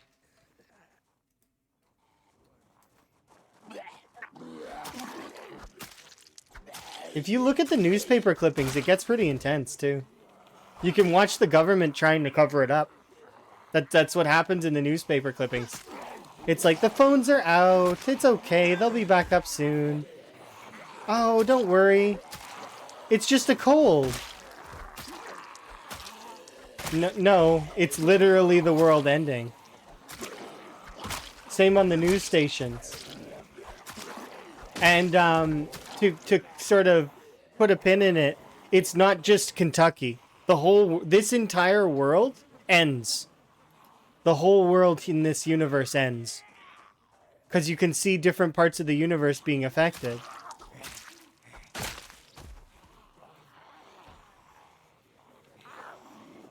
So, like, from what I remember, there's other radio stations that exist that are not part of the Americas, and they're also being affected.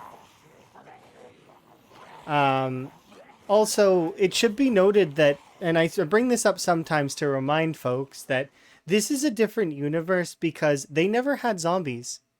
Zombies never existed in this universe.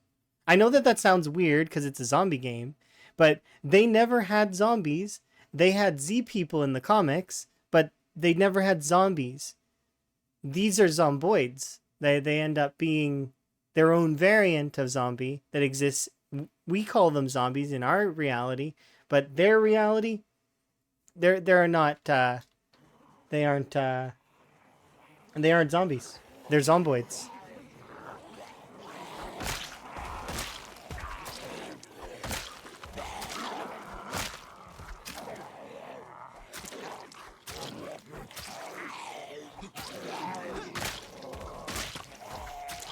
And there's no telling that the Z people would actually be zombie-like. They could be, like, not flesh-eating. They could be, like, just boring drone sort of people.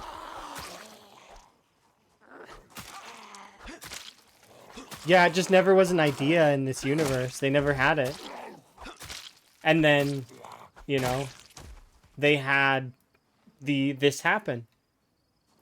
And not very many people survive it. Like, you get a handful of folks that are asymptomatic to the airborne strain, but even those folks fall eventually to the virus. Probably.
Zombie in here? I sworn I heard a zombie.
Why did you think this was the Breaking Bad theme song?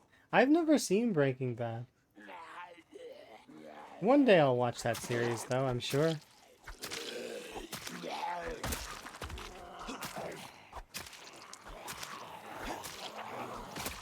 It's on my list of shows to watch with Emma.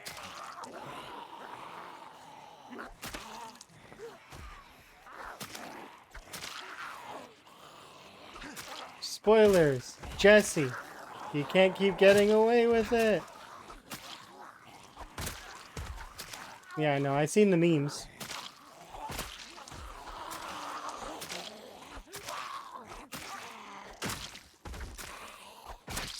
But I don't have context for the memes. Outside of the context of them making their jokes.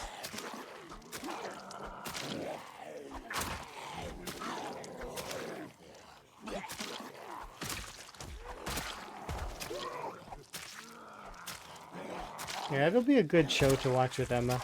Because Emma and I have, like, watched shows like House and stuff. And we like those, and I figure it's got to be similar. It's just about crime instead, right?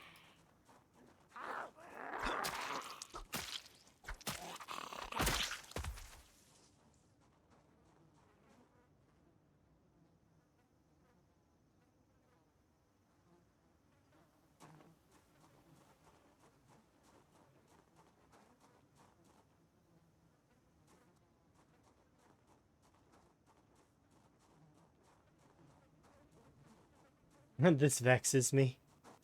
Foreman.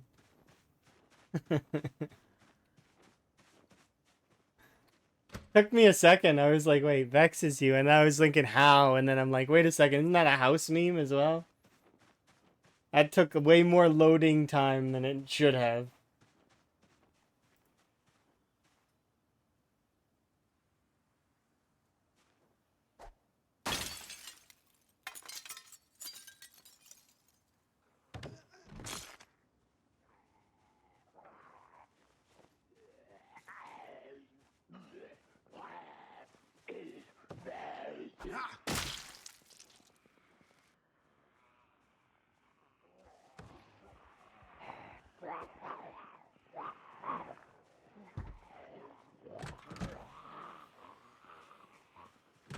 Oh yeah, they can open doors. I forgot.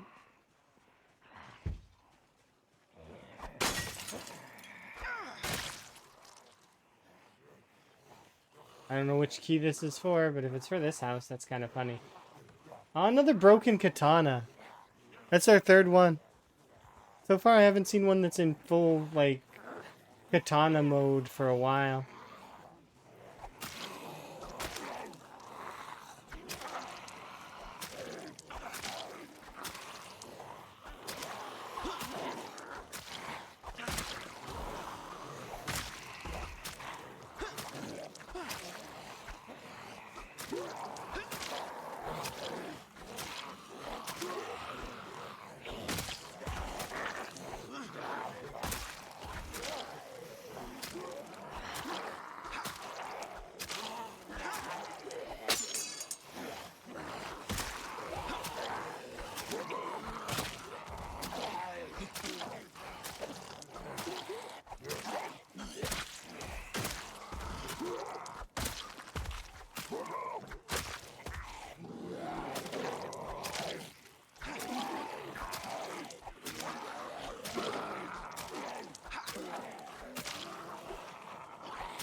Was that the noise for breaking? Yeah, I broke the trowel I was using. Because I will pick up and use items that I find in the zombies. Sometimes those items are made of metal, sometimes they're made of wood, sometimes they're made of stone. But yeah. In this case, it was a trowel.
Need to back off and have a rest. We're very close to pushing that side of Dixie and that being done. And then we just need to push the southern section, and that's it for this corner. Corner of Dixie will be done.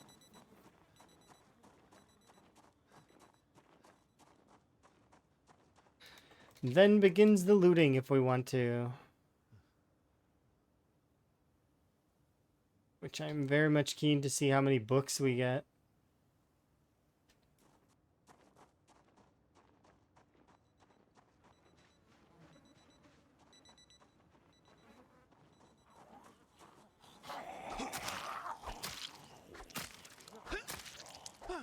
I'm guessing like 3 or 4.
I was worried I wouldn't find it.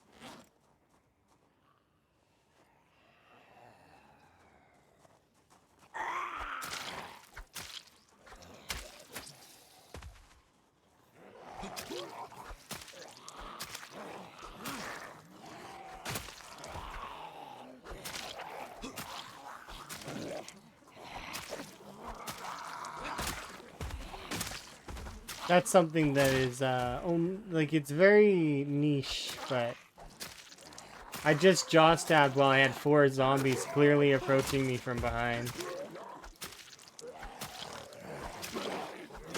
It's niche. It's perspective based, but it's niche to be able to do that. Usually you can't. The game must do some sort of gymnastics calculation to allow for it. Cause see, it wouldn't let me do it there.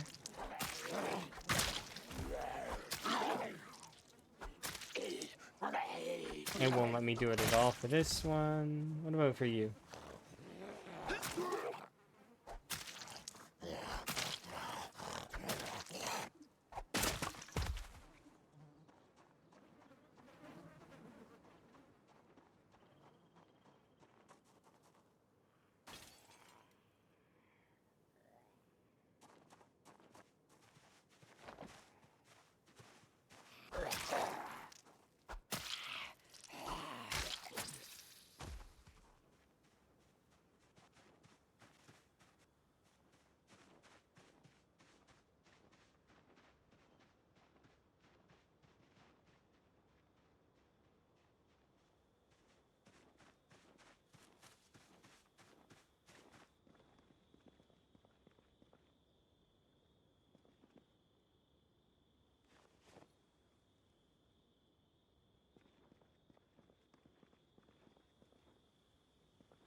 Oh, something else that they changed is dog houses are now containers. That I noticed just recently.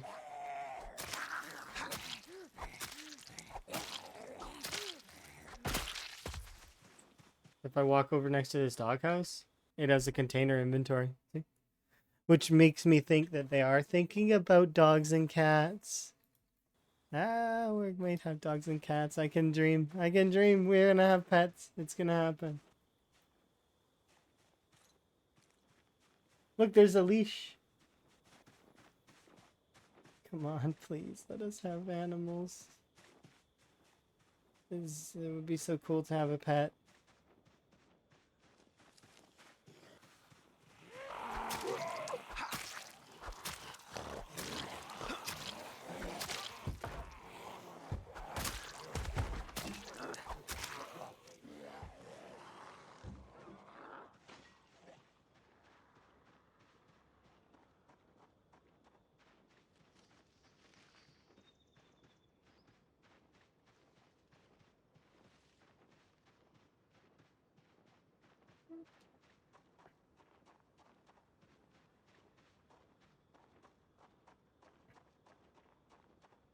I just want to see how bad it is.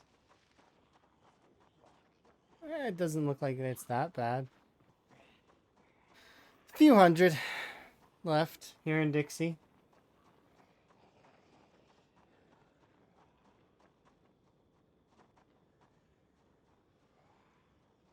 Like total.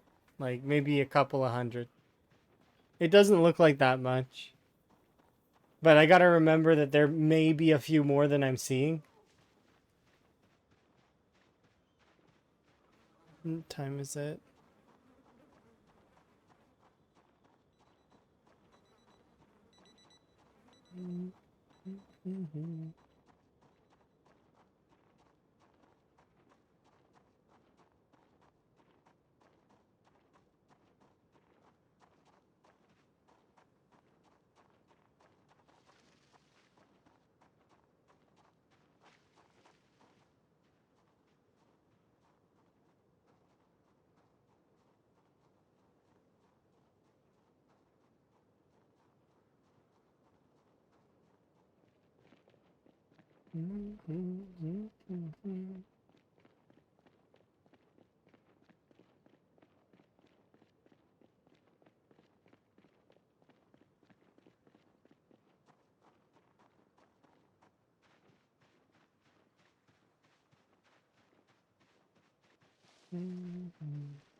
think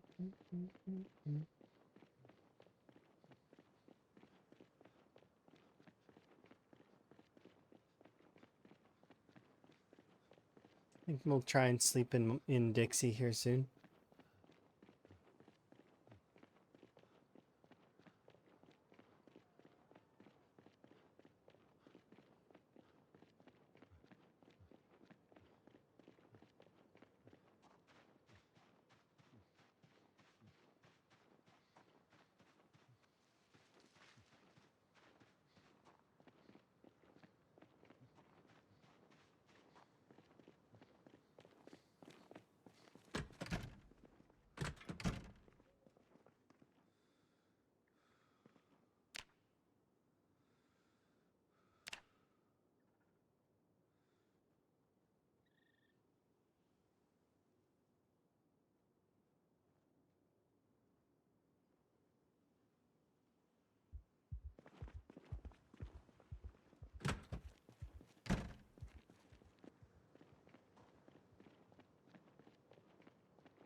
Okay, I'll pause there for a moment, and I'm gonna BRB. Be right back.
That was annoying.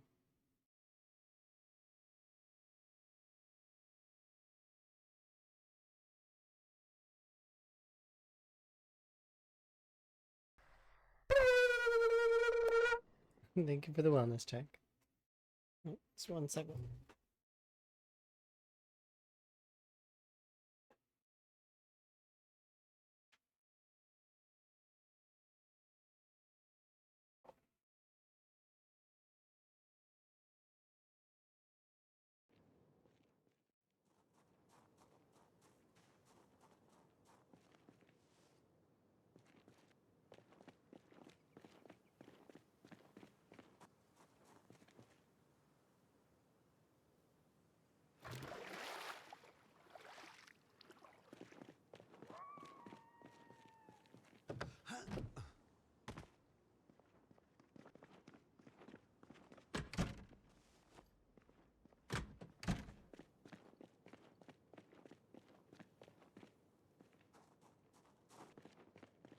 How many weapons do I have currently? Lots.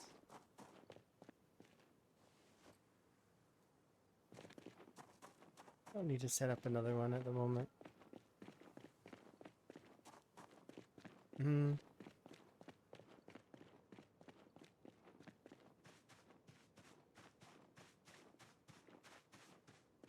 Hopefully the sound's not weird. There was a disconnect on the USB for that for some reason. Sometimes when USBs disconnect, they cause problems.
Can you see how old they are?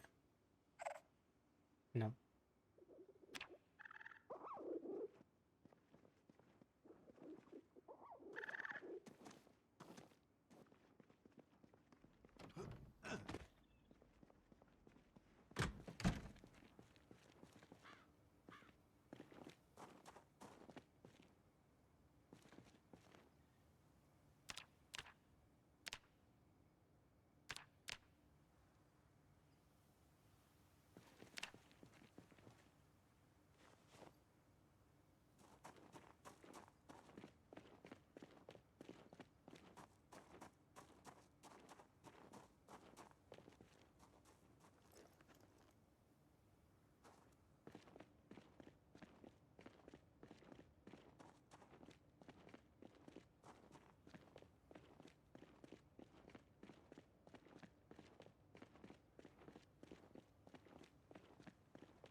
Okay, another frog.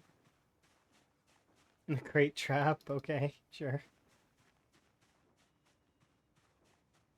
We're up to 4. We have 4 frogs. That is a lot of frogs.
Pretty sure wild mint is the only one not on here.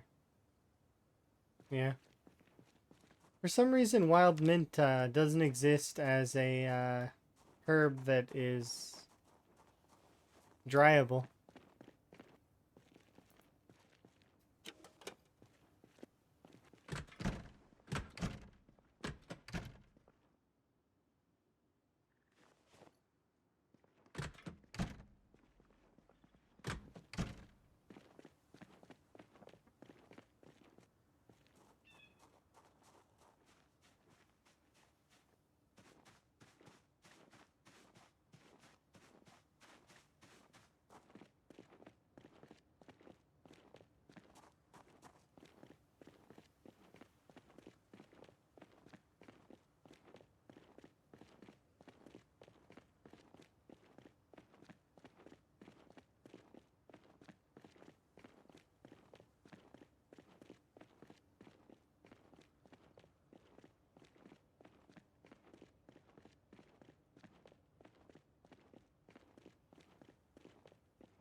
In these settings? Oh, so you've been playing Rat Race. You've been enjoying? Are you having any particular troubles? If you are, I can try my best to kind of give you the best pointers that I can. I'm trying to continue. I can also point you into the direction of some of the folks if you're interested in watching other folks and seeing how their runs are going. The leaderboard's a good place for that.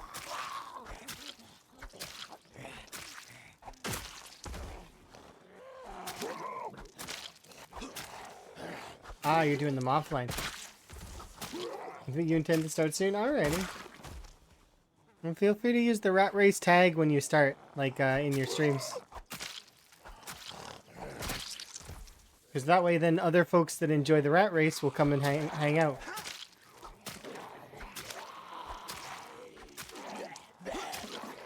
There's a lot of folks that that find this particular style from that tag.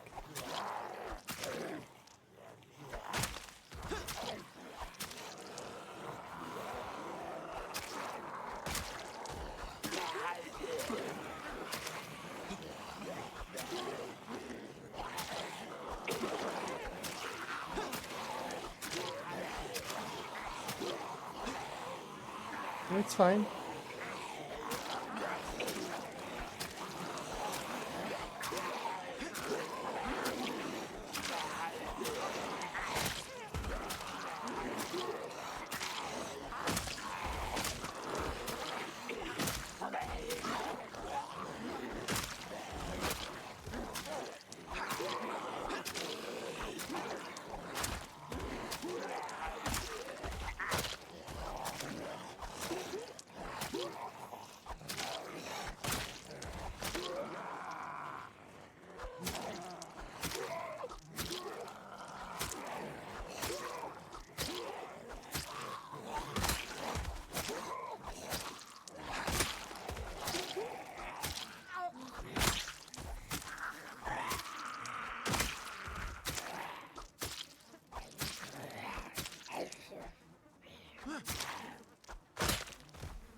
Been staying in the starting area. Did you want an idea of my rating system for the different towns? Because I can do like my brief little breakdown, and if you want, it's up to you though.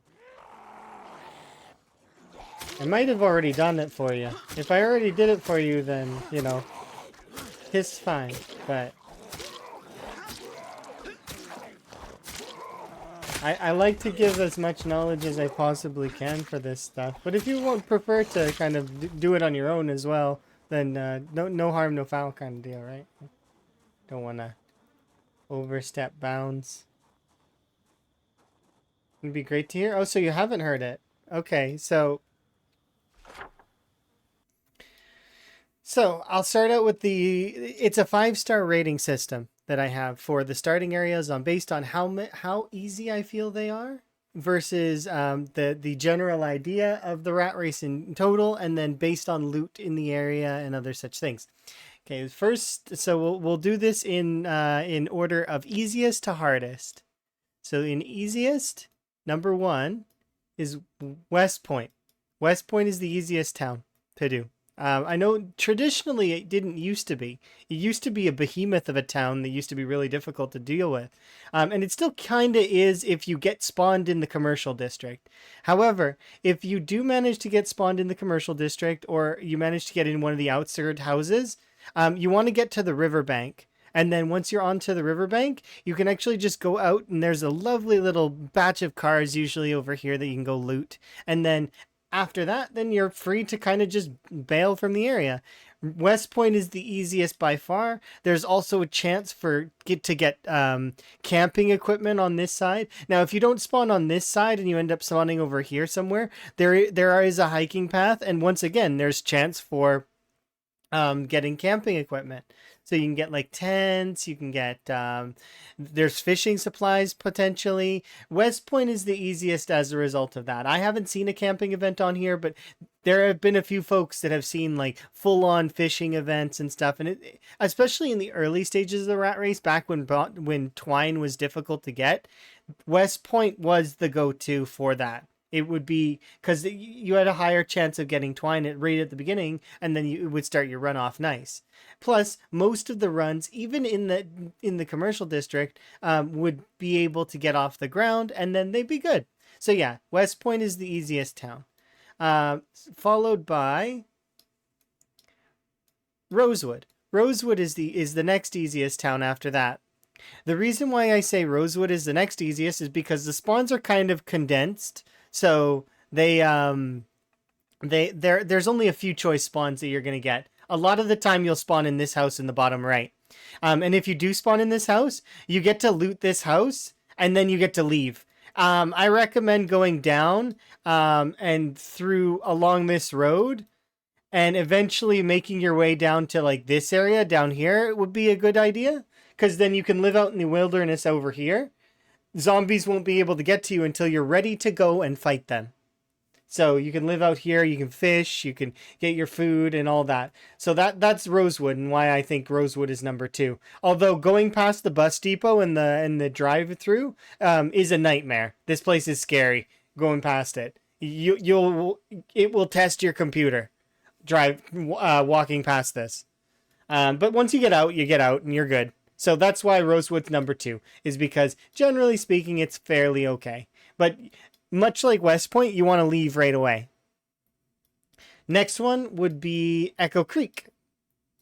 The reason why I call Echo Creek a 3-star is because there's a couple trailers that are just death. If you spawn in them, I'm sure if you've done your practice and you happen to pick Echo Creek out of just habit of picking something new, you will find out very quickly that there's a couple trailers that are extremely hard to get out of. However, if you spawn in this trailer here or in any of the houses that are on the outskirts, it's fairly good start. And then you can make your way south to Ye Old Cabin. This cabin is amazing. It is fantastic to live in. Similar to the West Point cabin, which me and Claire and a few other folks have lived at. These cabins are really good. Just don't have your helicopter here. Make sure that your helicopter is somewhere else, like elsewhere, and then living here, and then gradually make your way outward as you want. But it's a good starting ground. Similar to this cabin over here. This cabin south of West Point, right, is not bad. 4 stars is Riverside. Riverside is tough because it can spawn you in lots of different locations that usually have a decent swath of zombies. And if you happen to stay in this area for the helicopter, it can get very dicey. I don't recommend it. I recommend, in the same vein as West Point, is to get along this side and be over here somewhere. Preferably down here. You might need to clear these zombies out, but preferably down here so that you can then lean. For your helicopter, you'd lean these up this way, and then you'd go over here and then just start sieging Riverside. And similar to what I did in my first run, because I got to 26k, we've finished off all of the gated community and pushed into some of the commercial district, and it was fairly good.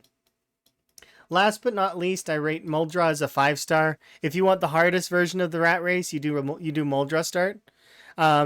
It's still doable. It's just, it starts you off in a difficult situation a lot of the time. There are some spots in Muldra that are worse than Echo Creek spawn. Like, you have to watch your character die on a PowerPoint kind of deal. But that said, they have lightened the spawns a little bit, so it's a little bit more doable than it used to be. Because they did cull some of the heat map. So, hopefully that gives you an idea. Those are the 5 spawns. And you can go anywhere after you're done in the start. Because after the initial helicopter, there is no more major sound events aside from alarms. Which the alarms are set to go off from 0 to 5 years. So, yeah, hopefully that gives you an edge so that you can feel a little bit more comfortable. I'd recommend starting West Point though, because it's lighter.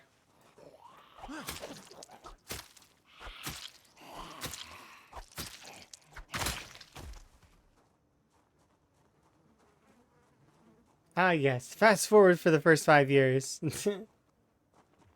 I mean, you could. Just do fitness the whole time. And reloading. Then go into towns.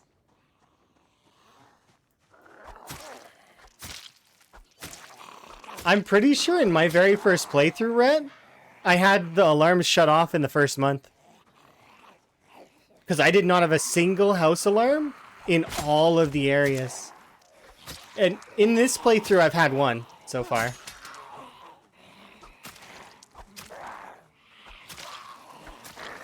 But in my first rat race run, we were at what, 26k? I cleared out the entire gated community.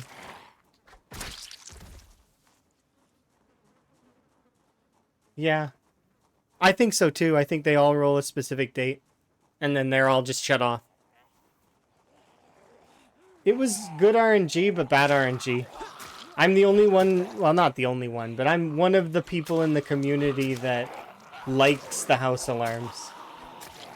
So, if anyone's gonna get a house alarm, it should be me. But the game has a sense of humor built in. I swear. Zomboid loves to laugh. What? You just got electrical 3? Here's the Jenny Mag. And here's another one. You're behind amazing. It wouldn't surprise me if that was the case. Thank you for the follow, by the way. Do appreciate it.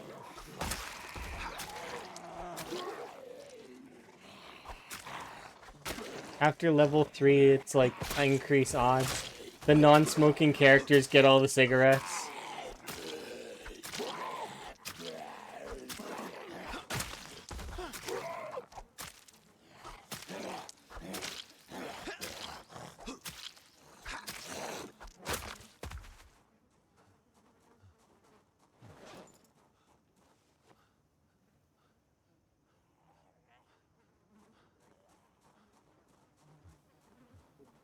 Yeah, the house alarms are like at most a helicopter.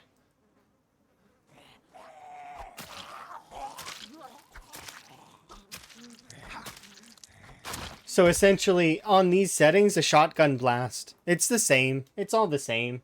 Pretty much. They're interchangeable. It might be a little bit louder than that, but it's not by enough of a margin to really care.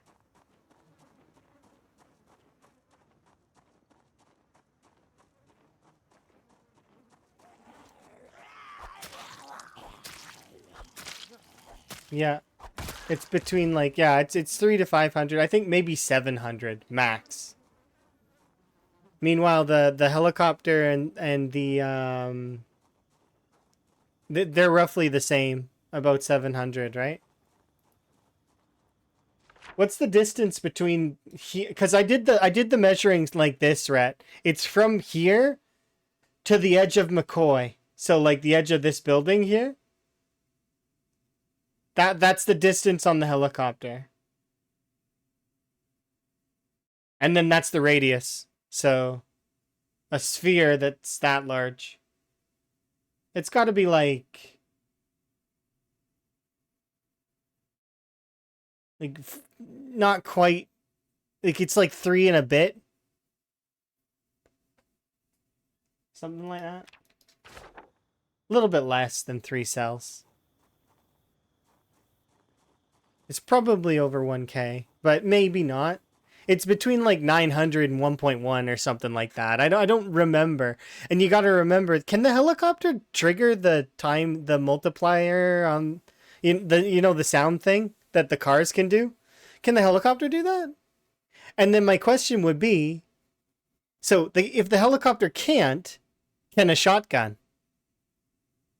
Because a shotgun counts as an attack, doesn't it? So if you activated that sound glitch on a shotgun, would you crash your game?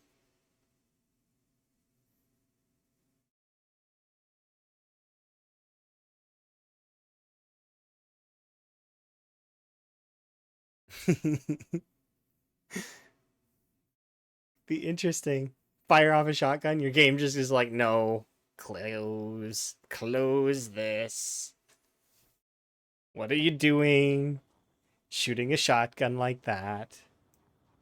It's not right. Look, Rhett, it's your favorite. Rhett's favorite. Trash. Yeah. It's Rhett's favorite. How has Vintage Story been, by the way? The more I see you play that, the more I want to play it.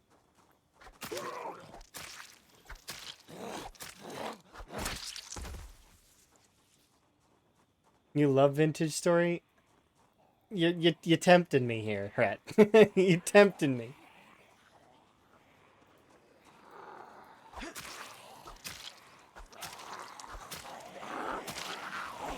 Did you turn on your server yet? Or you gotta ask about the. So do you have a server or do you need one?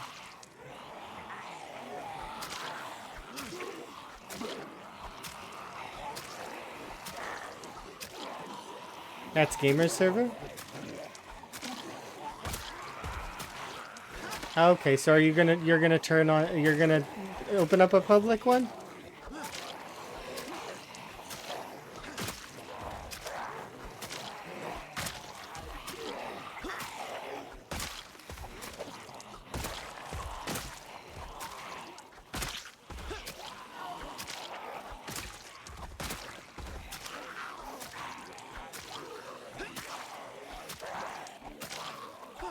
That's your plan? Okay.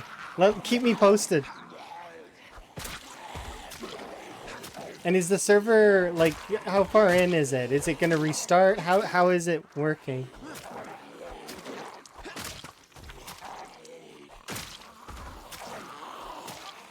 Because I don't care if I'm joining mid kind of fashion. It'd be cool. Vintage Story's a cool game.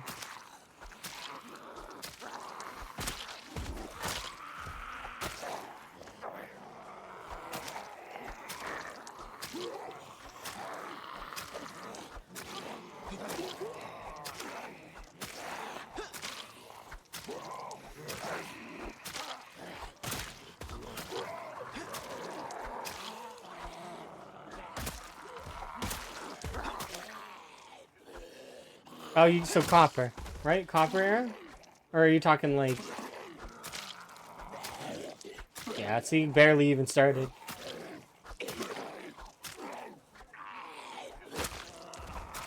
Yeah, if it ends up being public, let me know, because I'll hop in. I'll come play. I like that game. I'd be tempted to stream it maybe as well. Vintage Story is a good game. And watch me get mauled by bears and wolves. Because that's what happens in Vintage Story. I get eaten by wolves. And I make stews. So same as Zomboid. Exactly the same. I make stews and then I get killed by wolves.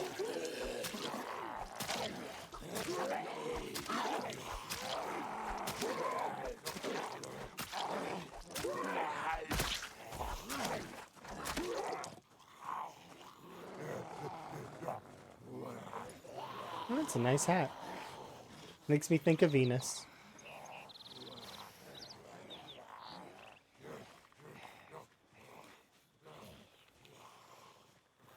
While I'm thinking about Venus, I'm going to shout out Rural. Just because. Why not?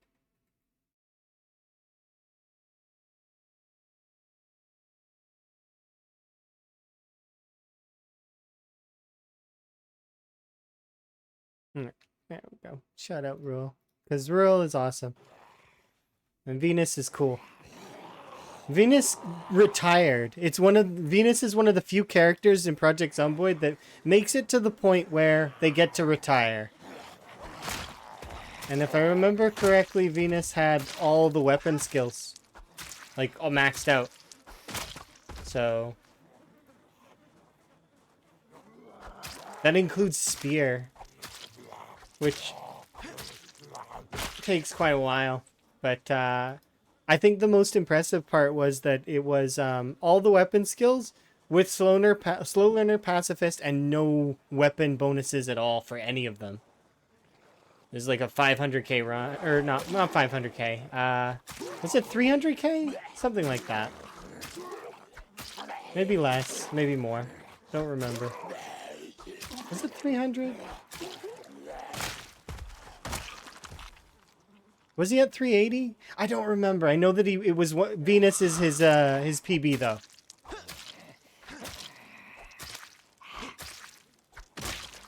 It was something like that. It's Venus is his current PB. And she got to retire in Louisville. He owned pretty much all of Louisville though. That was a heck of a run.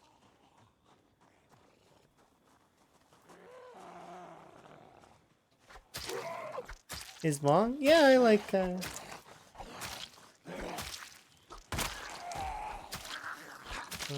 them.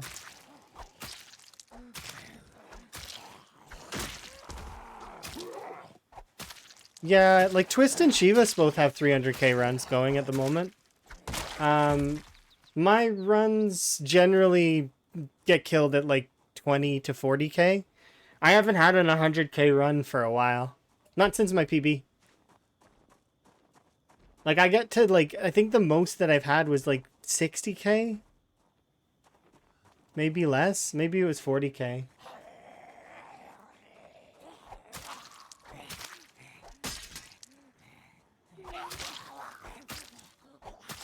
I'll get back up there again. I don't mind. Takes some time, though. That's the only issue. There's a lot of build up to get up there. But once you start getting up there in terms of, like, for today, we've done easily more than 1,000 XP in weapon skill.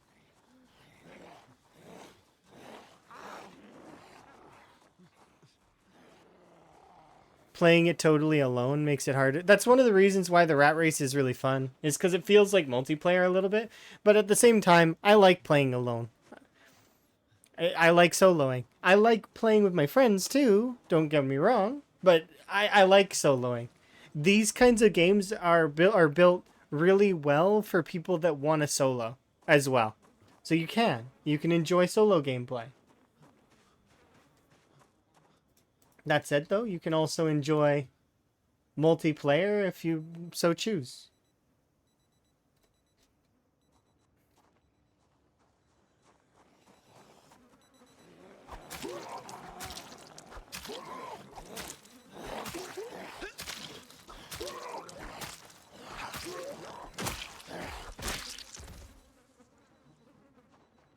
I'm just gonna bail from this area and have a nap.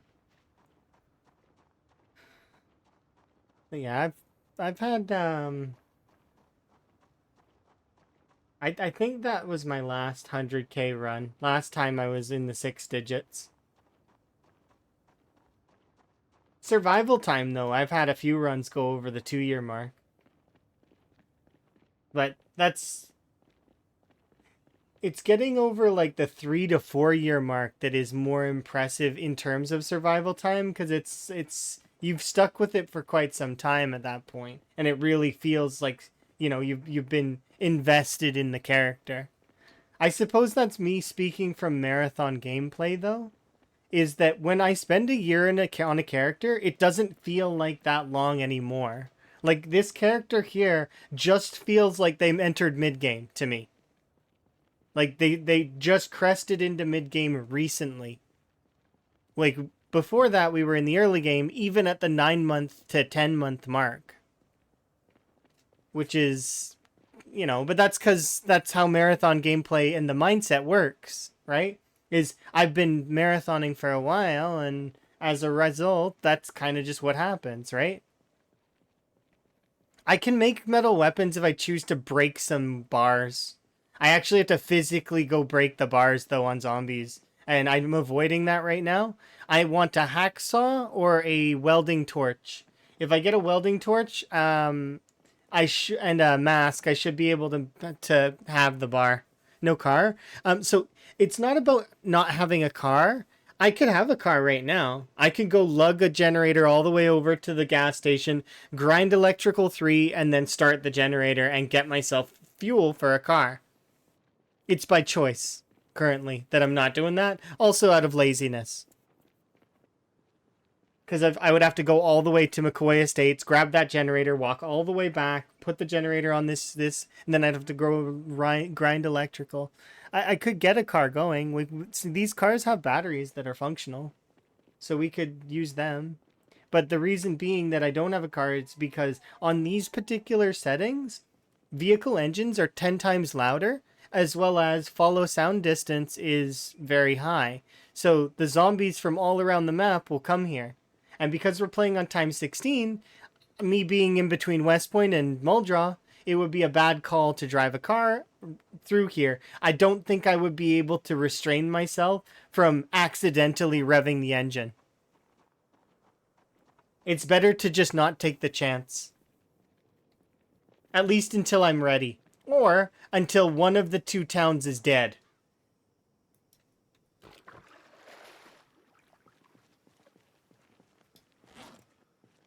Because if I kill Muldraw, for example, then there's no pincer. It's just West Point bothering me.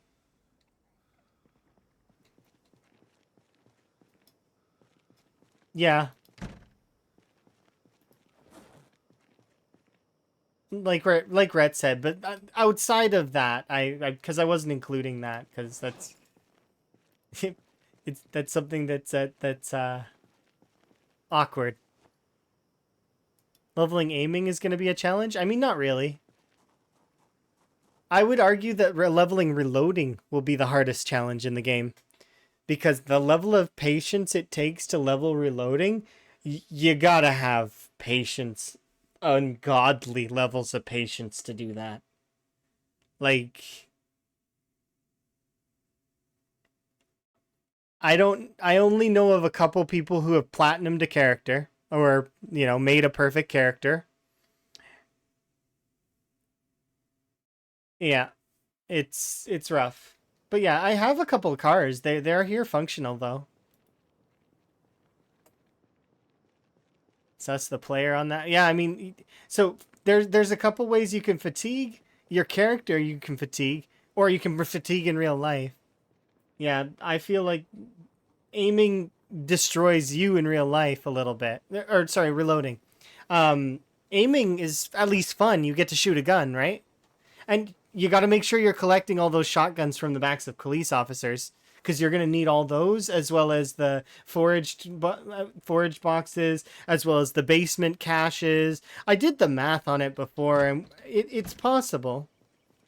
Leveraging all of the ammo on the entire map, as well as foraged ammo that you're going to get occasionally when you forage for food, as well as the it's going to take a while, but you're a single player, and then you just have to make sure that you're shooting the zombies to a degree. But you don't need to kill, like, 1,000,000 zombies with aiming. It's a lot less than that. Same as with the weapons. Like, a weapon bonus is, I'm already level 5 short blade, level 4 axe, and we've only killed 5k. Like, I'm already a sizable portion through some of the early levels of these. Now, of course, these don't take very many kills. On average, per weapon skill, you're looking at least, let's say, 20k, or depending on if it's like spear, so 60k. So let's argue and say each of these instead is 100k, right? 1, 2, 3, 4, 5, 600,000. I still need another 400,000 in order to clear the 1,000,000 kills. And there is 1.5 million on the map, not counting interiors and not counting the unaccounted for additional zombies that there are. And if you need even more zombies, you could wander out into the dead zone / no man's land / outland, out into there and start killing those zombies.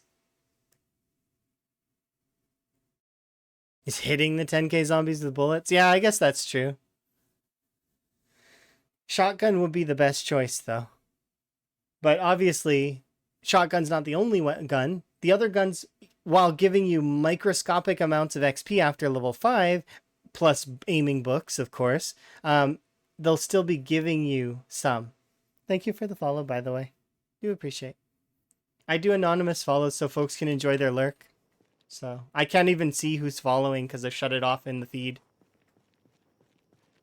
Because I had a bad habit of sometimes seeing a cool name and responding about it. So I wanted to kill that. So I removed followers from the feed so I can't see them.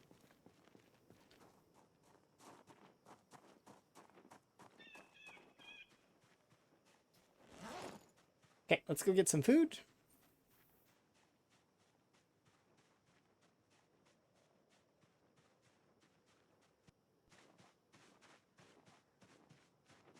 Yeah.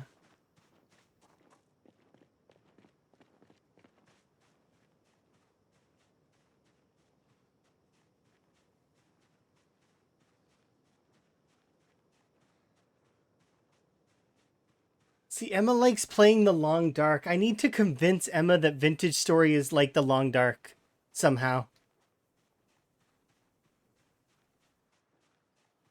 Because then I could get Emma to play Vintage Story.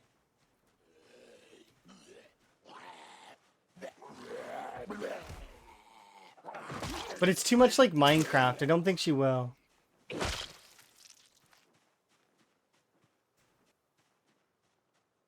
That's the problem. Emma doesn't like Minecraft.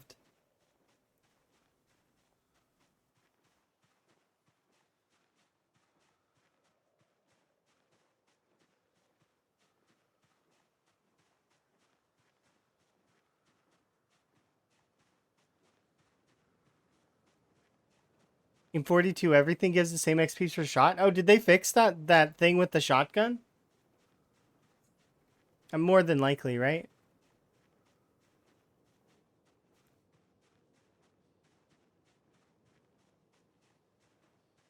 Shit got murdered.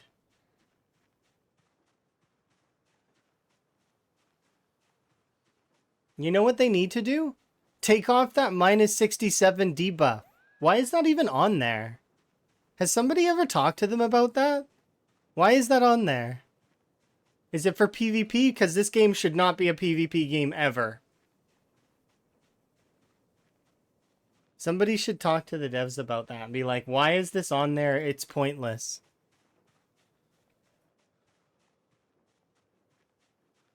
Because of the shotguns? But that's... If they destroyed the shotgun's XP, then they've now got a double negative modifier upon there, and it's not needed. They've basically made it impossible to go from level 5 unless you leverage several in-game years.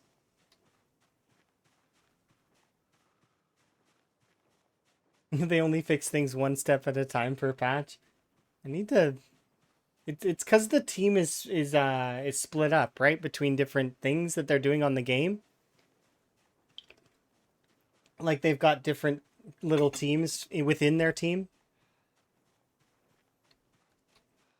And they all are working on different things, and then they got to compile it all into one, which is one of the reasons why we get some of that back. Like, for example, masonry being pushed back to its previous form is because not everybody on the team would be using they'd be using like version A, for example. And sometimes they upgrade to version B, but the other people are still using version A. So then you get version AB, but sometimes they forget to add in B, so it becomes version AC. No B. It's like...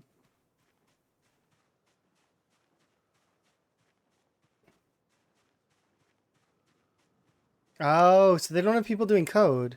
They probably have people learning code, though, hopefully. Probably, maybe. But unless those folks have passion in it, I suppose that's going to be tough. I'm sure those folks there's somebody there that's getting stuff done best they can. I just figure that they've got a lot on their plate.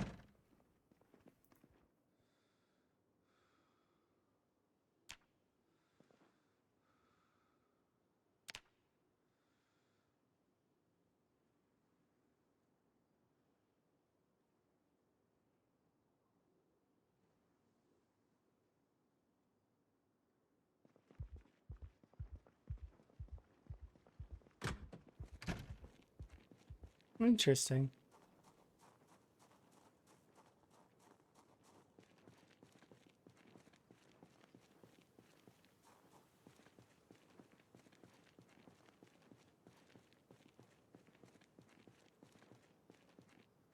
Yeah. Interesting. Okay, just 1 second. I'm gonna grab a hair tie. Be right back.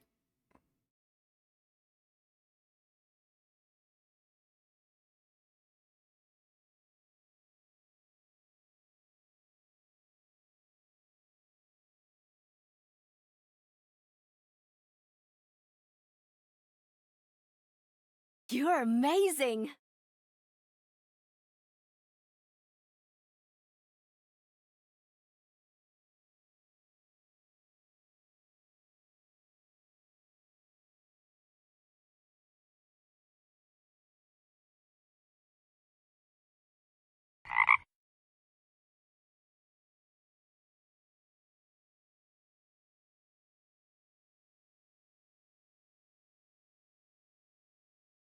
Huh. Interesting.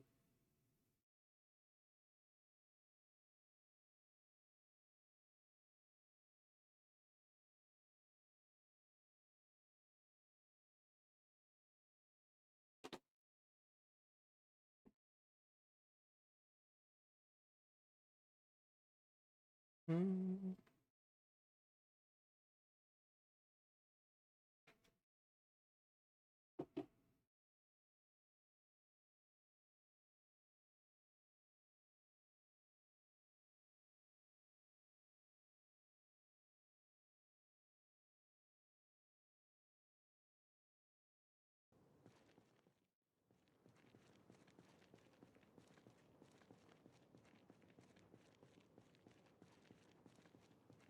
Hmm.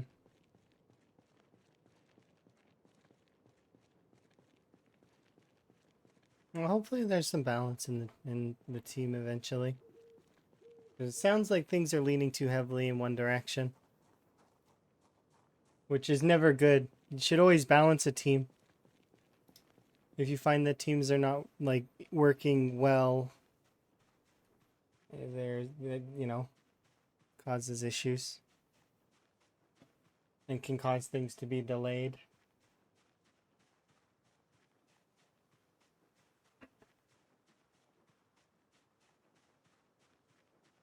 Growing pains. Yeah, to a degree.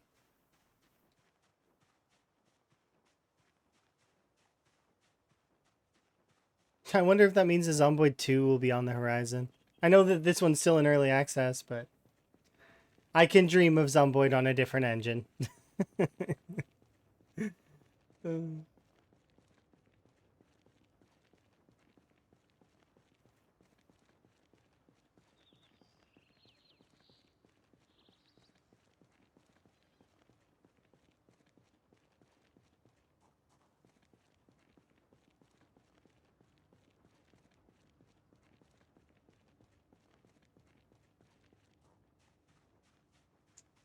Come on, food.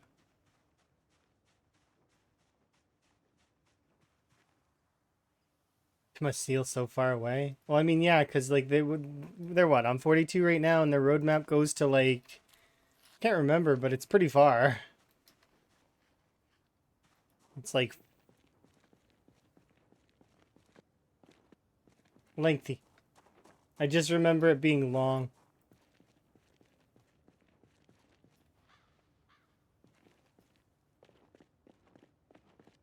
Yeah.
Well, yeah, I guess they've got at this point they've got something that's really really nice and really fun, and there's still people buying Zomboid even now.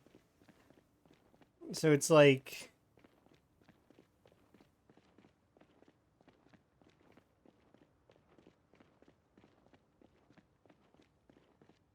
yeah, I could see that.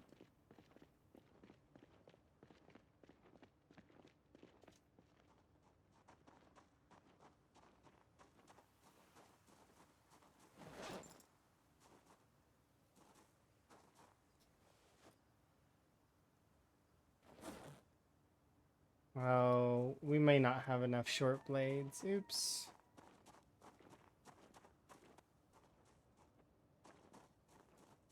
I'll use the how many?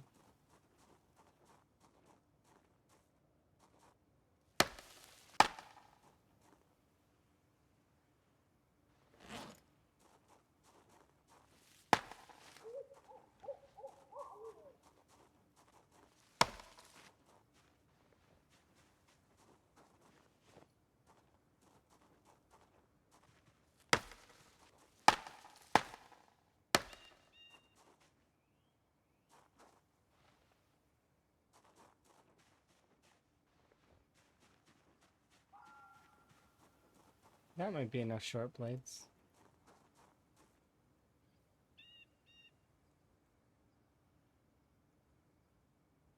Yeah, I can agree with that. And if they add in like pets and stuff, if they released pets here in the near future as well, I bet you they'd get a bunch of more as well. Cuz I've done that poll multiple times and almost no one votes for NPCs compared to pets. Dogs, cats, etc. They could add fish in and people would love fish. I like just imagine if you could take the current fish that exist in the game in the lakes and stuff, and you could put them in a tank. If you could do that, I guarantee you'd have people that would have aquariums and they would be like really hyped. Look, I got all the fish. Yeah. Yeah, exactly. And all the bugs. Like I was thinking the same thing, Animal Crossing's museum. Those kinds of things are fun. You know that fishing menu in the like it's like a fishing tutorial menu that you can tab over to the other section and see which fish are available? When I first seen that, and I'm guaranteeing everybody who's first seen that, I spent hours trying to find out each fish.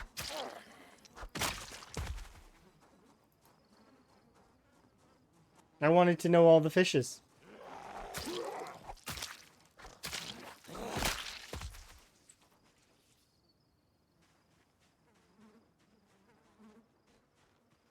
Oh yeah, exactly. Some put a fish on the wall, or like a or right now they've got the antlers. You can put the antlers on the wall.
Mounting a fish to the wall would be kind of cool, though.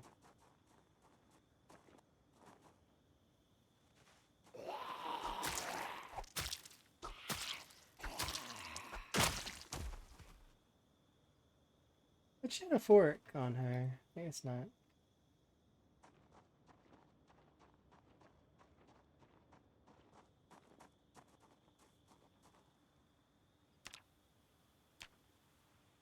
Trash focus on the trash.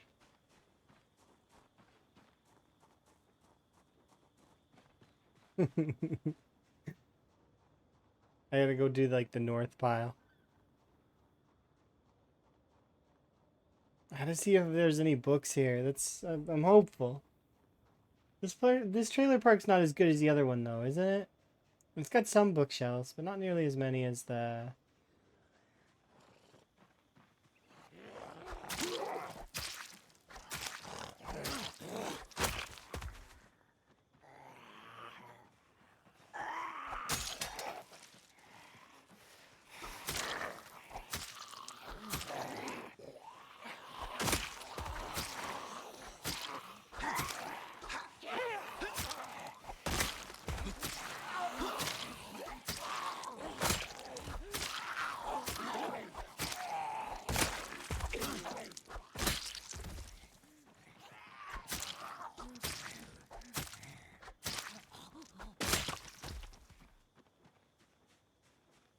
Ooh, screwdriver. Nice.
Okay, let's go this way.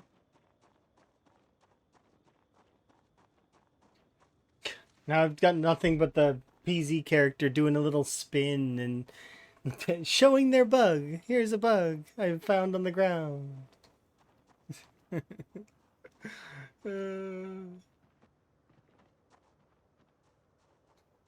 Yay, dumpster.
Oops.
Is interesting.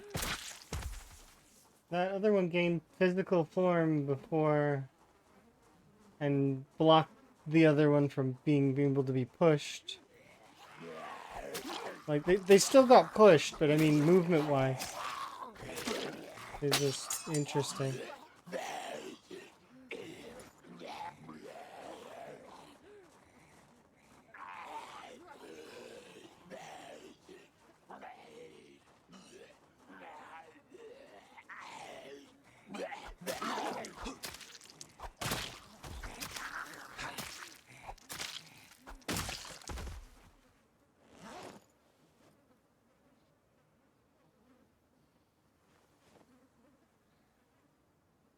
Yeah, it's kind of useful to be able to kind of re-equip and keep going.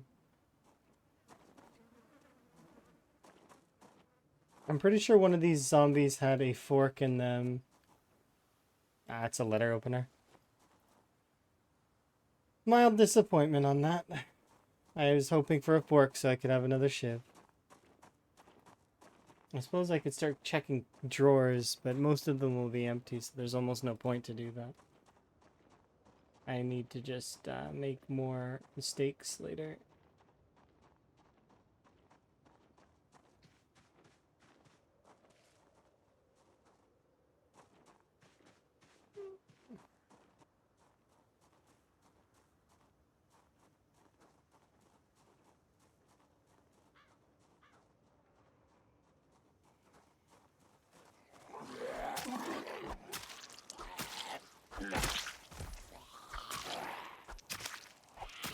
Trying to think of another thing that's kind of like that. And I can't think of anything offhand.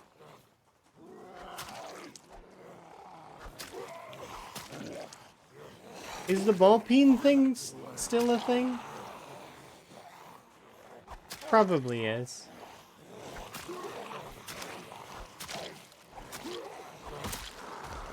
But somehow taking the head of a ball peen hammer off and putting it back on reduces the weight.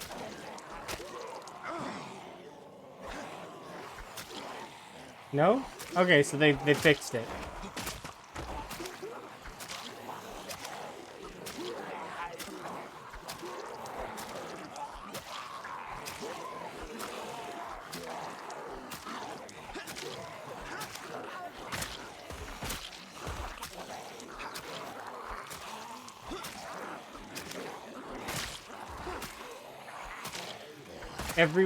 Every off attack is one of the ones that stutters. So I think I'm making extra noise, which is confirmed by that. It was funny. Because I could see stutters every other time, like we were attacking.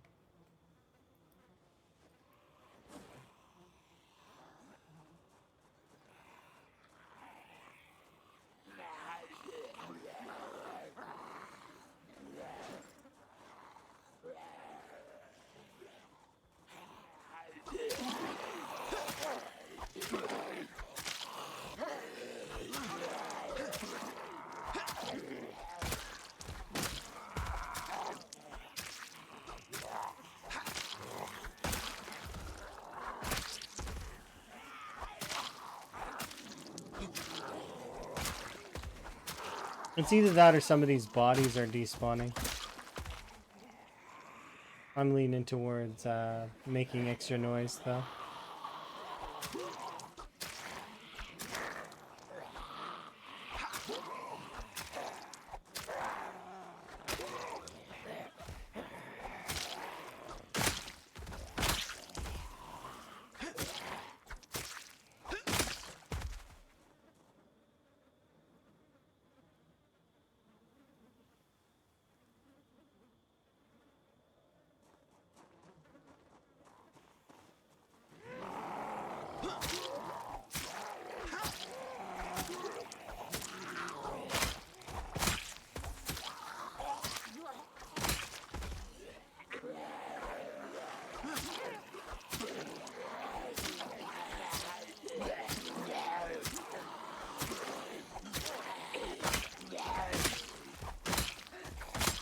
A real knife. It's like a gift.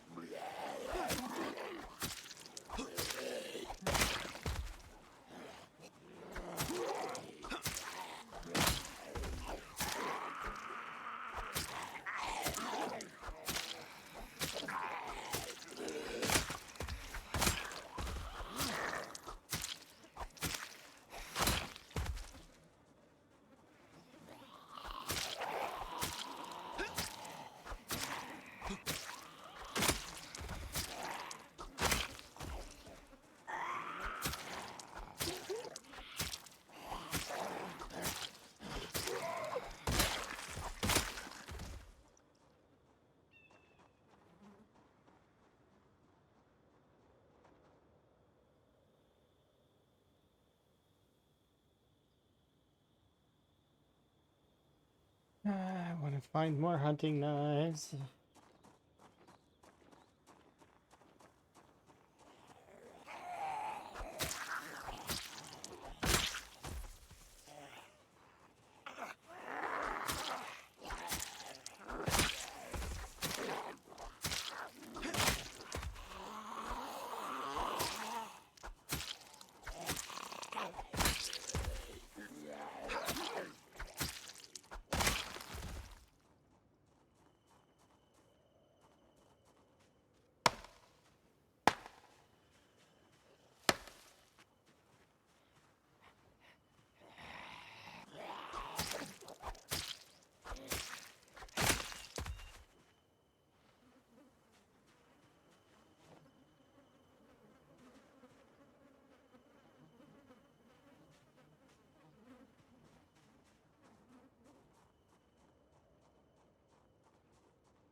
Okay, what?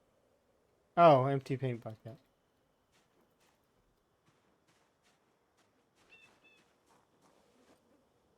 Oh, that's gonna...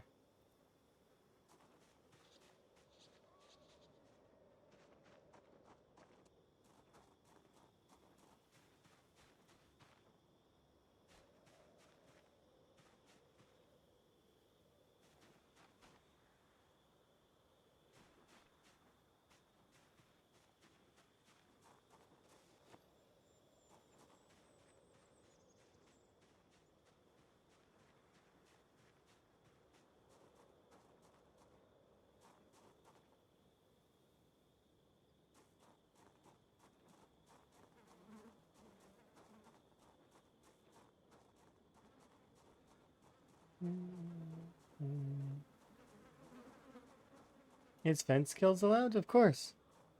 There's certain things that are not allowed though, and that would be exploits. So if you give the rules a read there, Barry, it's very simple. The run must be streamed, so you must stream the run. Um, and this is just to qualify on the leaderboard. To play the offline version, you can kind of just you can do whatever you want. You can change the settings on the offline version if you want. But it won't count for the leaderboard if it's not streamed.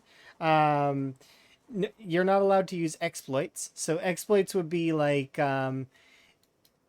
there's a section in the Discord that defines which exploits are allowed and which ones are not allowed. So a good example of an exploit that's not allowed would be there is um, you're not allowed to put two fences back to back to make it so that you're invulnerable to the zombies. So what I mean by that is, if see this fence here, if I put another fence right here, right? Like, and so there's two fences, right? And I stand on this side, zombies will climb over the first fence and then they'll try to lunge at me, but because there's another fence in the way, they won't actually be able to hit me, which means, but I'll still be able to hit them. So that's an exploit. So stuff like that. Stuff that would be cheating, essentially. Cheating and cheesy. You're supposed to play the game naturally. But yeah, definitely give the rules a look, and then it's very simple. There's a Google document form to submit your run, and then you get added to the leaderboard. There's actually a team of people that runs the leaderboard. That I'm a part of the team. That sets that updates the leaderboard quite frequently. We don't update it every day, but we update it most days. Because we're people, we have lives, and we make sure it's as up to date as we can, though. And so we go through the Google document, and then we update the sections of the Discord, or sorry, of the leaderboard that we must. So if you're curious about the leaderboard, and well, I mean, you'll see it in the Discord as well. But here, I've got a command for it here in the chat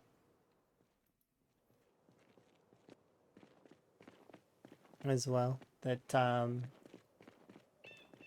should work. That works, right? Yeah. I haven't been on here in a while. By a while, I mean like yesterday.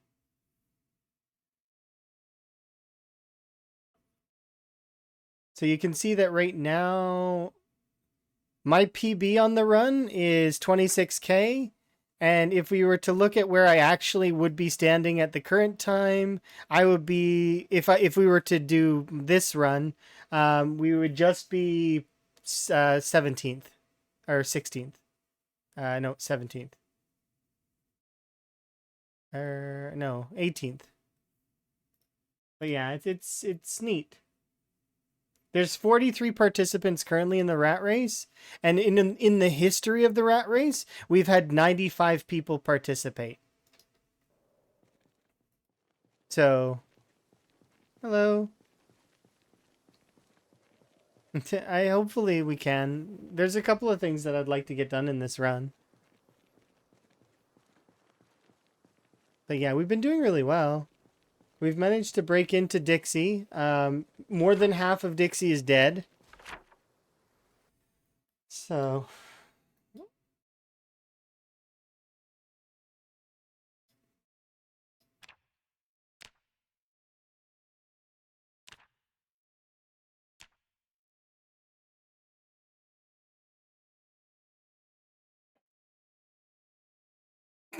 Sorry.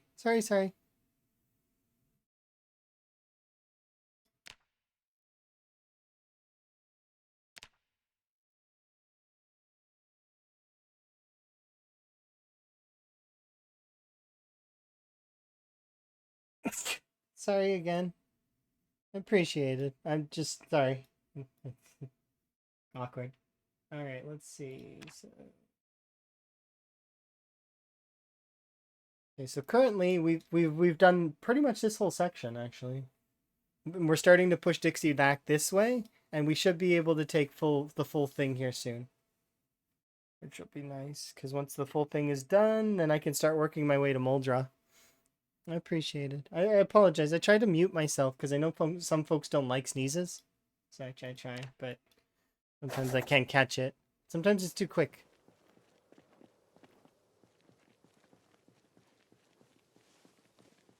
Yeah.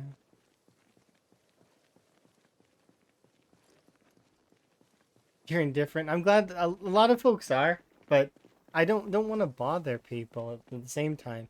It's just like there's some folks that are sensitive to certain sounds. Whether it be the sound of someone eating or the sound of, sniffles or stuff like that. I try to curb some of that stuff so that folks don't have to deal with it if they don't like it.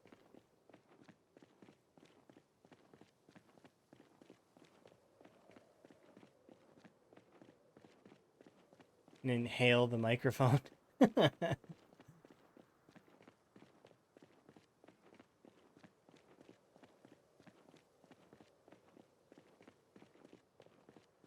Well, I'm glad that you're having fun in Stellaris.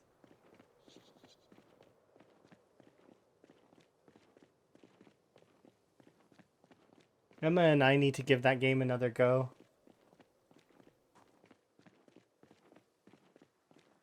I've had people say that I sneeze cute, but at the same time, it's weird.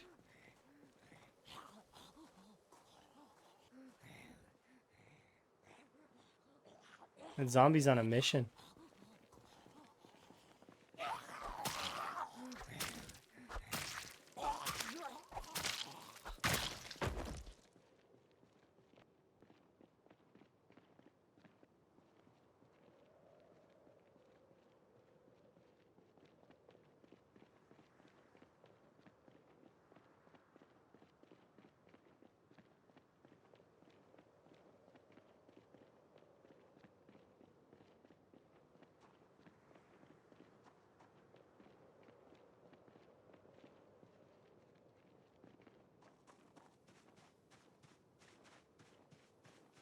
Yeah, I'd give it another go. I've never made it to that end part where the big armada shows up. Not to spoil Stellaris or anything, but I'm pretty sure that happens at some point. It's like you get like it's like essentially scary end game stuff of Stellaris. Oh, it usually happens in mid game. Yeah, I've never made it to that point. I had a really good empire though, and I crossed the universe to be with Emma, because Emma, um, the universe was like this, right? So this is the universe, right? This circle here, right? I spawned up here. Emma spawned over here.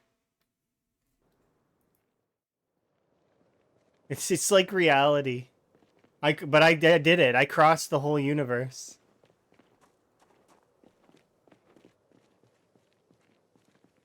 And then same as reality. I'm gonna do the same thing, except it's gonna be the world.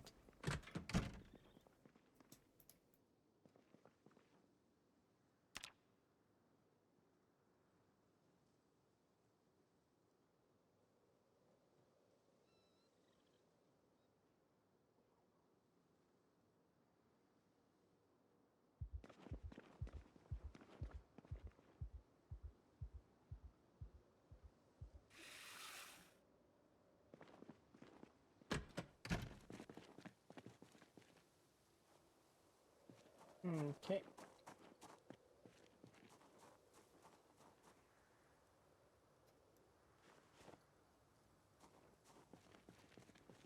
This is the biggest mess ever. All because I'm tempted. I want to wait until see if we get a carpentry book. That's all I'm. That's why it's a huge mess, and I apologize. I'm just waiting to see if we get a carpentry book. If we do, then great. If we don't, then I'll clean it all up. It'll be a mass deletion though. I won't save most of it. I'll just delete like half of the items that are there. I just don't want to. Where am I gonna keep them?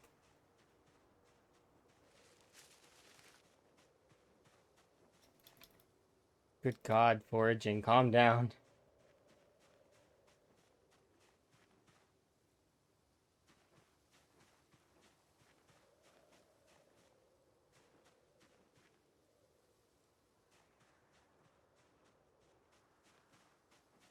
Okay, so we'll go cook these acorns to get rid of the unhappiness, Malu. And we'll craft a dozen steaks.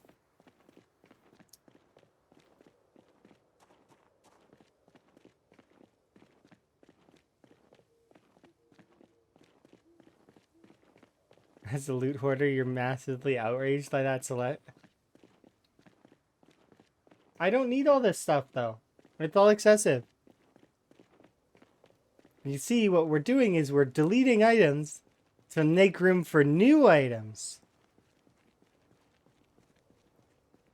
that we're going to loot from the buildings.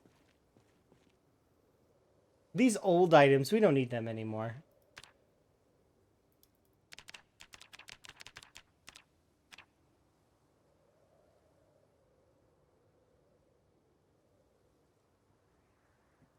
That makes sense. That's how you win, and that's how you win when you when somebody is wants to keep extra loot. That's the argument that needs to be used. Look, you get to loot more. There is no fault in this argument.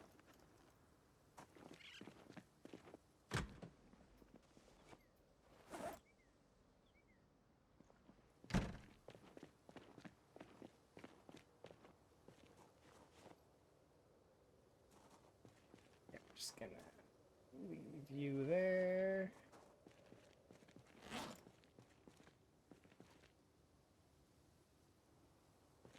Let's cook you up.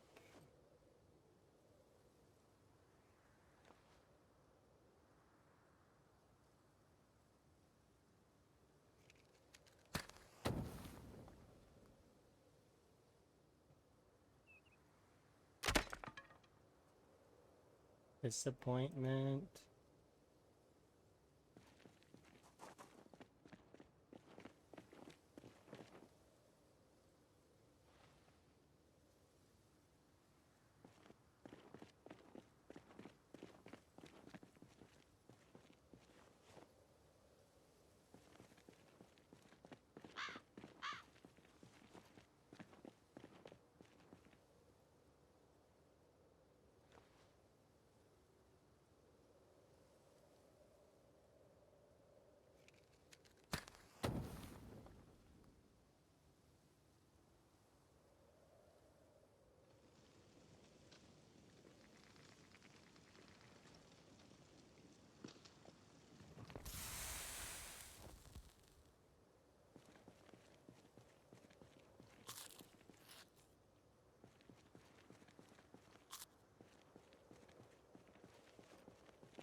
Oh, I used add, not.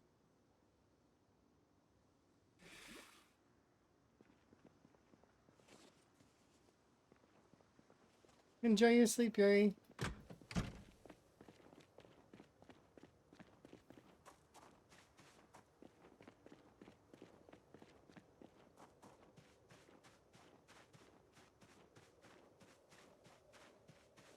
And me, I'm going to enjoy, hopefully, being able to tick off that we've done Dixie. That's my hope.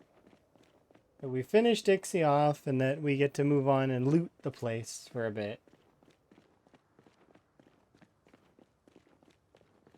And then we'll pull the amount of books that we get. And then I have access to currently 2 gas stations. So, because we'll have access to Dixie's gas station as well as the Crossroads gas station. We're building up gas stations. That's so that eventually I can have multiple gas stations to pull from. Because we're going to need it.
I think my zomboid needs a restart.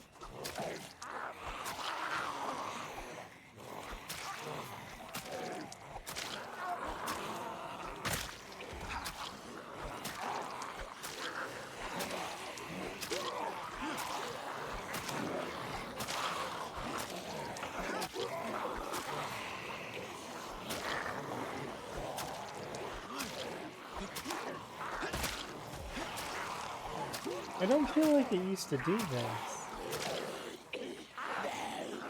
Not nearly as badly. Every attack is causing...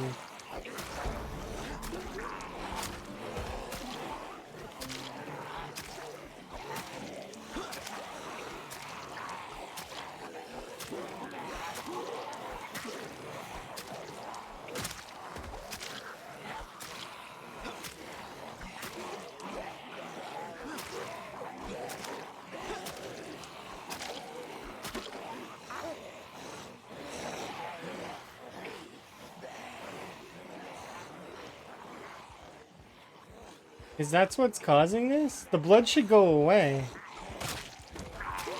We have the blood setting turned off.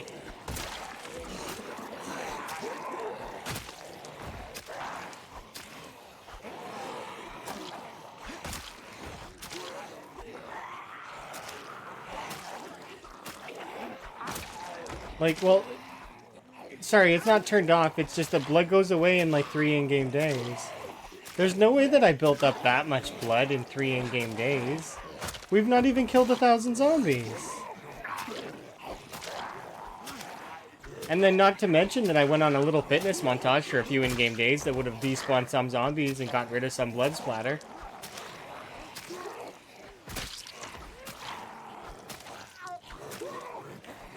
Don't tell me I'm gonna have to turn off blood, like...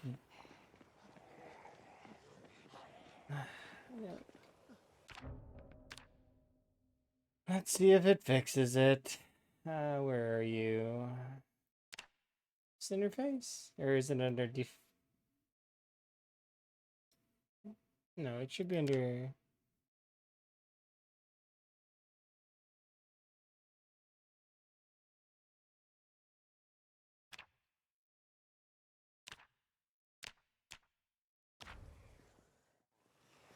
Please be wrong, please.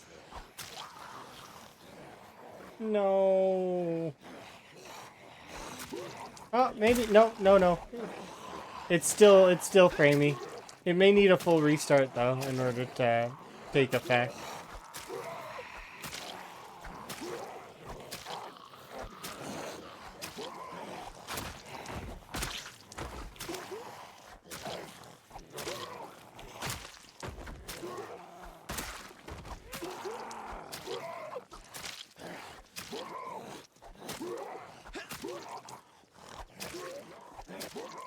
Still framey.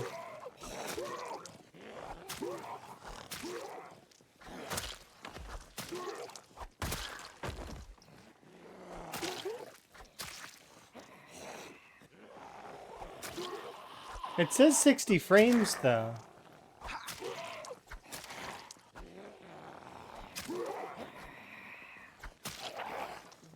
Waiting for CPU.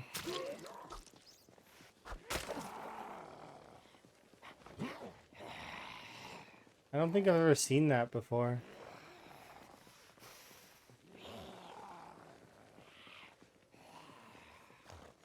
What is the waiting for CPU? That's never had a number before. Has it? Or waiting... GPU waiting for CPU. Has it had a number?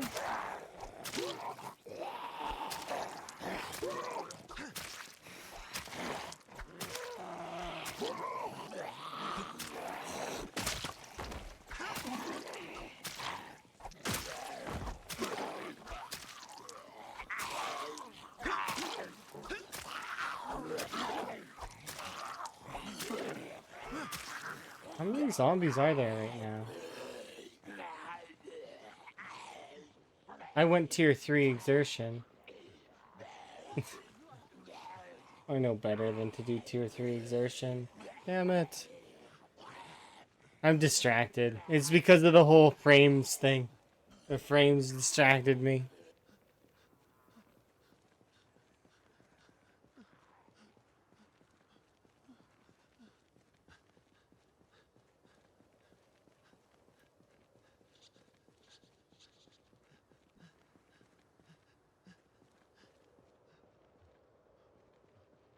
Oh, they're doing that thing where they stop, aren't they? That's no fun.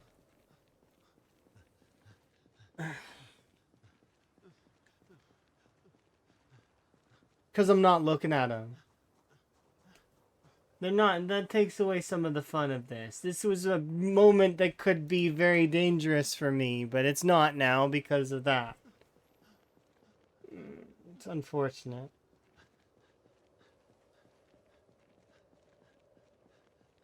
Yeah, no, not just that, but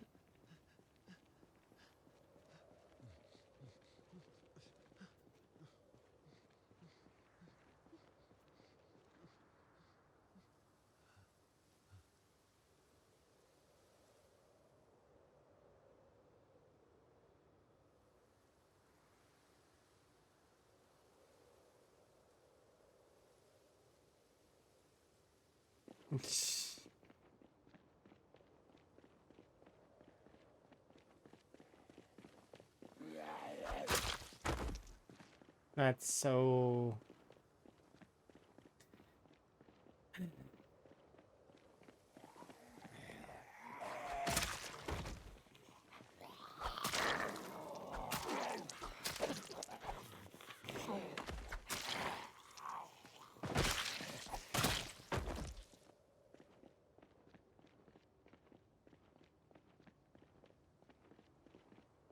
I want to keep doing this while we're lagging, or should I restart?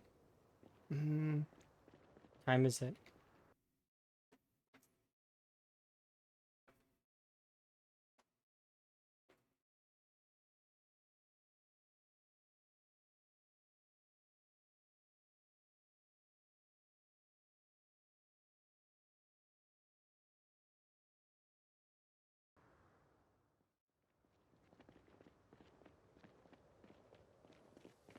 Hmm.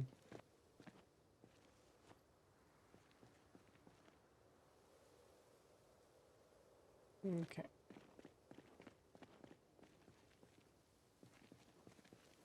I think I could do a quick restart just to make the game not run like horribly. I hope.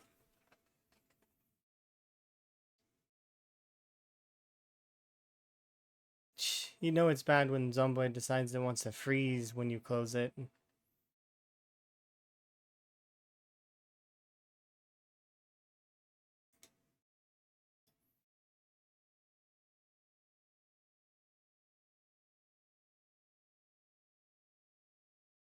There we go.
Okay.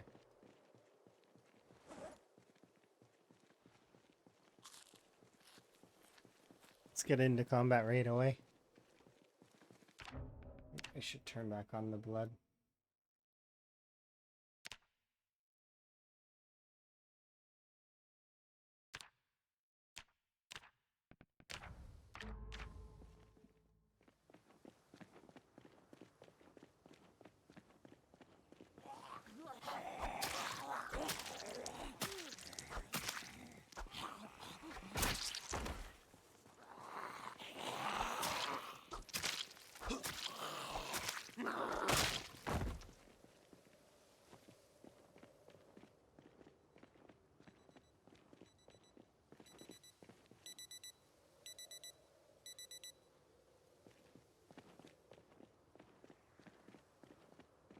The rare usage of the stop alarm feature.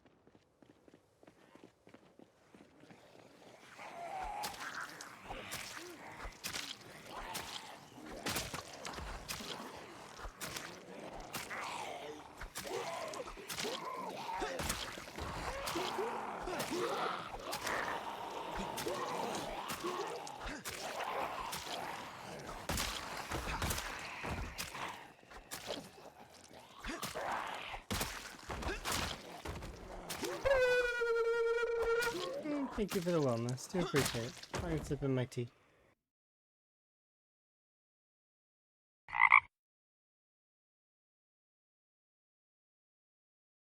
Ribbit.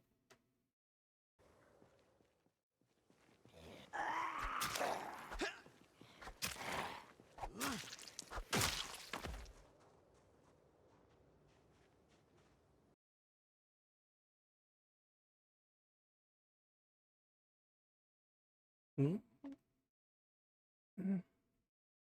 I'm gonna guess that means no glasses. But I don't know for sure. Squinty eyes. I wonder if I can make squinty eyes. I mean, I probably could.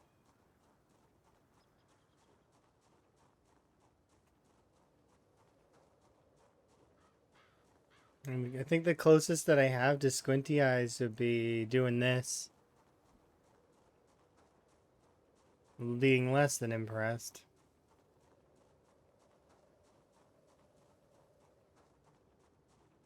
This will be my facial reaction when we start looting this place. How much loot do you think we're gonna get? This much.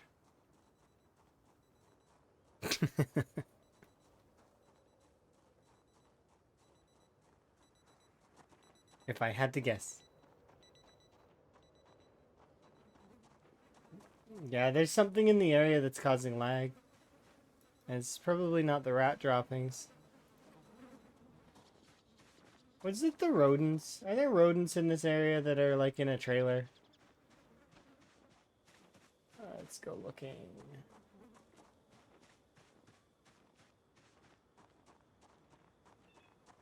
This is the rat trailer. The door's open though, so they probably all escaped.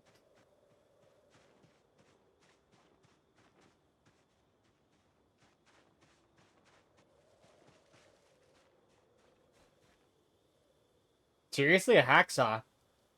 Okay, well there we go. We just officially no longer have to worry about blacksmithing. We can go do blacksmithing right now.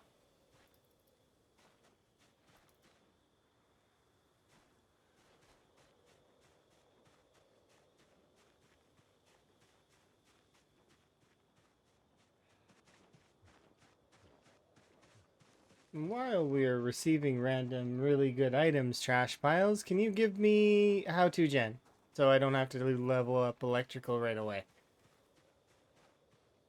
Or, wait, no, the skill books are available. Give me electrical 1.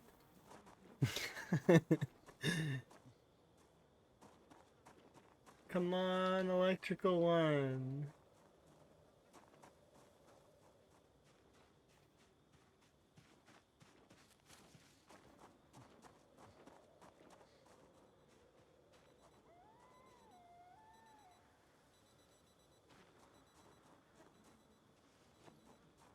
I don't think it's the rat droppings.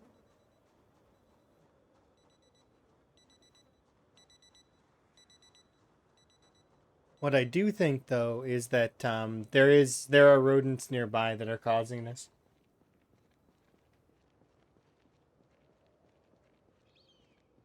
And what's happening is every time I auto attack, I freak them out.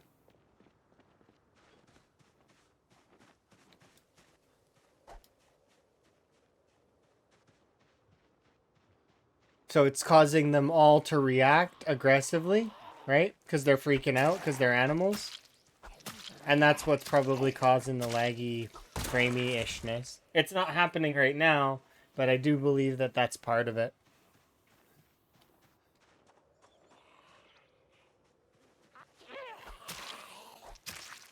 Because remember, we are playing with... Does pinpoint hearing apply to the animals?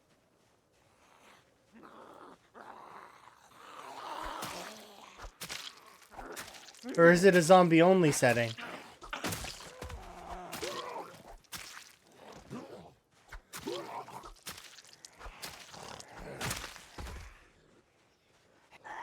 That's a thought. Because if not, then...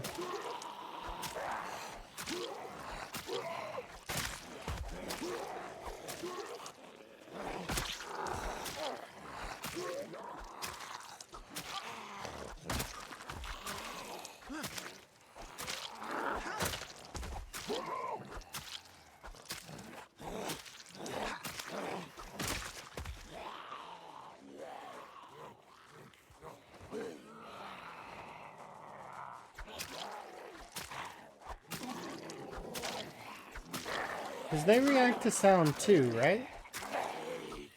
What's the radius on their stress?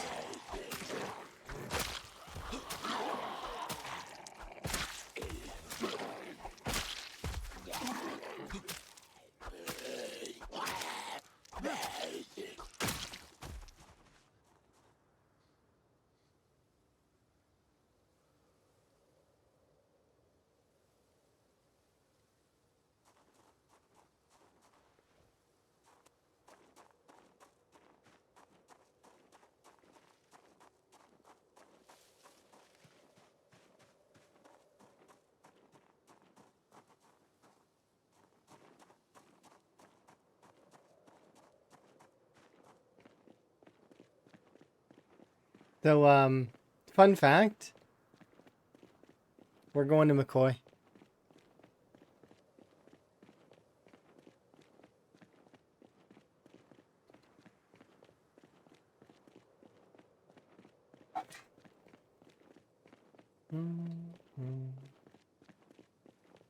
I did not expect us to forage up hacksaw. I really didn't.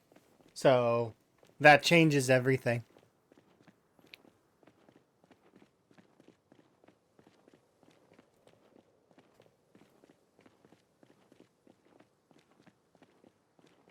So we're gonna have a nap, and then we're going to head to McCoy Estates, and we're gonna begin our journey as a blacksmith. Enjoy your sleep. It was nice having you.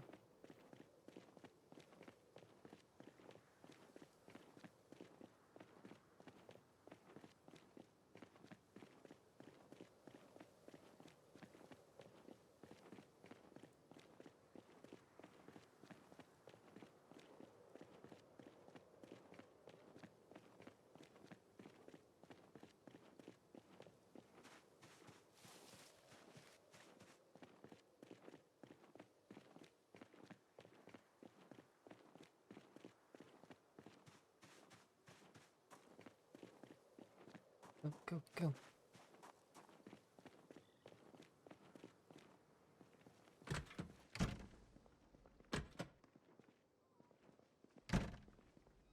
Are you animals doing okay?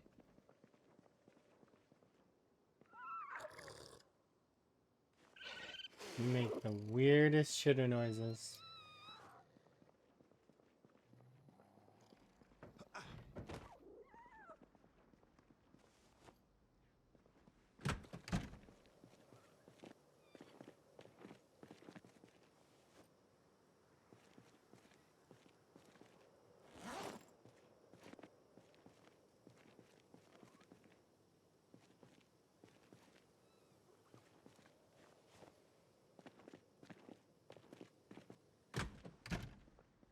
We're gonna be able to upgrade our spoon to a golden spoon.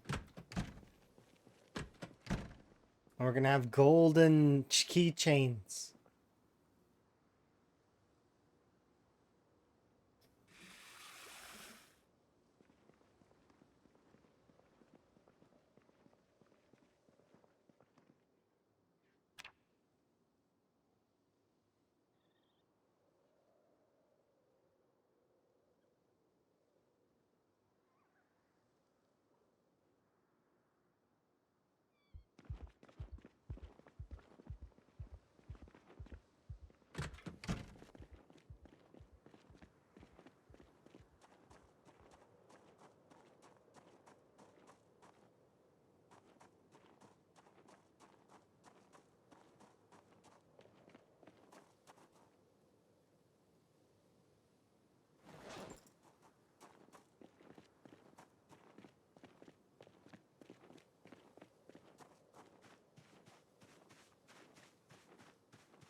A little bit longer.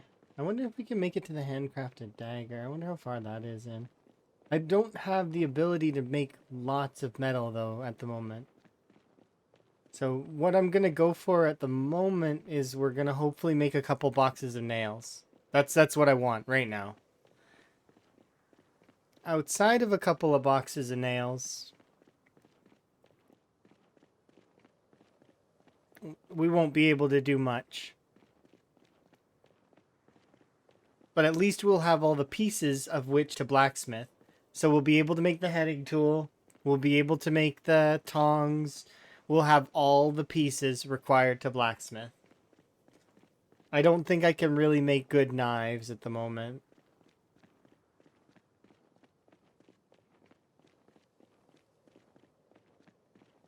But having all the tools is important.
This has been a far run.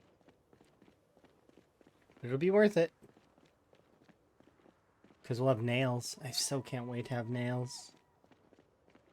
Not having nails sucks because you can't really... I want to be able to secure some locations. So, like, to have a decent forward outpost, having a board or two up is good to defend myself. It's that one extra layer of defense, right? It's not important, but it's better than the zombie breathing on me when, you know, as opposed to hearing the barricade getting smashed.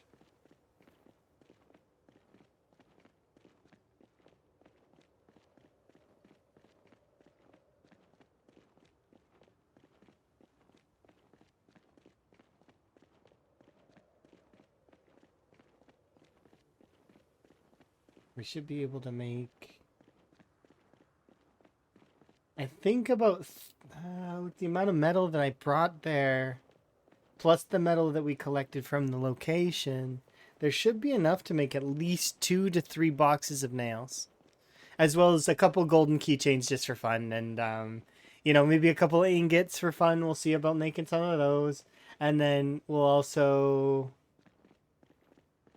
There was one other thing that I wanted to make. We can make sledgehammers, we can make knives, we can make all that stuff. It just requires levels in blacksmithing that I don't have.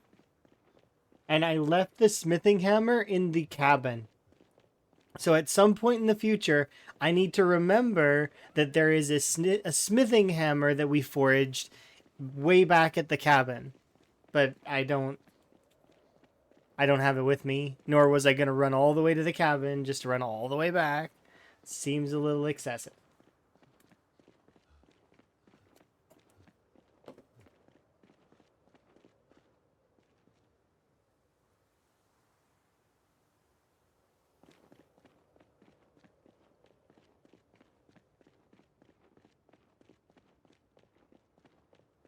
I am very excited though, because this is big. Getting blacksmithing going when, you know, super big.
Okay.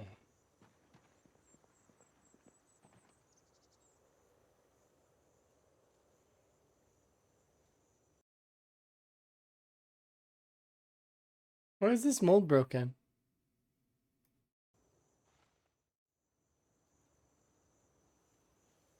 These didn't break before. Why did they add condition to the ceramics?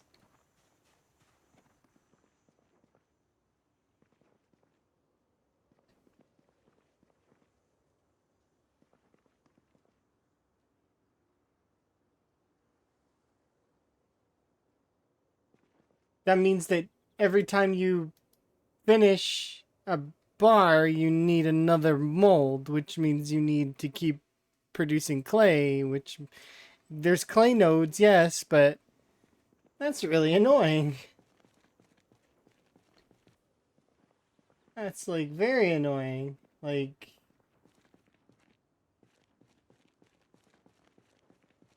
whew. Why did they add this? It seems not.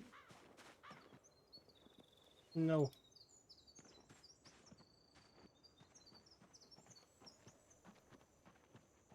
I know that actual ceramics would break, but it's not. Can we make an iron? Okay, I need to find out. Can we make an iron mold then?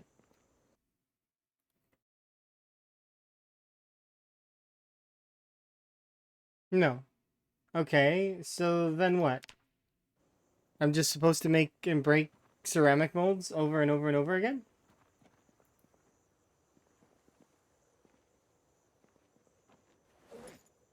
Could you imagine if they added durability to the crucible? And to make another crucible? I mean, it's not like it takes much. It's just two clay and having enough clay. But it just, eesh. Okay, I'm gonna put that aside in my mind for now, because it's not something that is relevant that I need to be thinking about. Um, what I need to be thinking about is the iron stuff.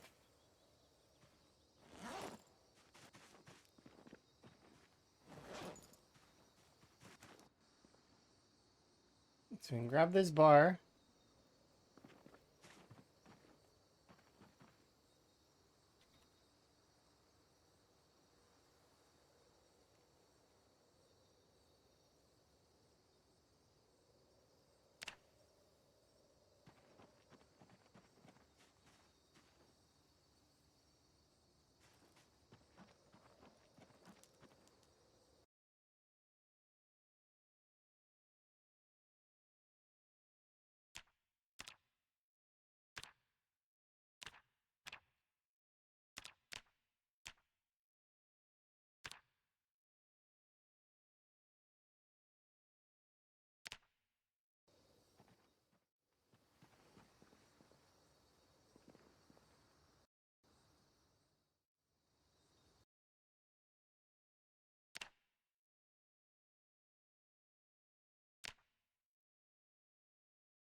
So I can't do it with iron. It won't let me saw. It won't let me saw the iron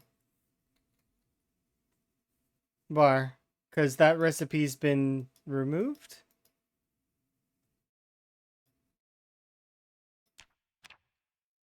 You can weld an iron bar, but you can't saw one.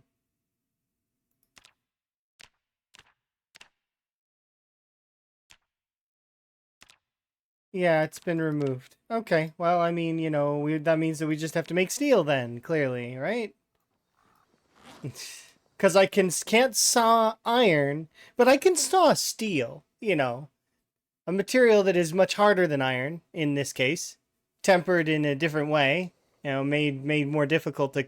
It makes sense to be able to saw something that's harder than the previous thing, but okay, like I mean, how do I make this happen? Um, we're gonna need clay, aren't we? Because I need coke coal in order to produce it, which means I need a dome kiln, which is not created in this. It's created in this menu. Like this. It requires clay cement, which requires a bag of sand.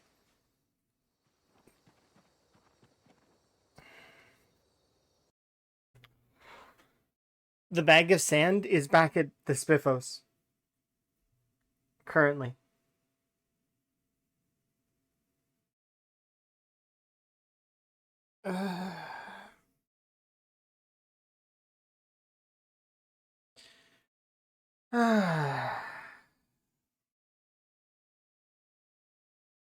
I feel like I have decent patience. Like, I feel like I do. That my patience is fairly good. But just dang.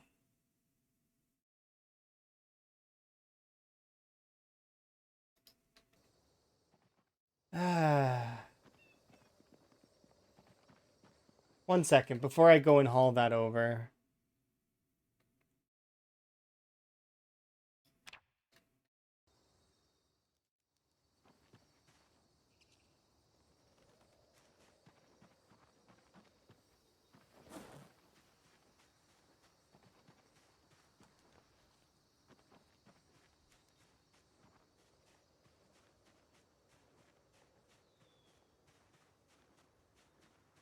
It's not the what can I craft. It's not about that. It's about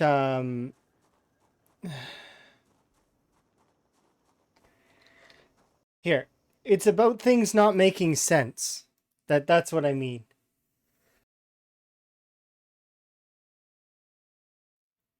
So we can weld the iron bar, but I know you know, but I'm just explaining it because I need to vent. You can weld the iron bar, but you can't saw the iron or the steel, the iron bar. You have to do steel, the harder material. Also, they made it so that ceramics break, so you have to keep making them, which requires like more clay, more clay, more clay, and you can have clay at infinitum, so there's not a big deal there. Don't care about that, not even in the slightest. I have to run all the way back to McCoy now to go and get the the sack of sand that's in the backpack that's on the far side. Because it's the only sack that I have. I do not have any other sack, and I traveled across the map looking for sacks. And I couldn't find any. Like, none. Zero. So there's only that one. It's the only sack on the map as far as I'm concerned.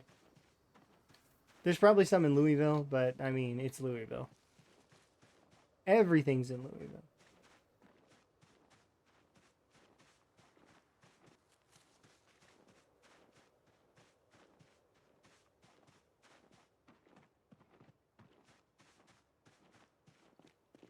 Yeah, I can handle the navigation of the crafting menu. It's a little bit annoying, but I know most of the crafting recipes, so it helps out big time on that. It's just, there's some of it's just very... Why, though? Like, and it's because some stuff is unfinished, and it's clear, right? But, and I'm not blaming the unstable build for that. I understand it's unstable, and there's going to be things that are unfinished.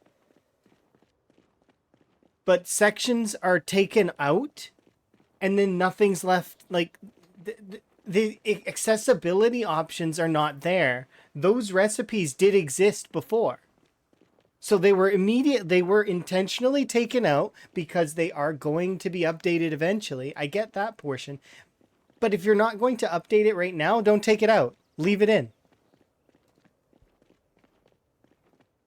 because they didn't update it now, right?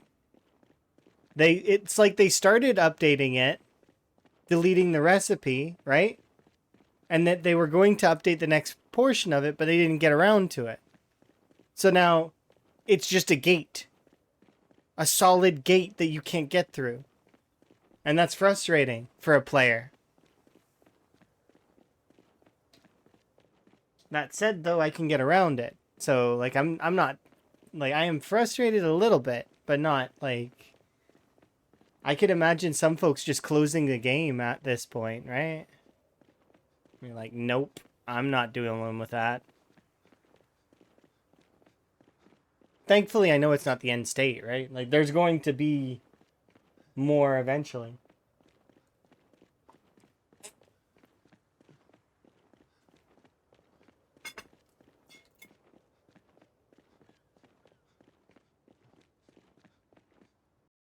Right.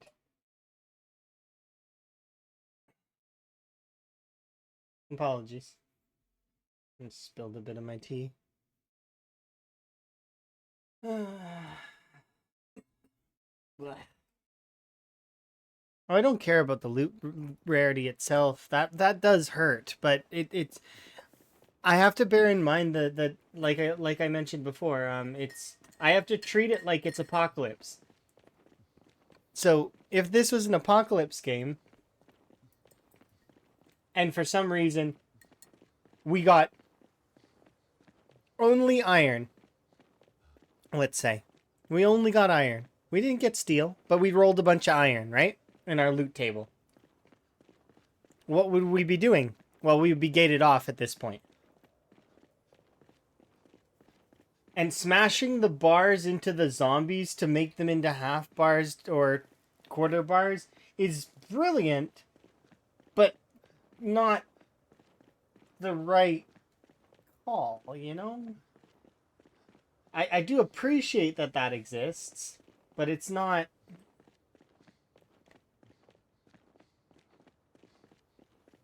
the right call.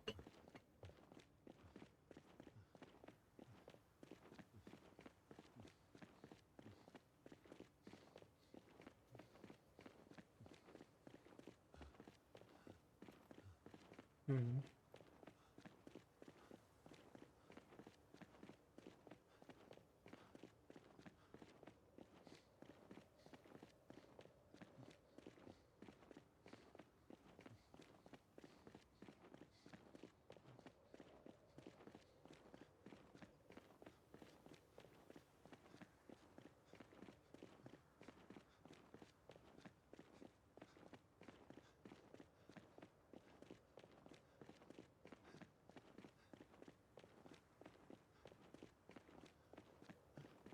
At least we're getting lots of running XP. That's a positive. Van's gonna be a track star by the end of this. 5-star running.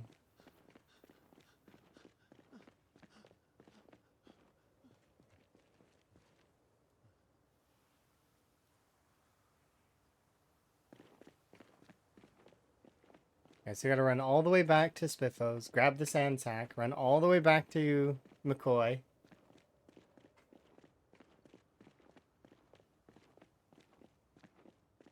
Use a metal bucket, create clay cement, combine it with what was it, 40 bricks, I think?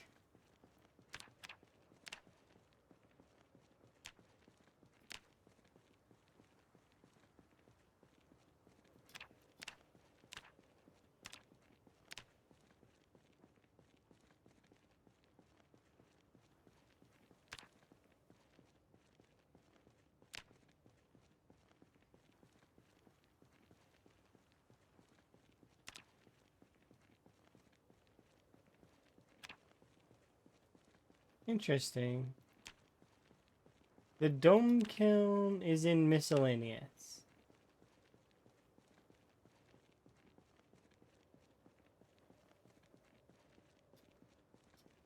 If only there were bicycles. I agree. If only there were bicycles. Or horses. Give me a horse.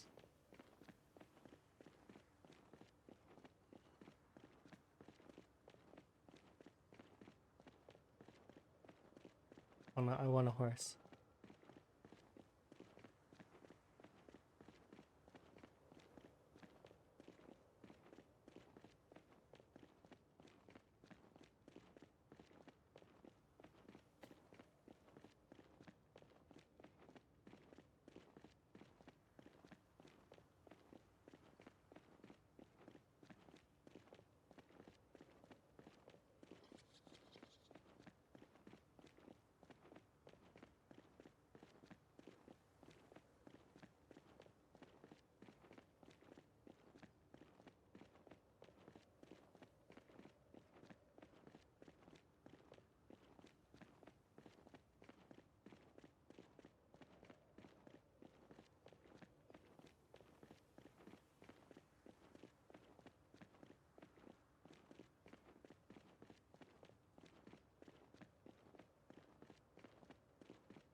Is there a metal bucket somewhere here? Just to be on the absolute 100% side, I want to actually have the full-on set.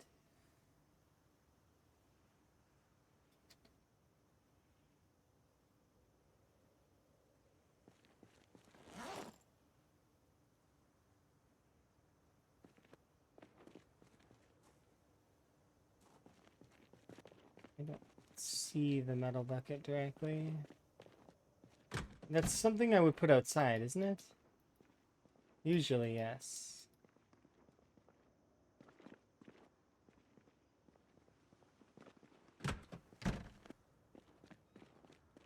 Okay, I'm gonna trust that the wooden bucket's gonna be good enough, although I think there's a metal bucket somewhere over there. Alright, back we go. This time with the bag of sand. Like I said, it's the only bag of sand I have.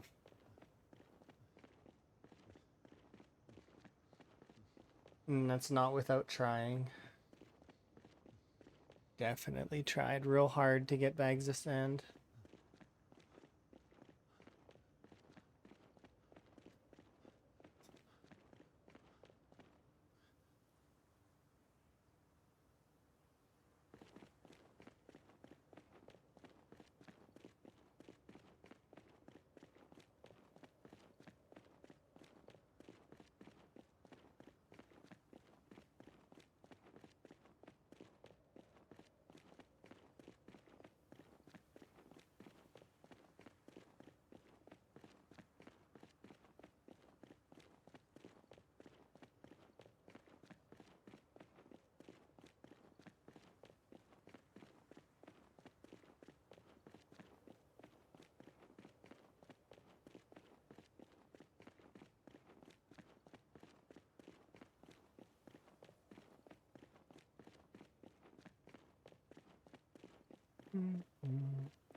Okay, so we should be able to do the dome kiln really quickly. And then we can do... That will be the coke coal. We have a pickaxe so we can mine the limestone.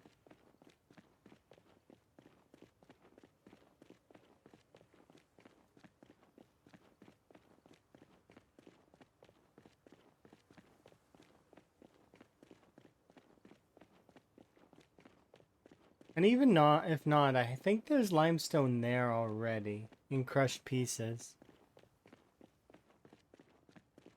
It just amuses me though that I'm working to make steel right now so I can cut it. That's it doesn't like it still makes me laugh a little bit. Hello, enjoy your lurk and snooze. Oh wait, you're back from it. Hello. The it's so funny that that's what I'm working on right now. I need to convert my iron into steel so that I can saw it because I can't saw the iron. Not strong enough. But I can saw steel.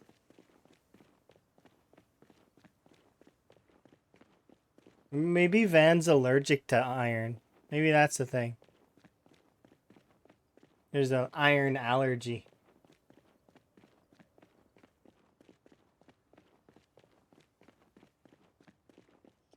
Yeah, but doing the same thing to saw steel would be worse, would it not? Isn't steel tempered higher? No?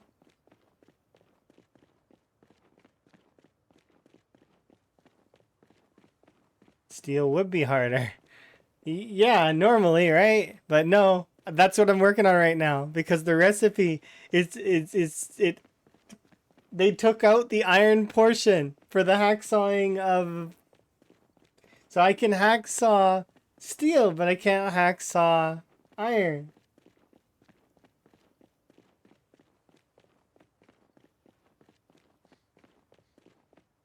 Yeah, steel is like the way that we make steel in Zomboid right now is through limestone and coke coal. In order to do the coke coal, we need to have a dome kiln. I already knew some of this stuff. I've not interacted with it at all yet. Because the dome kiln is new. What's my masonry level? 7. And you might ask yourself, why are you level 7 masonry? Well, because I was under the impression that with the masonry chisel I foraged, I would be able to create a pickaxe, like a maul. But you can't. I tried. And it's like, nope. So I leveled my masonry all the way to 7. And then I went to do this recipe here. Let's show it right now. Masonry. I went to do these recipes here. And they require a club hammer or a block mace. No other hammer is allowed. None. So I got to this stage and nearly cried. Because I was like, this is not fair. I worked really hard to get level 7 masonry. And yeah, oh yeah, welder level 1, block mace. Or a club hammer. Oh, surely you'll find a club hammer. No, because if I had the club hammer in the first place, I could use it for pickaxing. The club hammer has the functionality of the pickaxe. Why would I need that? If do you see that the process doesn't? No.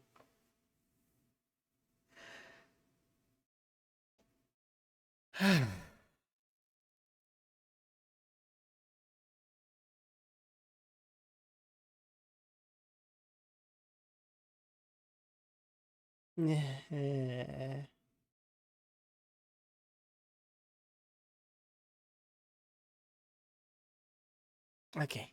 Okay. I'm okay.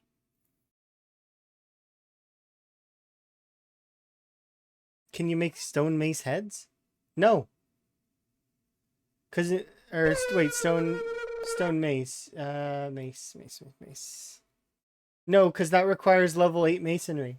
And also requires a club hammer or a block mace. This requires level 8 masonry. Thank you for the wellness check. So it's one more. And it's not relevant anyways, because the block mace is like we said before, and the club hammer. Why are the other hammers not here? I have his blacksmithing hammer back at the other base. Are you telling me that's not good enough? I foraged up a blacksmith hammer. I foraged up the masonry chisel. I foraged these things out of pure luck. And I was like, okay, I've got these things, perfect. And then I leveled my masonry to 7, went to do it, and was like, yeah, I can make nails here in a second. I can't make nails yet. Oh, shit, I went too far. I can't deal with you. Go away.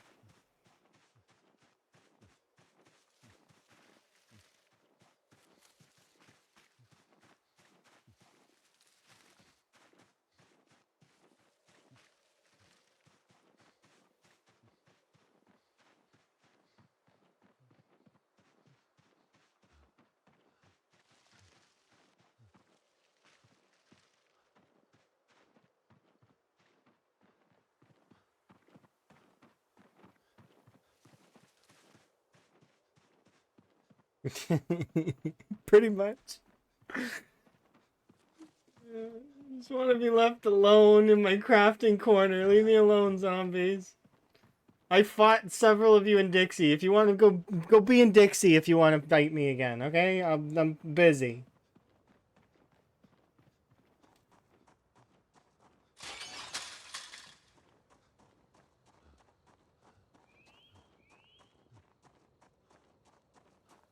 All right. I ran all the way to Spiffo's and back. Swear to God, if I left something else at Spiffo's, I'm gonna be upset with myself.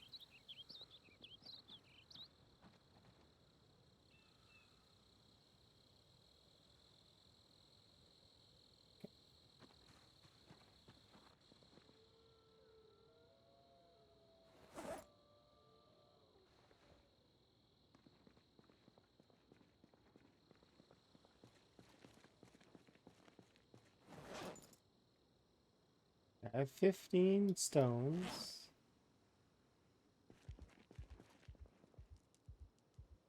I mean, it's not enough, but it's a start.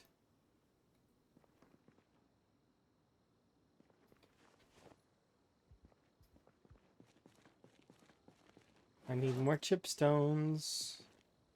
The amount of stuff that I have managed to secure, though, is good. Also, like 20... Oh, did you see, Rhett? I don't know if you heard me, but the ceramic molds, they break. Where did I put it? So not just 20 wooden tongs, but this is going to be like 50 ceramic clay. Yeah, isn't that great? Like, why though? I understand why, it's for realism, but at the same time, why? If we made it to that point, we deserve to at least, you know, something like that, you know,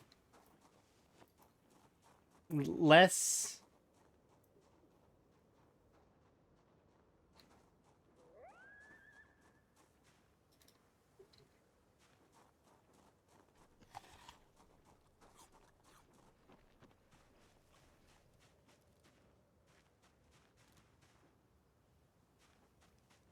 Yeah, the amount of things that are you need to and that are gonna get burned out is ridiculous. But can you make zinc coated nails? Watch it ask me for that. Watch it be so like nope, you can't use steel for nails. Nails, they're softer metal. You gotta use iron only.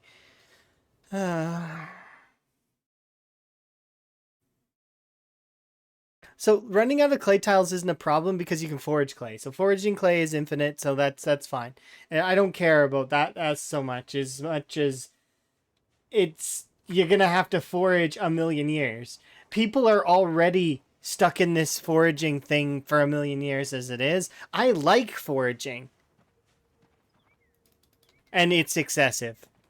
Like, I enjoy being in the foraging menu because I'm given frogs and like the little incentives that would be in the foraging menu.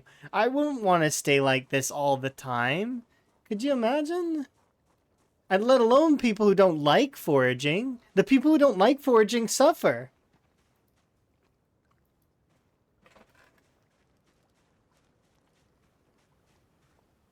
Yeah, it should be something that's extra, not the entire game. Because spending your entire time like that, it's not. I mean, and yes, you could scale up the loot, and yes, there's custom sandbox auctions that lets you change everything. Yeah, I get that, but it's not the point.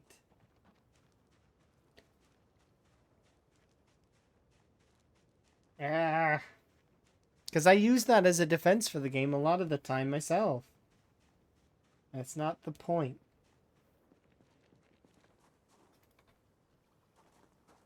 Yeah, I don't know why they run out either. It seems silly.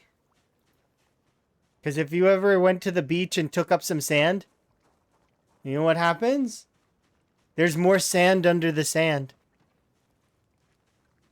And if you keep digging, you know what happens? There's a hole. But there's still sand. Unless you get deep enough, to which then there's other stuff. Right? And eventually you could hit like rock and a bunch of other things if you keep digging far enough. But it's one of those things that I don't think that the tiles should change. Like by picking up this tile over here, and it became it became dirt. It doesn't need to. And that would solve either... They could do that, or make it so that we can craft sand, dirt, and gravel. Which sounds like a lot more work to do than just taking away this feature or whatever it is that's changing this to a dirt tile.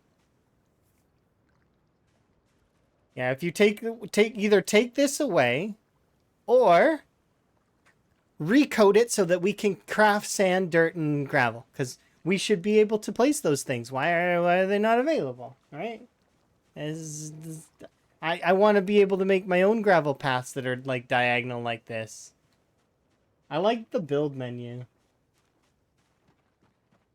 Give me the build menu in the game, so I don't have to download a mod every time.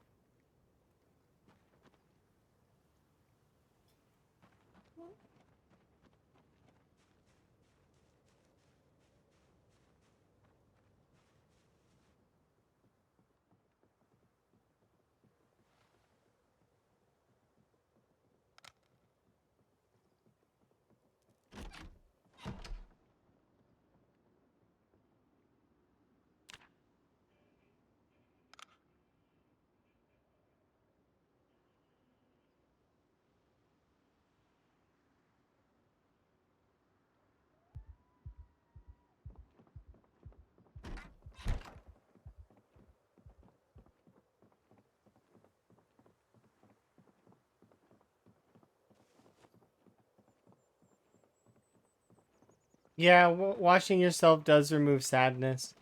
We were talking about it earlier, but I believe that the sadness and the happiness should be both positive and negative debuffs, and that they should be expanded upon.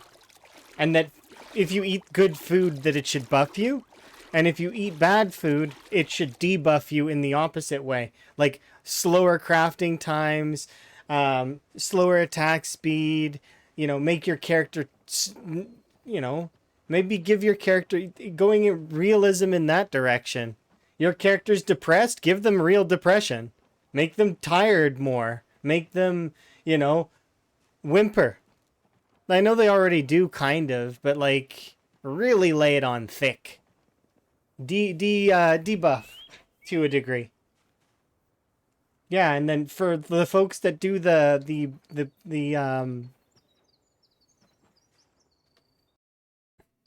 yeah, exactly. Think of multiplayer crafting like 600 items. Better get that XP, that good food. And why don't you have a chef in multiplayer? There's got to be somebody who likes cooking in your friend group. Almost always. There's that one person that likes to stay home and do the base stuff. Collect one of those and get, and that person will make the food and will buff everyone. No one wants to use the new cooking menu? I don't mind the new cooking menu. I just wish that you could save your recipes. It needs work, for sure.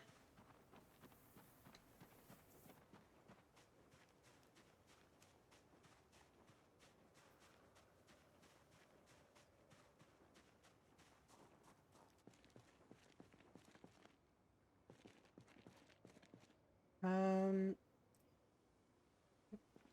all right, we need some stuff. So first things first, I need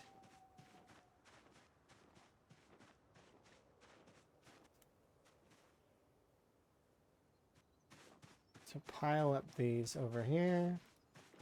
Then we're gonna need 2 chipstones.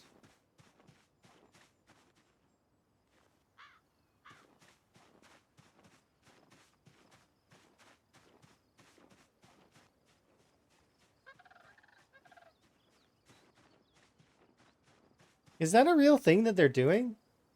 Laughing, even fake laughing, does release endorphins, so maybe it works? I don't know. I'm not a doctor.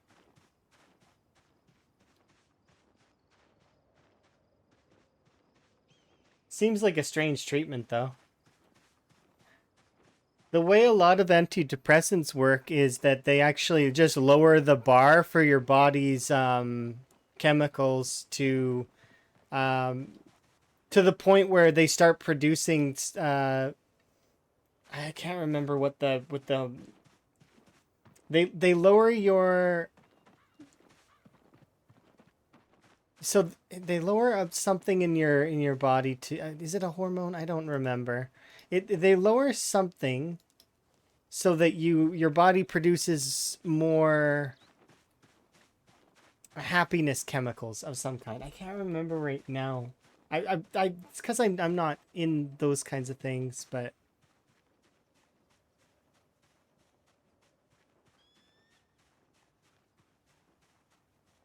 for certain types of depression, I could see that being a case. Maybe.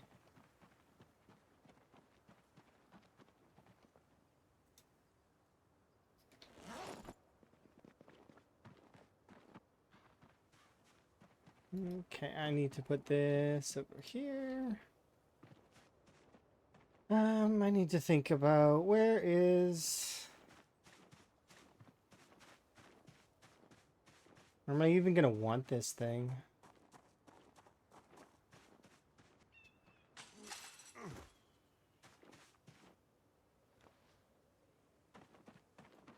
You just read the newspaper? Okay. I'm not a specialist of any kind on that as well. Not at all. I do have a lot of folks that tell me stuff, though, and I believe some of it.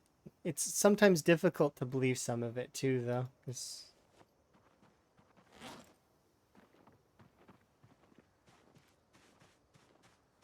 But I like to believe things more than not.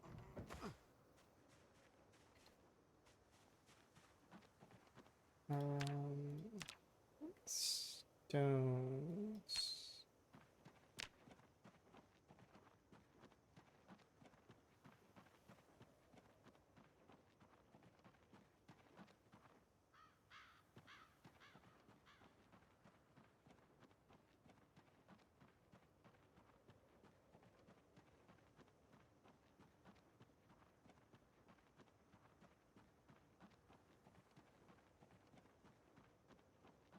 Been a while since I've read that stuff, though.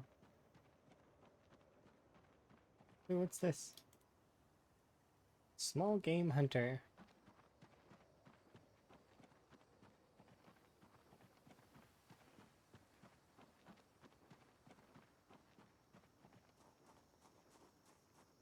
Things can feel weird. I think that also it depends on your profession in some cases as well. A lot of stuff like that. Like if you're doing stuff that moves you around a lot, like shakes you.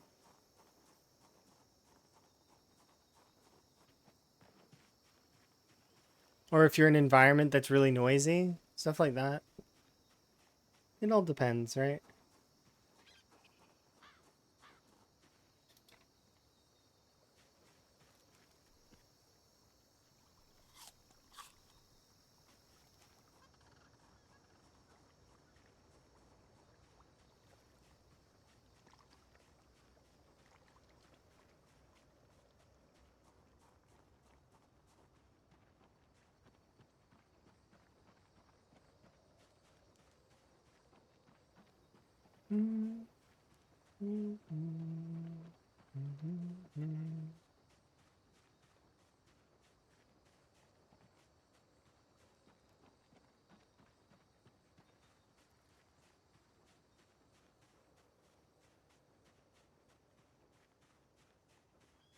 Iron.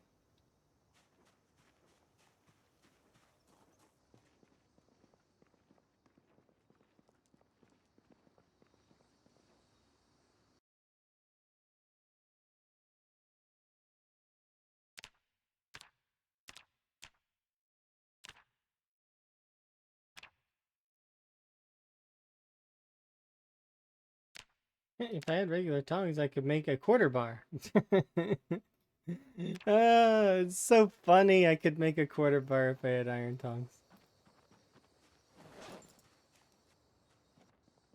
It's so funny how many of those things are just gated by those tools, and there's nothing else keeping it in the way. If you happen to have all the rest of the pieces, you're good. You're good to go. But if you're missing that, well, too bad. Uh, okay, let's keep looking.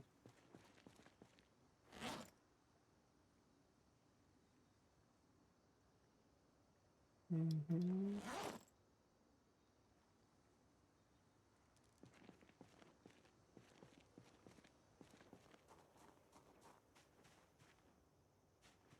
Let's go put these in a bin.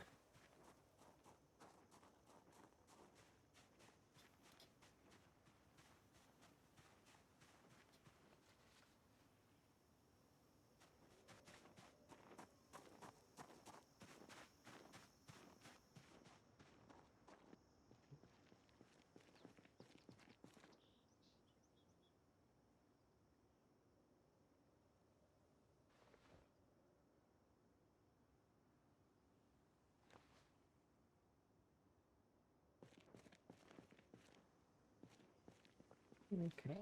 Can I use... No. No, I can't.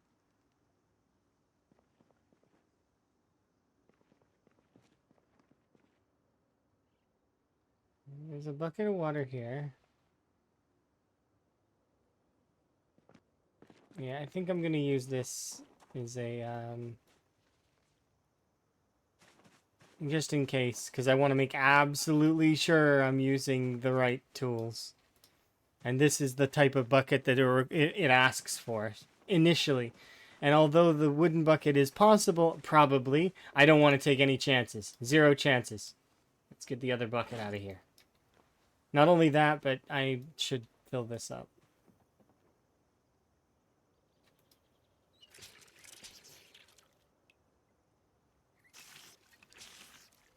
Okay.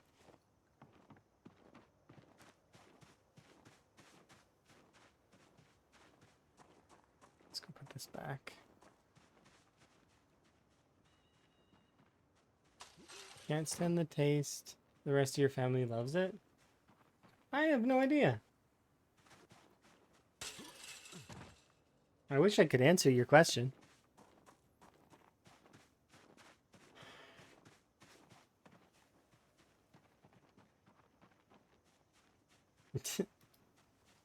I don't know if I've ever had that.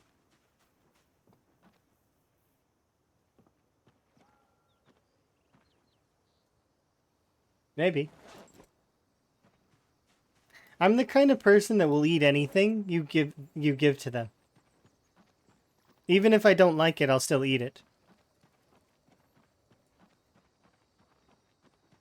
So it becomes very difficult for people to know if I actually like something.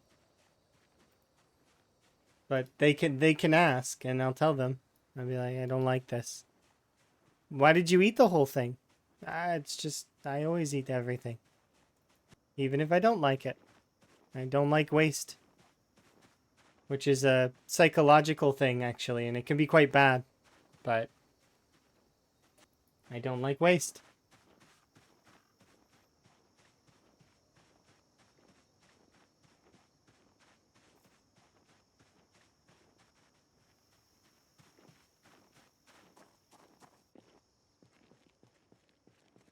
Yeah.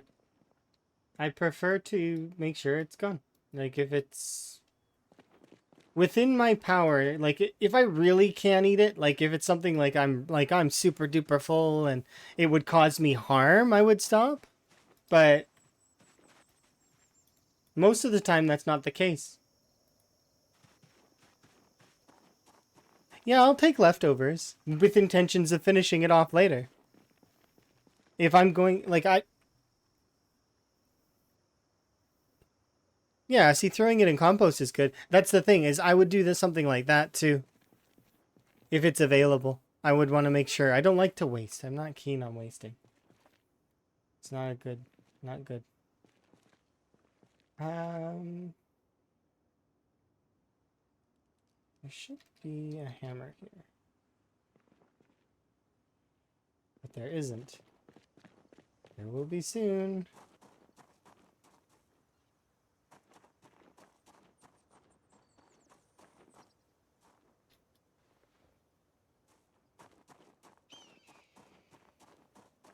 Okay, and then I need chip stones really badly, and I need clay really badly. I didn't realize I needed this much clay.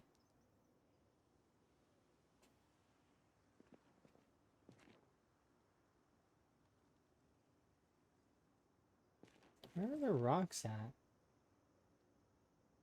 I just had them. Oh, there's a big pile here. Why is it not drawing from this pile to make a stone hammer? Because you don't have a knife. That's annoying. That really is.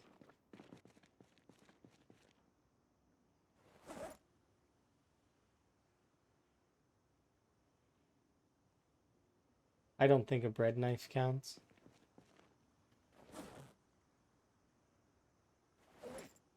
And all those knives are broken. Great, so we're back to searching for a chipstone.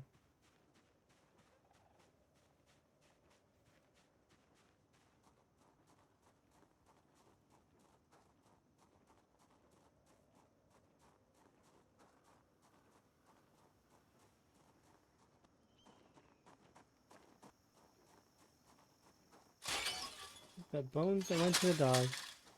Yeah, Barry does farming as well. Barry's also a farmer. And there's actually, I know quite a few farmers, which is kind of interesting.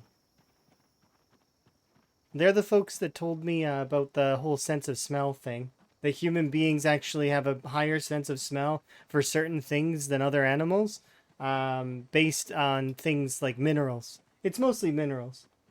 But it's why you can smell things like compost and fertilizers from miles and miles away. It's because human nose is built to do that. It's kind of neat.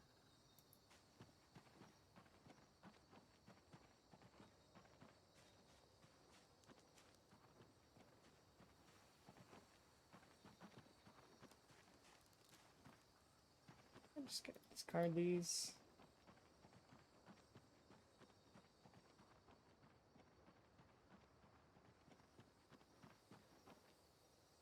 And the worst part is this flint nodule isn't enough. I need more.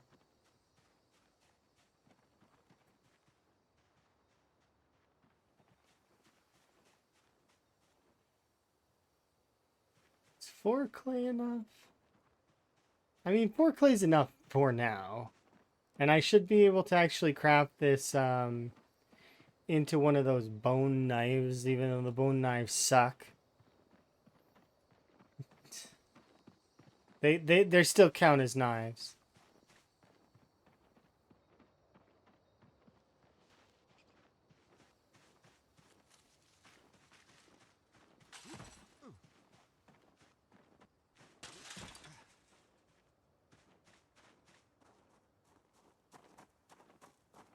Stone knives are bust. I have to hope that this produces 2. And it did! I had to hope that it produced 2 because I wanted to make its own chisel. And it required 2 chipstone. Okay, I still am gonna need a knife though. Right? No, maybe not. Maybe I don't need a knife right now. Okay. And I don't need more clay at this exact moment in time. But I am gonna need more clay later. Let's go carve those into 40 stones.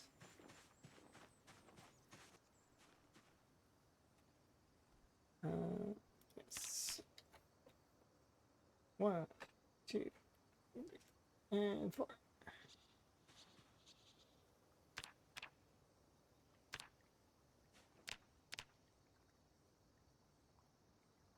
And this is why I'm high-level masonry. It's because I went down the road grabbing rocks for a while.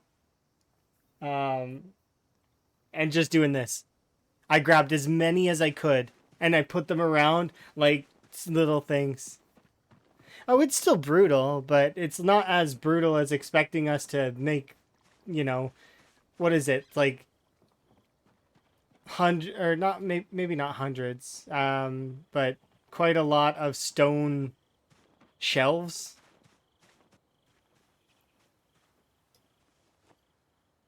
Yeah, and then it's the easiest skill. True.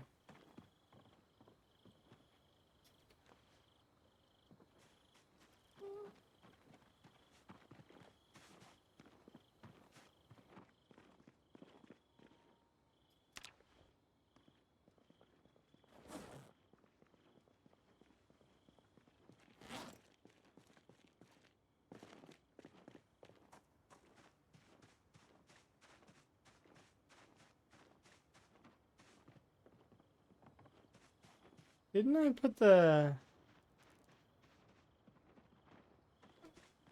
It's over here.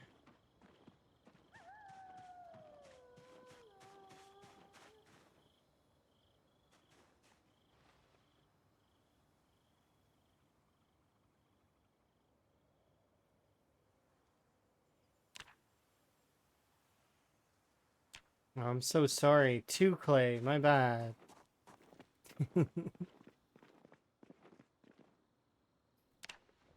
Okay. Clay cement. Go. Okay, now I have clay cement.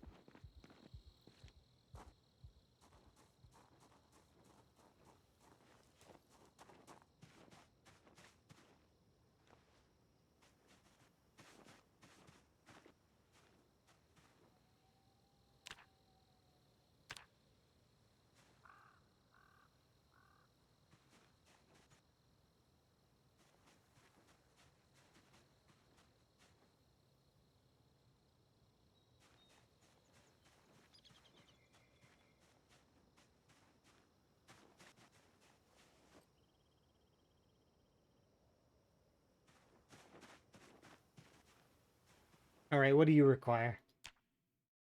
Coke coal produces... Or, sorry, wood charcoal produces coke coal. Okay. Done. And it's like another transmutation, isn't it? Let's see.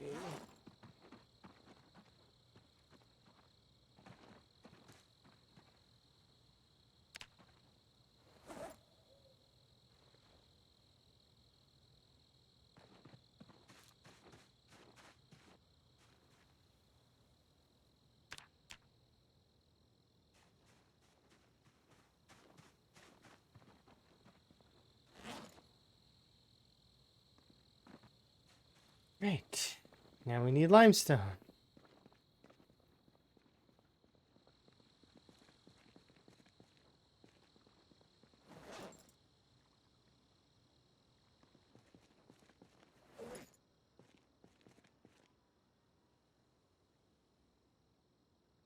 Please don't say that, Rhett.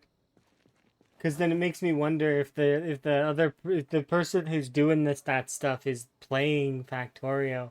They like the ratios, and that's where it comes from. Please, I don't need these thoughts.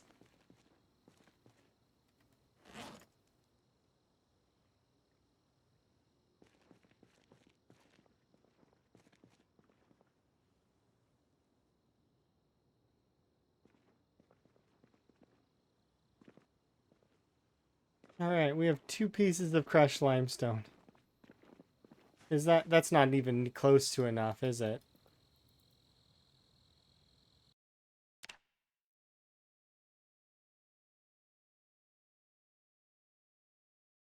I have 2 in my inventory. Why do they not count?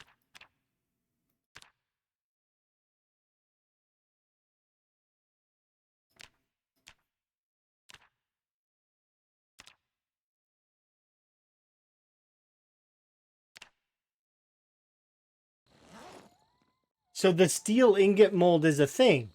I looked for it earlier and it wasn't in here.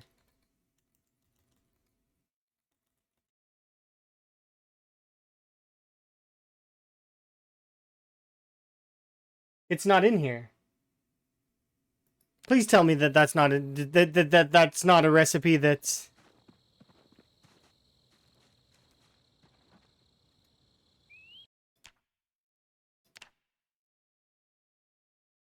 Cause it's here. Wooden iron cast. Maybe can you make the iron molds inside the furnace?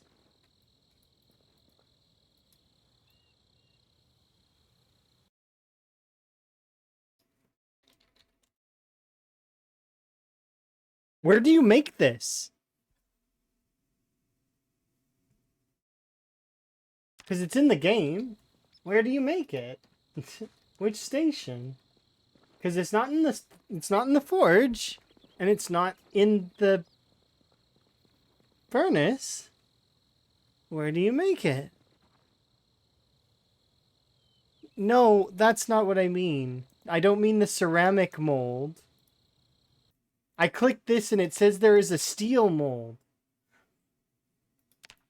Where is it? Right here. Look. Steel ingot mold. Where do you get that?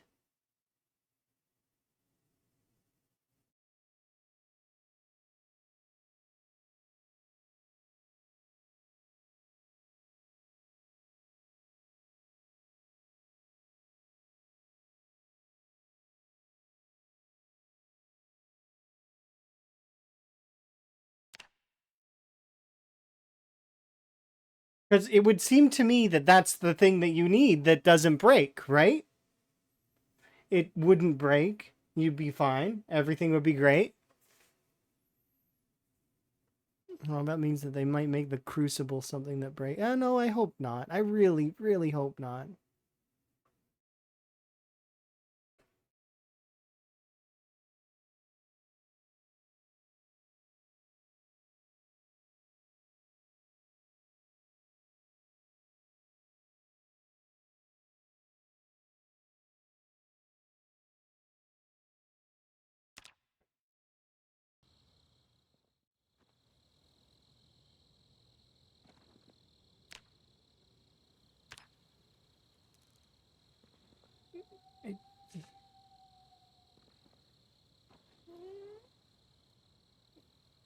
I hope not.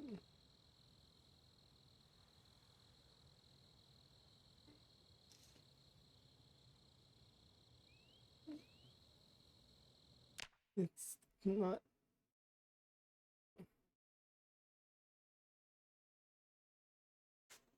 So there is an iron mold that exists as well. You can loot them. Okay. So probably foraging. Okay, so I need to make another ceramic bar mold. So there's just no, I'm gonna be burning through like mountains of clay to produce. Because think about it, I gotta do this, which is fine, okay. I've got these unfired things. They need to be fired in here using perishables. Like, because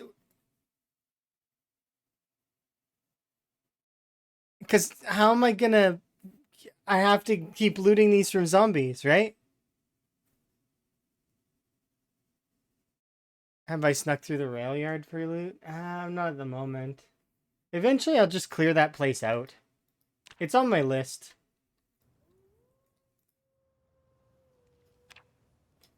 Here, let's start with just this. I have enough matches for now, and it uses up a full log for it as well, which is fine. But if I'm gonna make one bar for one log, like, and I also, it's using up the clay. So it's using the clay, it's using up the log, it's using up matches. And in this, so matches are kind of a perishable in this case, because it doesn't give me any options of non-perishables. So like, you know what I mean? Like, you have to loot those. You can't, there's no making your own unless they plan on letting us do flint and steel. Oh, wait, steel.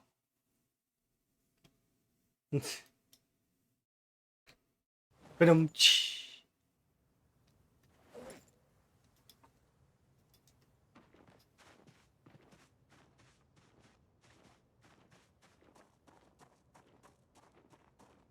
just want flint and steel the whole time.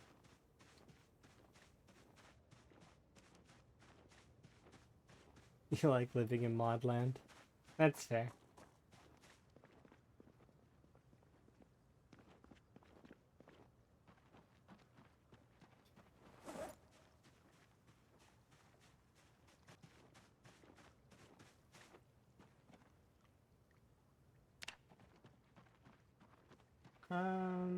What was I doing?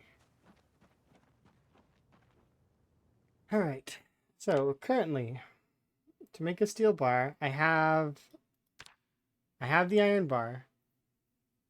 Oh, I made the regular mold. I need to make an ingot mold, not the bar mold. It's okay. Which means I need even more nails, don't I?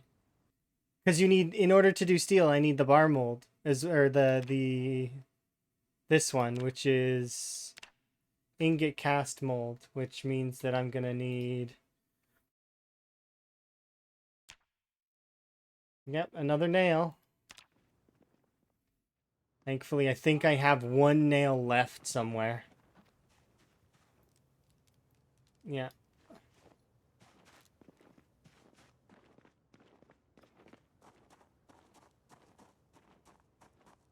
Why am I making steel?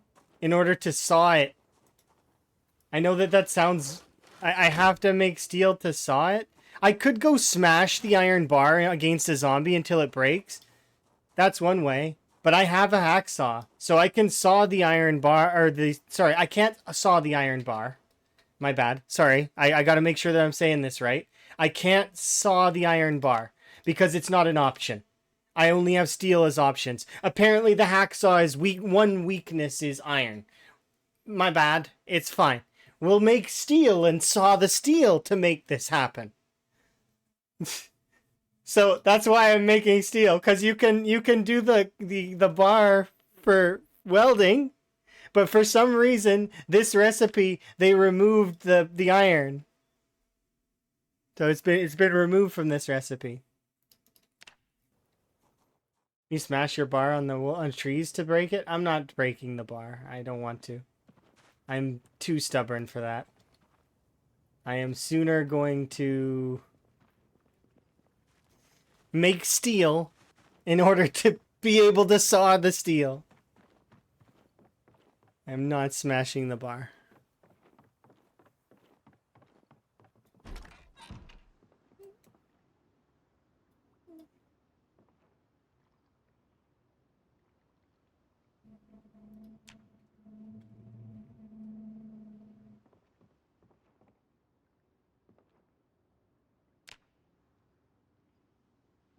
To bring a generator there. McCoy used to be like a popular base location, and then they added a bunch of zombies to it, kind of ruining it. It's not as bad as it used to be, though. Yeah, exactly. That's on these settings. It kind of still is, but it's. I mean, it's different because it's comparatively, it's not as bad. It's not as bad as 41 for sure.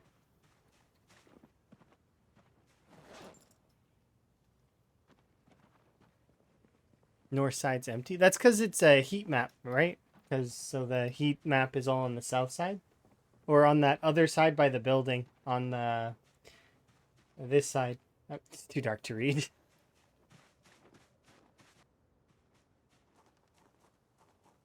Southwest by the parking lot. I need some stuff. I need daylight to be able to craft.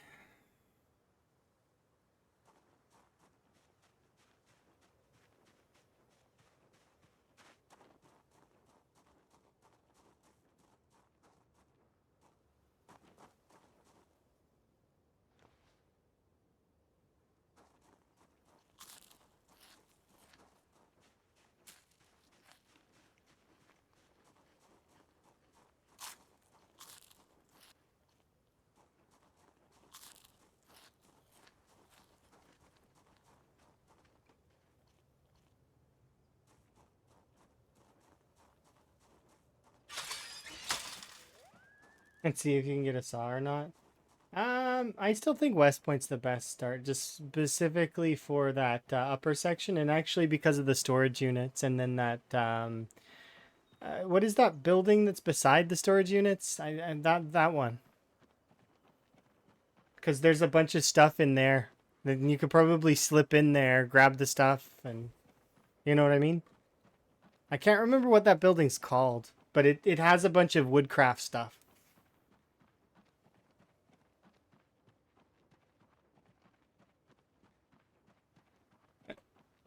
Yeah, it's some kind of factory of some kind, but it's the same sort of loot as McCoy. And they're pretty much identical. That's why I think because Muldraw, or sorry, not Muldraw, West Point received like really. I almost feel bad for what happened to West Point with its consolidation to the center. Because West Point used to be a big bad, and now it's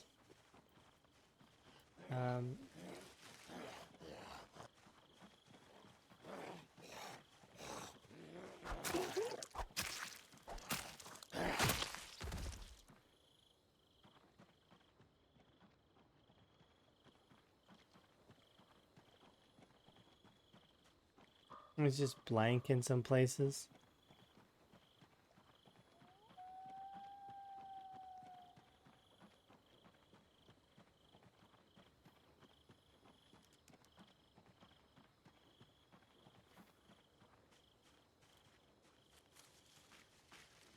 Yeah, but that's because Muldraw was like scary.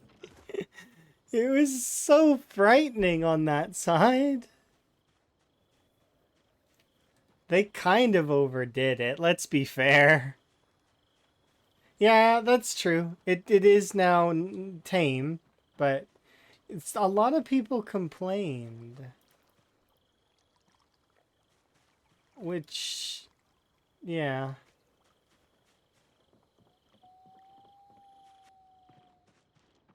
Well, I don't agree with some. I do agree with some of it.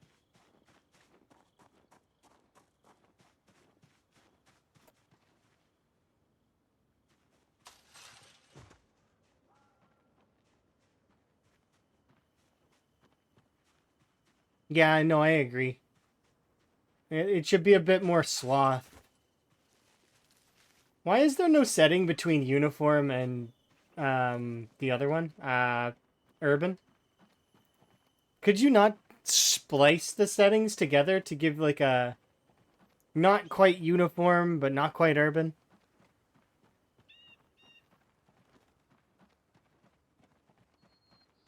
You'd have to manually draw the spawn map. I suppose that is time consuming.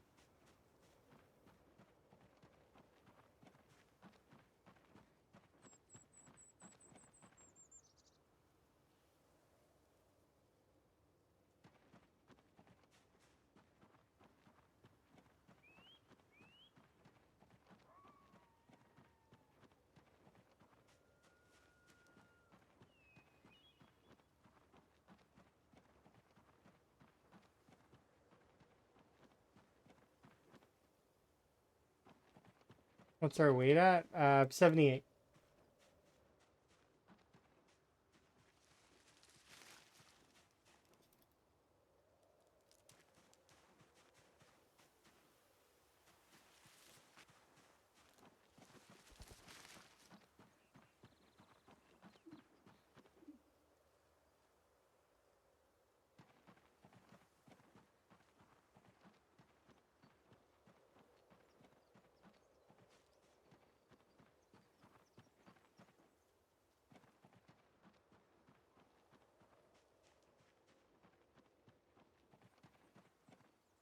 I have a pickaxe here, right?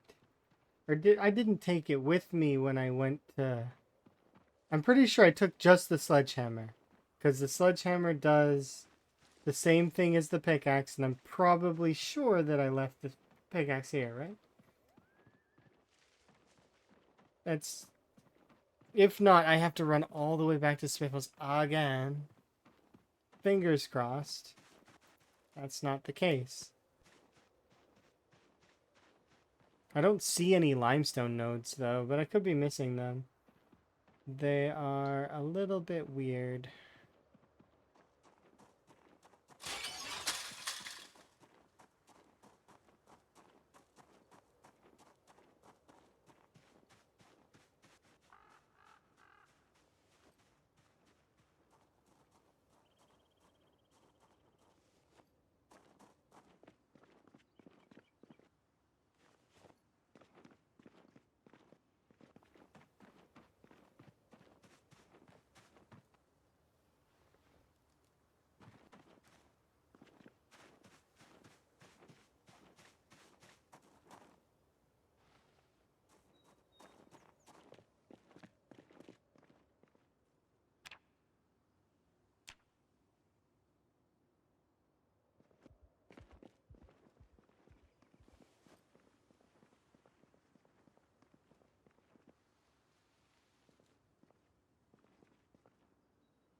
Thank goodness I can use wood charcoal for this.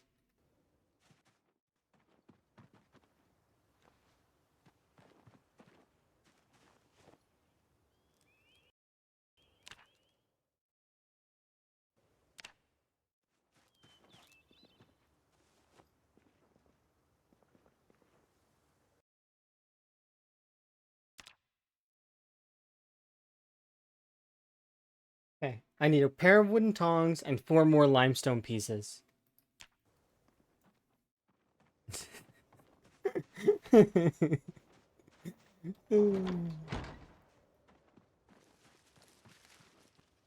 on, we can do it. Oh, one sec, I gotta check for the pickaxe.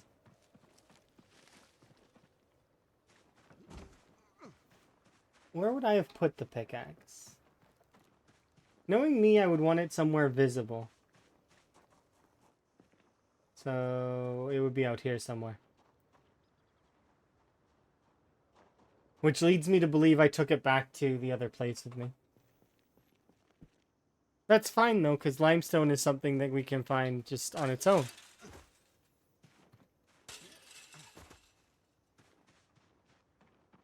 Like, it doesn't have to be in nodes. We can forage it, and also it'll be in the smaller nodes as well.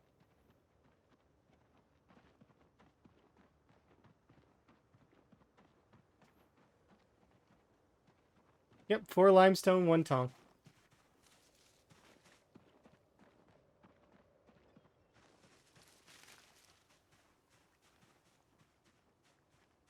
Part of me's doing this as a point to show it. Like, I mean, it's quite ridiculous.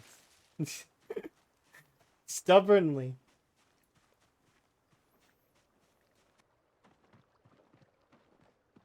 And we can timestamp it and be like, look, it took a year and 2 months to be able to do that.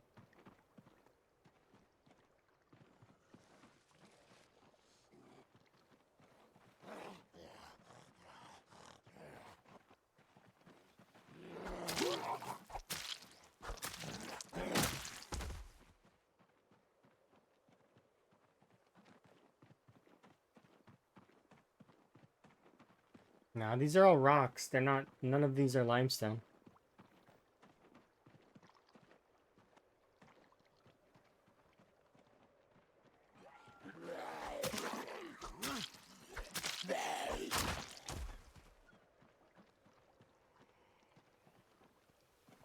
The wrong biome. 'Tis the truth. I just don't want to go north. Because I have to fight in order to... But I suppose... if it might be worth it.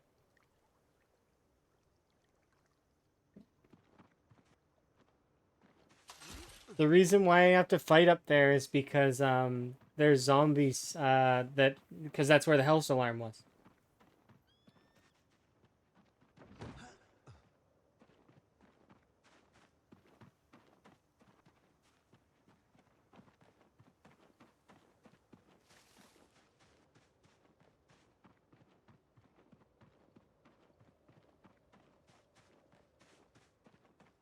Yeah, it's excessive, but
want to play Sonic now?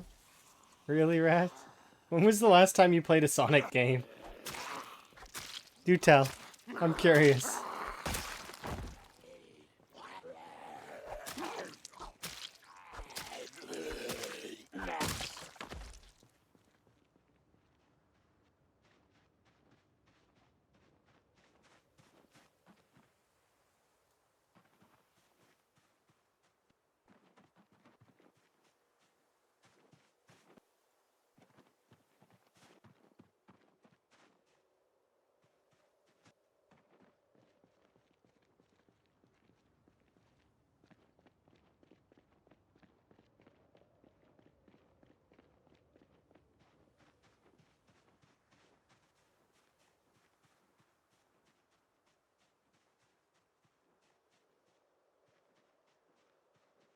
They're surprisingly a lot easier now than they were.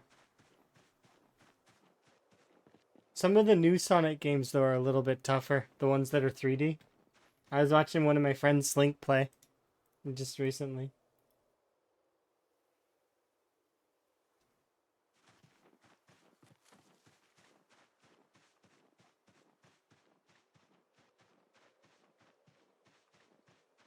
Little while ago.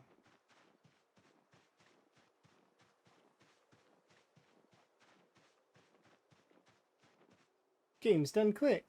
With Retnaru.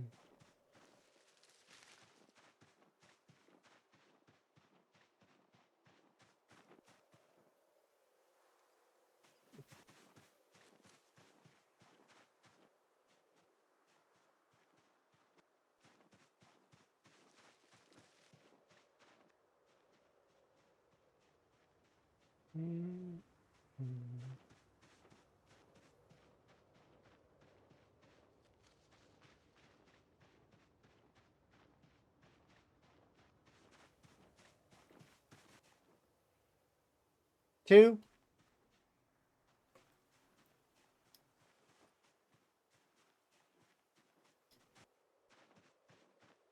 No. Why are there zombies here?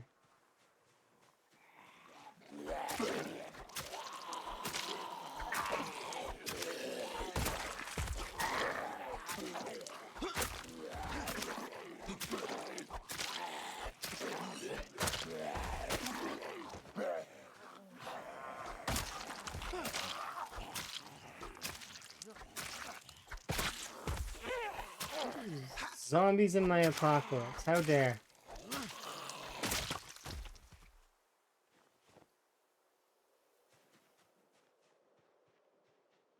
There's another one there.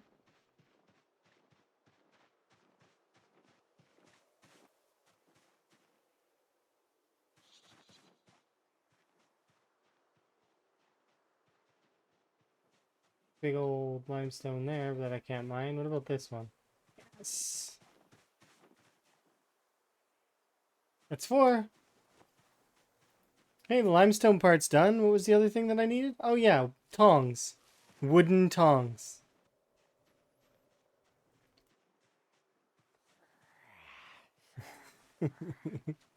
Because I'm going to be handling, you know, coke, coal, and temperatures with wooden tongs.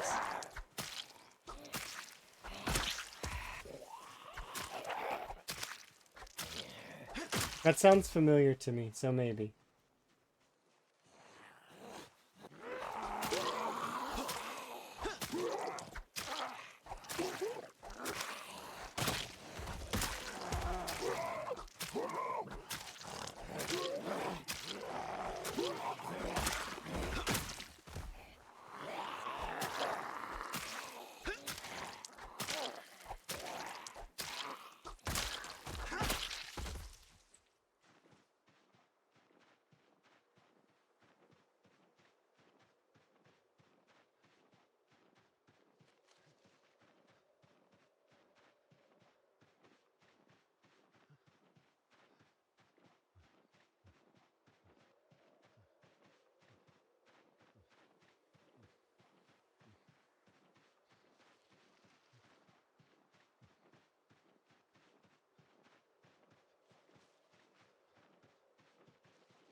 We're at the stage now where I can make steel. So, I think. Oh, it's this way.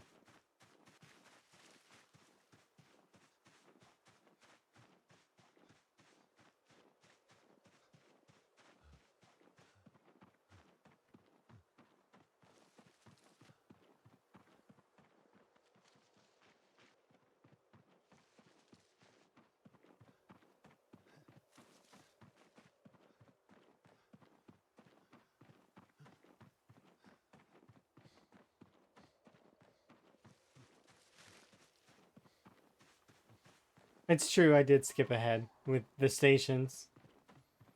That is 100% true. I can't wait though. Like, I mean, Rhett has me thinking about Vintage Story right now. It's all like it's. I've been infected with Vintage Story itis now. I am gonna need to play Vintage Story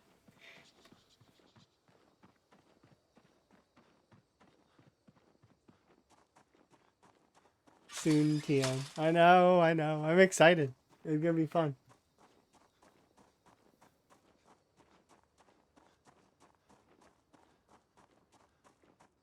Okay. Yeah, Sometimes it's nice just to watch someone else play those old games. Then play them yourself, kind of deal. Okay. So, now.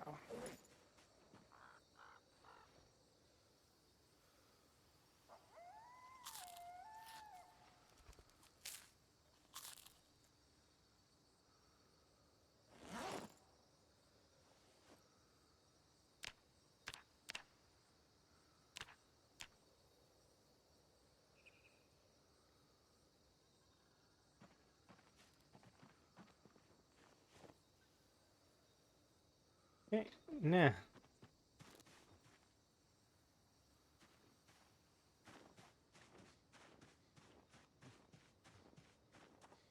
The amount of broken tongs I've already got from doing this, by the way, is already silly. So just to do the previous stuff, how many tongs did I break? I know there's at least 6 right here, up over here, to make the first single ingot that I needed. Yeah. So there's 6 broken simple tongs there, and there's some more in this pile somewhere. I don't remember where. But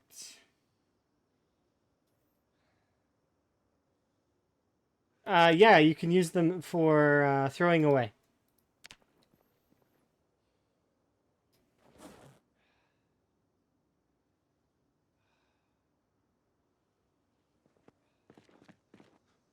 Even if they were be usable for fuel, would you really want to? Maybe.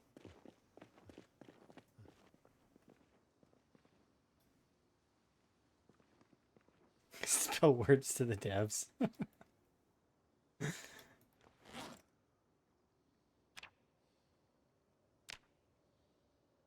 Okay, well, here we go.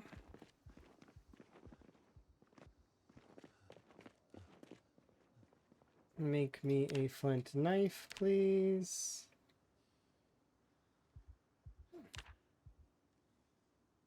This one can go over here.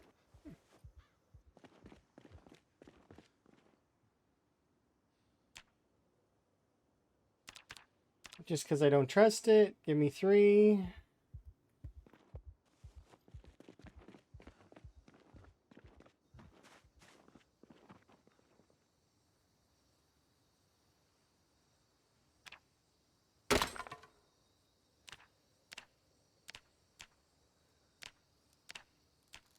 So I could have also done it with the 4 iron scrap that I have.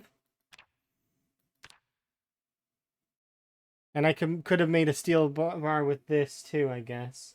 I just needed to, but still.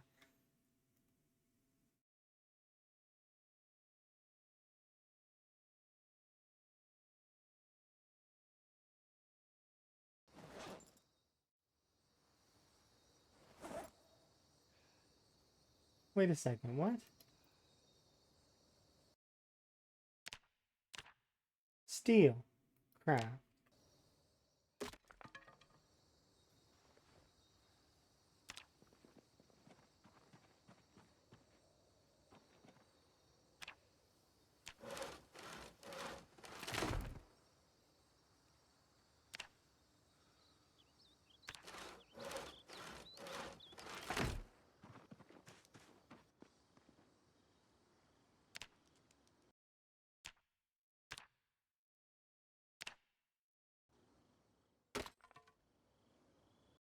I have one?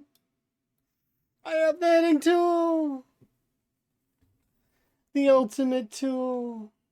For just a second, I thought it had condition. I was really, really upset for just a moment. Very, very short-lived moment. But... Tons.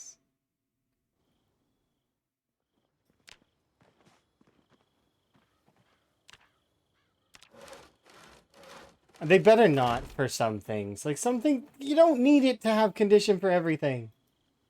Or at least make it an option. Condition for, you know.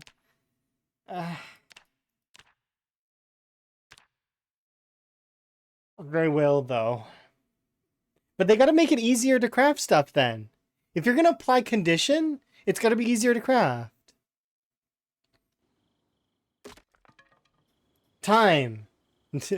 A year, 2 months, 22 days, 13 hours to craft a pair of tongs. I probably could have done it faster if I, you know, went and searched for them and stuff, but I think I've made them faster before, but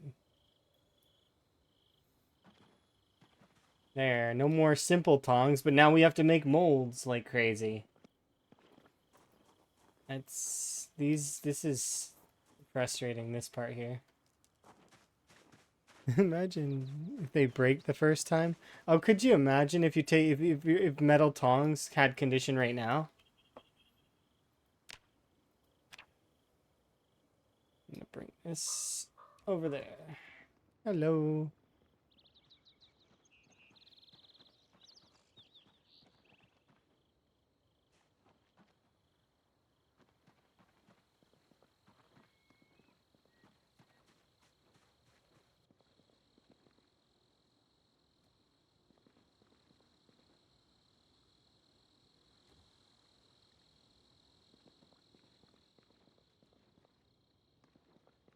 It makes me want to bring these things with me everywhere, even though I know that's not good.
I have the smithing hammer back at the other place.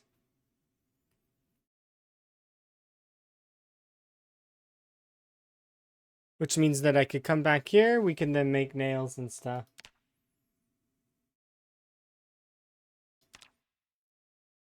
But we did it. We successfully did it. I am beyond happy. We've got the heading tool. We've got the blacksmithing tools. And although we're not quite in a good place in terms of some of it, because I need to go and get the smithing hammer, we are very close to being able to produce nails.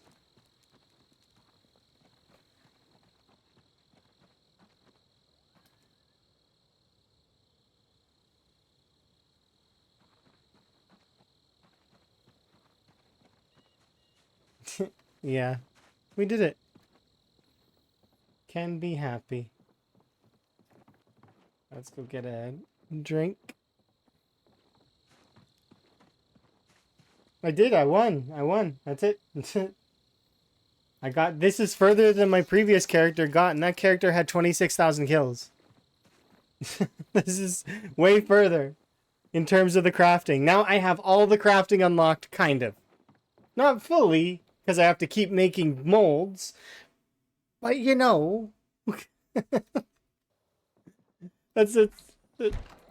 I can be happy. We did it. We've successfully won. I can actually make swords and stuff. Yeah, I can make swords. I can make knives. I can do the handcrafted dagger. I just got to level up my metalworking a little bit, which is not particularly difficult because now I have an actual functional blacksmithing setup. It works. It may not work great, and I have to go and get that what's it called? The smithing hammer, but still, it's just a short jaunt over. Again. Time to break my legs, I guess. Yeah. Yeah, well, pretty much infinite nails. Finally, because now I'll be able to actually build stuff proper. Like, I'll be able to put barricades on my outposts. It's huge. So huge. Which is why that's where I'll end it. Because we just unlocked everything, so it's like, yeah, that's a good stopping point for me. It's solid, pristine. Yep, that's it. We won. Never log in again. Well, I am gonna be doing variety here in the near future. I've got D&D tomorrow, but so I'll probably do we'll do maybe some variety tomorrow. Like maybe we'll do some Oblivion or what's it called? Schedule 1, or maybe we'll do RimWorld. I'll post in the Discord a poll that I'll let it run for like 12 hours or something short.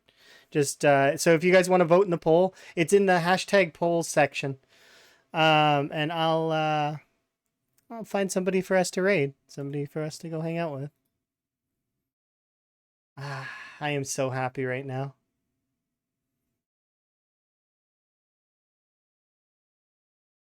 Let's see. Oh, let's raid Twist.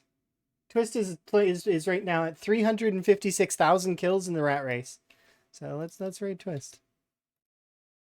Right, there we go. And there you go. Easy peasy. I'm gonna tell him my